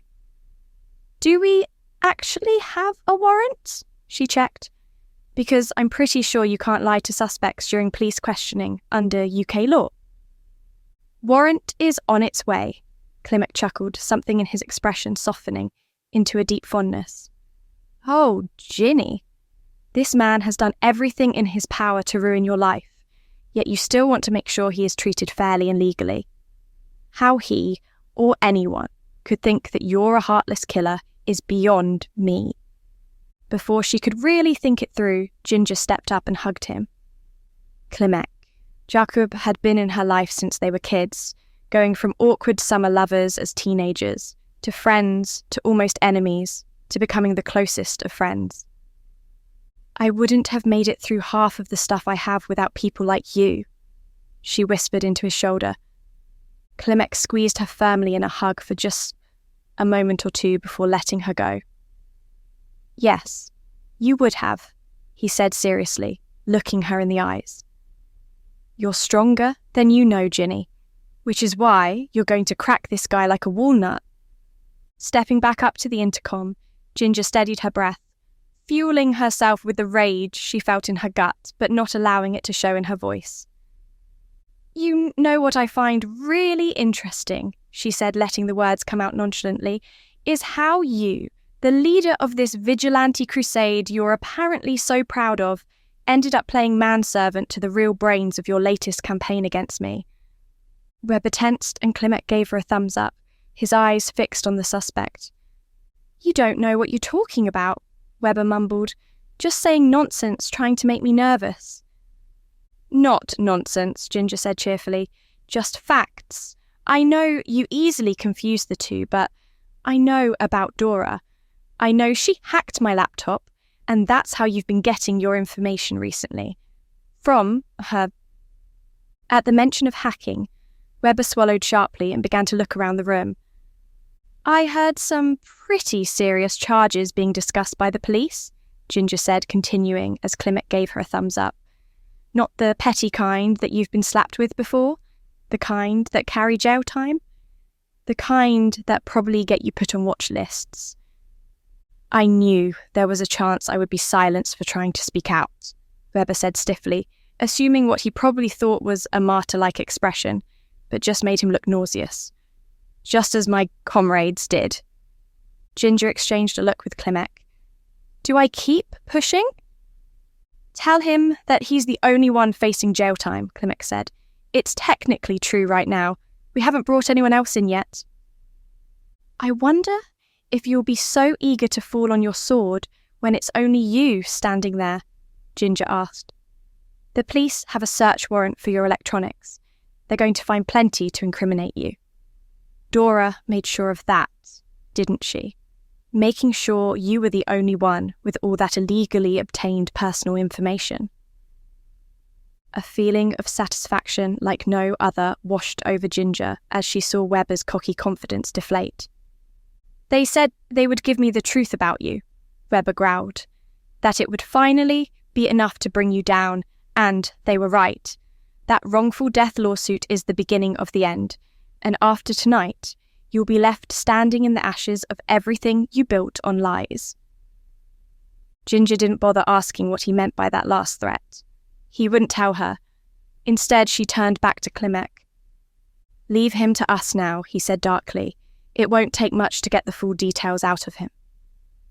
Ginger nodded, dropping into the other viewing chair, just as her phone began to ring. Pulling it out, she saw it was Addison. Chapter 24. Don't ask me how I know this, as it might not be entirely legal. Quite a conversation opener, Ginger said with a grin. But do go on. So, Addison said, just to back up for a second, I have enough evidence here to bury Dora and the guy that the police have pulled in for questioning. I found all their messages and emails to one another thanks to a little back door that Dora left open in her security, and to the very software she used to watch you. Ginger passed this on to Clement, who immediately grinned and got to his feet. I'll go tell the other two, so we can get that ready to use on Webber when we question him, he said, his footsteps soon fading down the hall. Is that the slightly illegal part? Ginger asked, keeping her voice down despite being alone. No, Addison said, quickly typing something. That part is that I found Dora's current location. I called to tell you that because it says she's currently in your shop in Lamington. Did you ask her to be there? No, I didn't, Ginger said, immediately hurrying out of the room. But I'm going to find out why she's there. I think it's time the two of us had a chat. Asterisk, asterisk, asterisk. You're quite the dedicated contractor, aren't you? Ginger said, leaning against the doorframe of the studio of Creature Comforts. Dora, who was balanced on a ladder, squeaked in surprise. The tool that she was holding clattered to the ground. Ginger, she gasped, half turning on the ladder to look back. You scared the life out of me. What are you doing here, Dora? Ginger asked flatly, strolling into the studio. She tucked her hands into the pockets of her coat, hoping it would hide just how much she was trembling with nerves. I didn't schedule you to come in today. You didn't? Dora asked, climbing down the ladder. It wasn't difficult to hear the barely hidden panic in her voice, making Ginger think that Dora knew the net was closing. No, I didn't, Ginger said, careful to keep the work table between her and the young electrician, just in case. She'd been caught off guard by desperate people more than once, and didn't feel like living the experience again. So, I'm curious about why you're here and what you're doing. There was some damage that I wasn't able to get fixed yesterday, Dora stammered out, and I wanted to give you some extra light in the basement because of what happened to... Because of what happened? Heart pounding in her chest, Ginger stood for a moment, just examining the young woman before her. seeing the dark circles beneath her eyes, the slightly stale scent of panic that drifted off her like steam, a fresh, purple bruise blooming around her left wrist. Was this really the mastermind who had been puppeteering William Webber and his obsession? "It's strange when you think about it," Ginger said quietly, looking up at the gashes in the wall that Dora had been digging around in. "The amount of trust that we just automatically put in tradespeople. These strangers that we found via the internet, or something as simple as word of mouth. We let them into our homes, our businesses, our lives, in a way that we wouldn't ever do with any other kind of stranger." Dora's face went through a twisting pattern of emotion before she looked down. "I don't think I understand." "Yes, you do," Ginger instantly replied, not trying to hide the sharpness in her voice. "And you know how you took advantage of that implicit trust." At that, Dora's gaze snapped up to Ginger's face for only a moment before flicking back down, but it was long enough to disperse any lingering doubts Ginger had been carrying. "If this is about the power yesterday," Dora said quietly, hands fluttering like dying birds without the comfort of her beanie to hold, "and you think it might have accidentally led to Mark's death, then we can talk about it. I can talk to lawyers or whoever you need. I might be able to even help you with the lawsuit if you—" She stopped, the breath wheezing out of her mouth as she realised what she'd just said. Ginger placed her hands very slowly, very deliberately, on the work table's surface and leaned towards Dora. "The only way you would know about that lawsuit is if you read William Webber's libelous website," she said, sending each word flying out into the air like a knife. "Or if you were the one to take that information from my laptop in the first place." Dora looked up, a scrap of hope fluttering in her eyes at the escape she thought the first option posed. "But I already know that it was you who leaked that information," Ginger bit out, her skin feeling like it was burning as rage she didn't know she was carrying came to life. "I know because I watched you read the email, and the police now know what you've done too." For a moment, she thought Dora was going to try to deny it all, but then the younger woman swayed on her feet, having to clutch at the table as she apparently went lightheaded. What Ginger was really not expecting, however, were Dora's next words. "Thank goodness it's all over," she sighed, leaning both hands on the table in front of her, head hanging. "I'm free." "I think you'll find that you'll end up being quite the opposite of that," Ginger said slowly, trying to pick apart Dora's reaction for some hidden agenda. "What are you talking about?" Dora looked up at Ginger, her expression completely different. Gone was the nervousness. It had been replaced with an unsettling look of terror tinged with joy. "Please understand that I hated every minute I spent deceiving you," she said.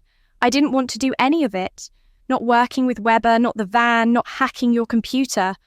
God knows I definitely didn't want anything to happen to Mark." "What?" Ginger suddenly found that she couldn't swallow. Mark was an accident." Dora shivered, eyes darting around the room. "Not as much as you think it was." Ginger's rage lit a fire under her heels, sending her barreling toward Dora. Taking a fistful of the younger woman's shirt, she forced Dora backwards until her back hit the closest fridge with a dull thud.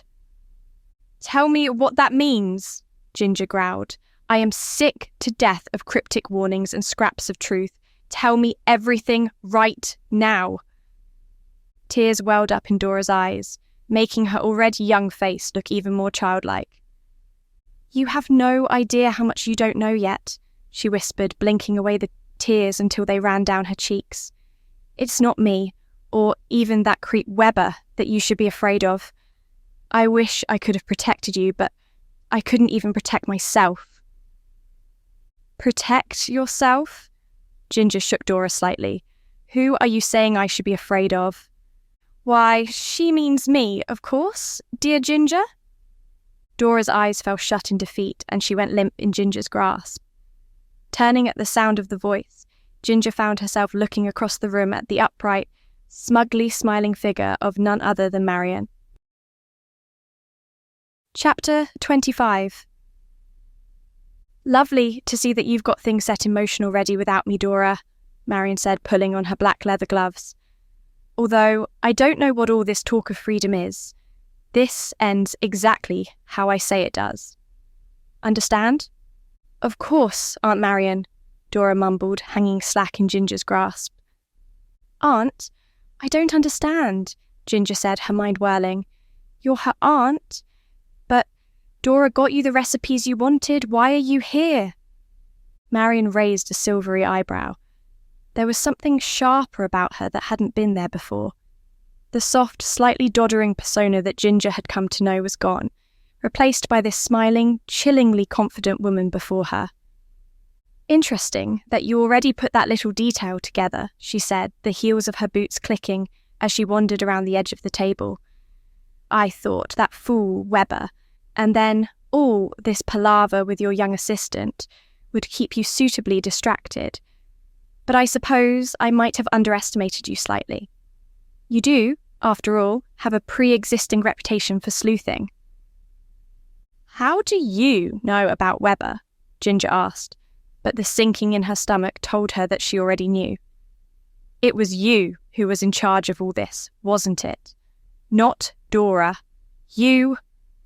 Marion rolled her eyes. As if my dense niece could orchestrate something of this complexity. I am astonished she's able to change a light bulb unassisted. Ginger gently began to loosen her grip on Dora, starting to fully grasp the true source of power in the room.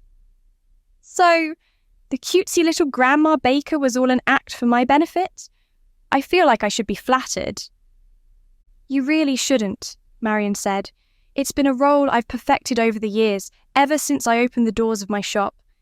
It's what people want. It's what people expect. So, I give it to them. Because while they're watching the persona they expect, they're not looking at what the other hand is doing. She made a very slight motion with her head as she finished speaking. Before Ginger could stop it, in a blur of movement, Dora hooked a surprisingly muscular arm around her neck. A moment later, Ginger found a soldering iron only centimetres from her eyeball. She froze in Dora's grip, not daring to blink. Do you think you're the first little upstart I've put out of business in this town? Marion sneered. There have been dozens of you over the years, all as stupid as you were, young and pretty, as if that's all it takes to run a business. Yet, you had to resort to stealing recipes from me to keep afloat, Ginger choked out. She immediately regretted it when Marion nodded sharply, and Dora pressed the soldering iron to the fullest part of Ginger's cheek. The pain was brutally hot, but Ginger refused to let out anything more than a whimper. I thought you would be easier than most, Marion said, strolling over to the shelves to pick up small jars of ingredients, before dropping them one by one to smash on the floor. You came with a built-in weak point in the form of that silly stalker of yours, and then the electrical problems in the building on top of that. Another jar exploded and Ginger flinched. It really was serendipitous. The police already know about Dora hacking my laptop, Ginger said, every nerve poised for another blast of pain. You know it's only a matter of time before they find some record of the two of you being related. Oh, I don't doubt it, Marion said, turning away from the shelves at last, a small bottle of vanilla extract in her hand. And I will have to tell them that I unfortunately have not seen my niece in several years, not since she dropped out of university to go to trade school. It's really quite heartbreaking, especially after all the love and care I lavished on that child when my husband took her in as his own child. At the mention of her uncle, Dora tensed, the hand holding the soldering iron shaking ever so slightly. The old fool was always too soft-hearted for his own good, Marion said before hurling the bottle of vanilla at the wall. It exploded, making both Ginger and Dora flinch as glass and vanilla went flying everywhere. Marion remained entirely unruffled, however, simply shaking off a few stray shards of glass from her coat. I think it'll just need a few more signs of struggle, Dora, she said, but not too many. The fire will scrub most of it out. Fire? Ginger fought the urge to struggle, aware of the soldering iron still terrifyingly close to her eye. Yes. Marion clasped her hands, a look of faux sorrow on her face. It was really so tragic. You were driven to a breakdown by that boy's death, you see. You just couldn't handle the guilt, and with a lawsuit hanging over your business, you knew that you were going to lose everything. Add that to all the stress of being stalked, the van explosion, trying to keep your shops open, and it was too much. Ginger swallowed, panic starting to drip into her chest cavity like melting ice.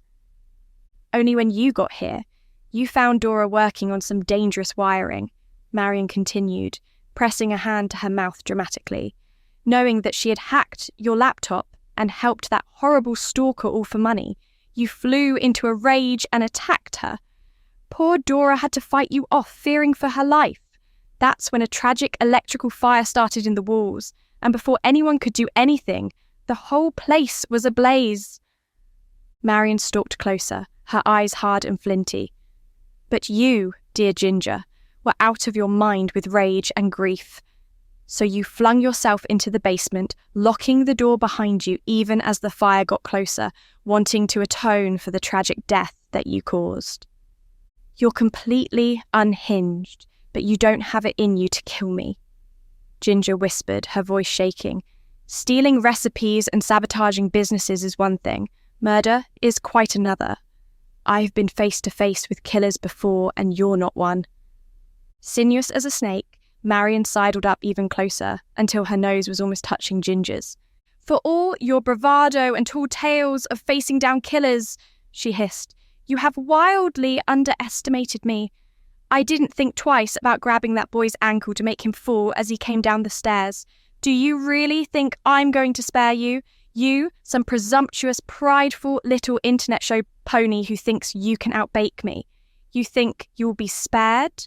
Ginger leaned in, closing the distance so she and Marion were nose to nose.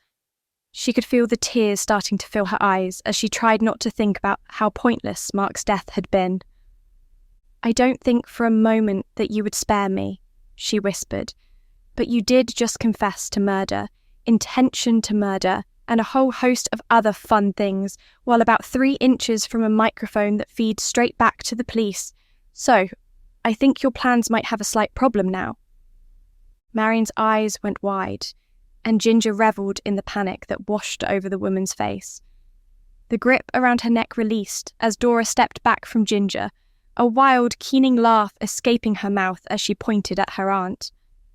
The front and back doors of Creature Comforts burst open as police flooded in. Instantly, the air was filled with shouts and commands. Through it all, Ginger kept her eyes locked on Marion as she and her niece were cuffed, read their rights, and dragged away. It was only when Reese emerged from the throng, called in all the way from his history class at Chiswick Park, that Ginger crumpled. She dropped to the floor, shaking and sobbing, letting herself be completely wrapped up in Reese's arms. Shh, it's okay, he soothed, pressing her head to his shoulder. It's all over now. It's done. And much to Ginger's surprise, she found that she believed him, that this time it might actually be over. Epilogue. Only you two would dilly-dally around all year and then take the plunge 2 weeks before Christmas, Dorothy grumbled good-naturedly, bustling into the cottage with a box in her arms. Ginger's cottage was the centre of much hustle and bustle. The front door stood open, releasing a toe-tapping herd of jazz notes out into the crisp December air.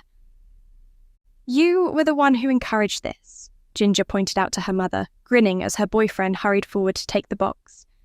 I thought you'd at least wait for good weather, Dorothy said. No, don't worry, Reese love, I can manage. Where do you want this?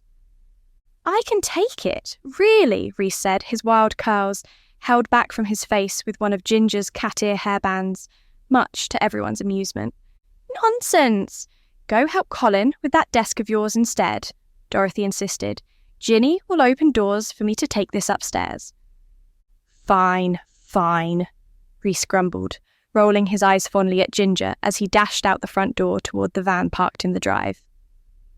It was several weeks since the confrontation with Marion in Creature Comforts, and plenty had happened in that time.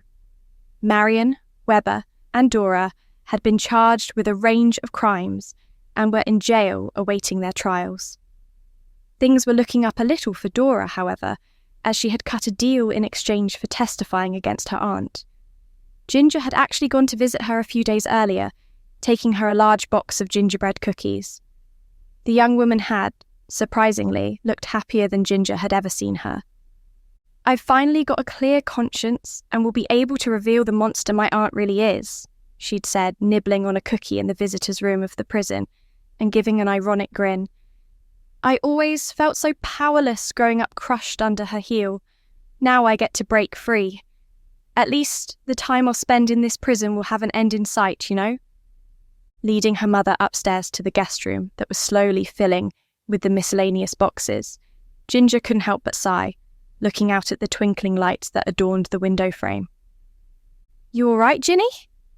Her mum slipped her now empty arms around her daughter's waist. "I'm not actually annoyed, you know." "I know," Ginger said softly, holding the familiar hands that had raised her from a child into an adult. "I was just thinking about how difficult it must be for Mark's parents. First holiday season without their child." Dorothy sighed, the breath heavy with grief. "I know you care, sweetheart, but you can't carry any of that for them. You've done everything that you can.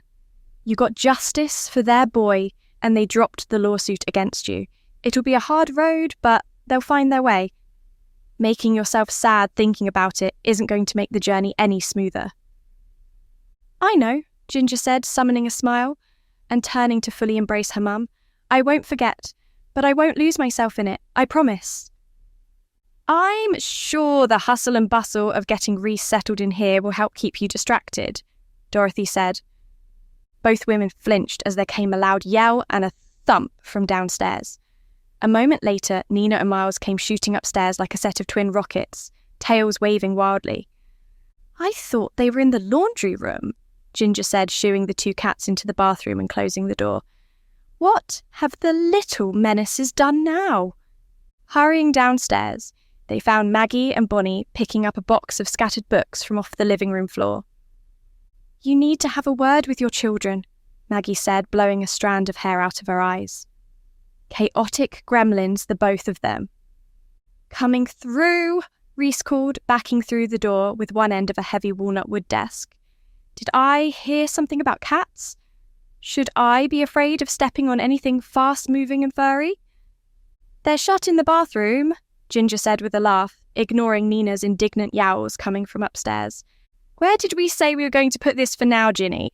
Colin asked, the desk seeming featherlight in his capable grip. "Garage," Ginger said, pausing to press a kiss to both her boyfriend's cheek and her stepfather's as she headed out to collect the next box. "And that box of books needs to go in the guest room." Many hands really did make light work, and the day whizzed by in a blur of laughter, sweat, food, and music. Before Ginger knew it, the van was empty, and the house was full of boxes, people, and life. Unpacking became a party, with Ryan turning up in the evening. Much to everyone's surprise, he brought Addison with him. "Don't make a big deal of it," he mumbled when Ginger and Dorothy cornered him in the kitchen when he went to grab another glass of the mulled cider from the jug. "We're just giving it another shot, seeing if we work out this time." "But I thought you were still going out with that lovely fireman," Dorothy said. Davis? "Daniel," Ryan corrected, "and maybe I still am. Maybe Addison is into the open relationship thing. You don't know." He waved his hands to dismiss any more questions from his mother, while Ginger giggled silently. "I am not talking about this anymore, especially not with you two. Now come help find space for Reese's books on Ginger's already packed shelves."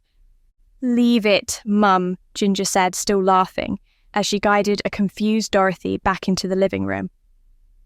Eventually, all pretense of unpacking faded away, and people all came to congregate in the living room. Bonnie's wife, Maria, arrived at around 9 in the evening, bringing a very large bowl of salsa, one of guacamole, and several bags of tortilla chips with her to feed the hungry horde.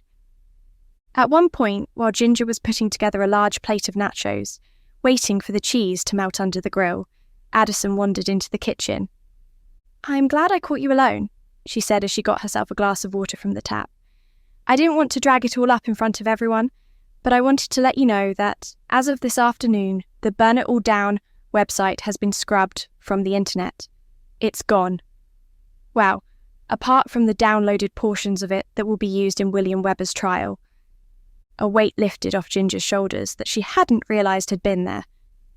It was a weight that had built up slowly, layer by layer, like a dark lump of sedimentary rock on her back, crushing her a little more each day. And now it was gone. "I'm so glad you told me. Thank you," she said, spontaneously wrapping Addison into a hug before having to pull the melty, crispy nachos out of the oven before they became too much of both. "Nachos?"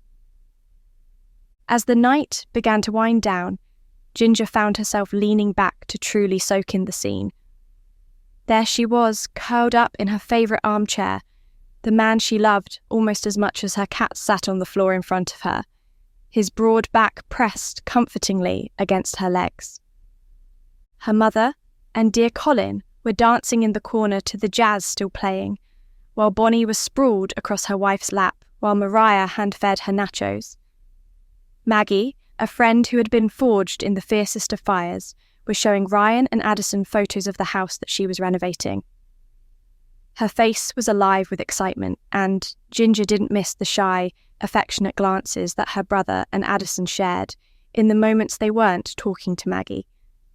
There was a gentle chirp from down by the chair leg, and a moment later Nina hopped up into her lap, pleased to have finally been released from her bathroom prison. Miles, as always close behind, flopped heavily onto Reese's lap in a bid to be closer to the dab of sour cream that had landed on Reese's shorts. "I can't believe you've kept the headband on all day," she chuckled, tugging gently on the little ears still atop Reese's head. He tipped his head back to grin at her, his hands busy petting Miles. "What can I say? It's comfortable." "Yes," Ginger murmured, looking around the room. "Yes, it is.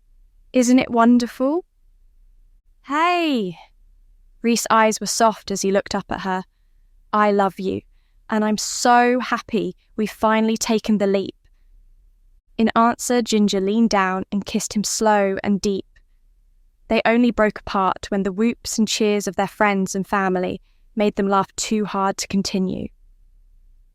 "Well, life stage completed, Ginny," Bonnie said, still sprawled in Mariah's lap. "Look at you go. 2 shops, a live-in partner, cats. You're really living the dream here." "Thank you very much," Ginger said, taking a small bow. "I'd like to thank my friends and family for making this all possible." She paused, suddenly blinking back tears. "All joking aside, I really couldn't have done any of it without you all." Yes, very emotional," Ryan said, unable to let a tender moment rest for too long. "The question is, what now? I saw there was a 'for sale' sign up for the cottage next door, now that John has moved to live at the retirement village and fall under the sway of Reese's mother." "She practically runs the place at this point," Reese muttered into his glass. "Give it time, and there will be a registered cult of Rosanna in that place. Mark my words." "What about John's house?" Ginger asked her brother, swatting at Reese with a laugh. "Well, why not buy it?" Ryan asked. "Join the 2 cottages together to really give yourself some space?" "We'll see," Ginger shrugged, but the seed of an idea lodged in the back of her mind and germinated. She looked around her friends and family once more while Nina purred contentedly against her chest. "Who knows what the next step is?" Ginger said with a smile. "Whatever it is, I'm looking forward to finding out." Maggie Hop's series is available on our website. Take the bundle and save more. Scan the QR code or click on the link in the description to read the next book in the series. Share this video with your friend or watch one of the following videos. Subscribe to our channel, like this video, and hit the notification bell to not miss any new audiobooks. Thank you for watching.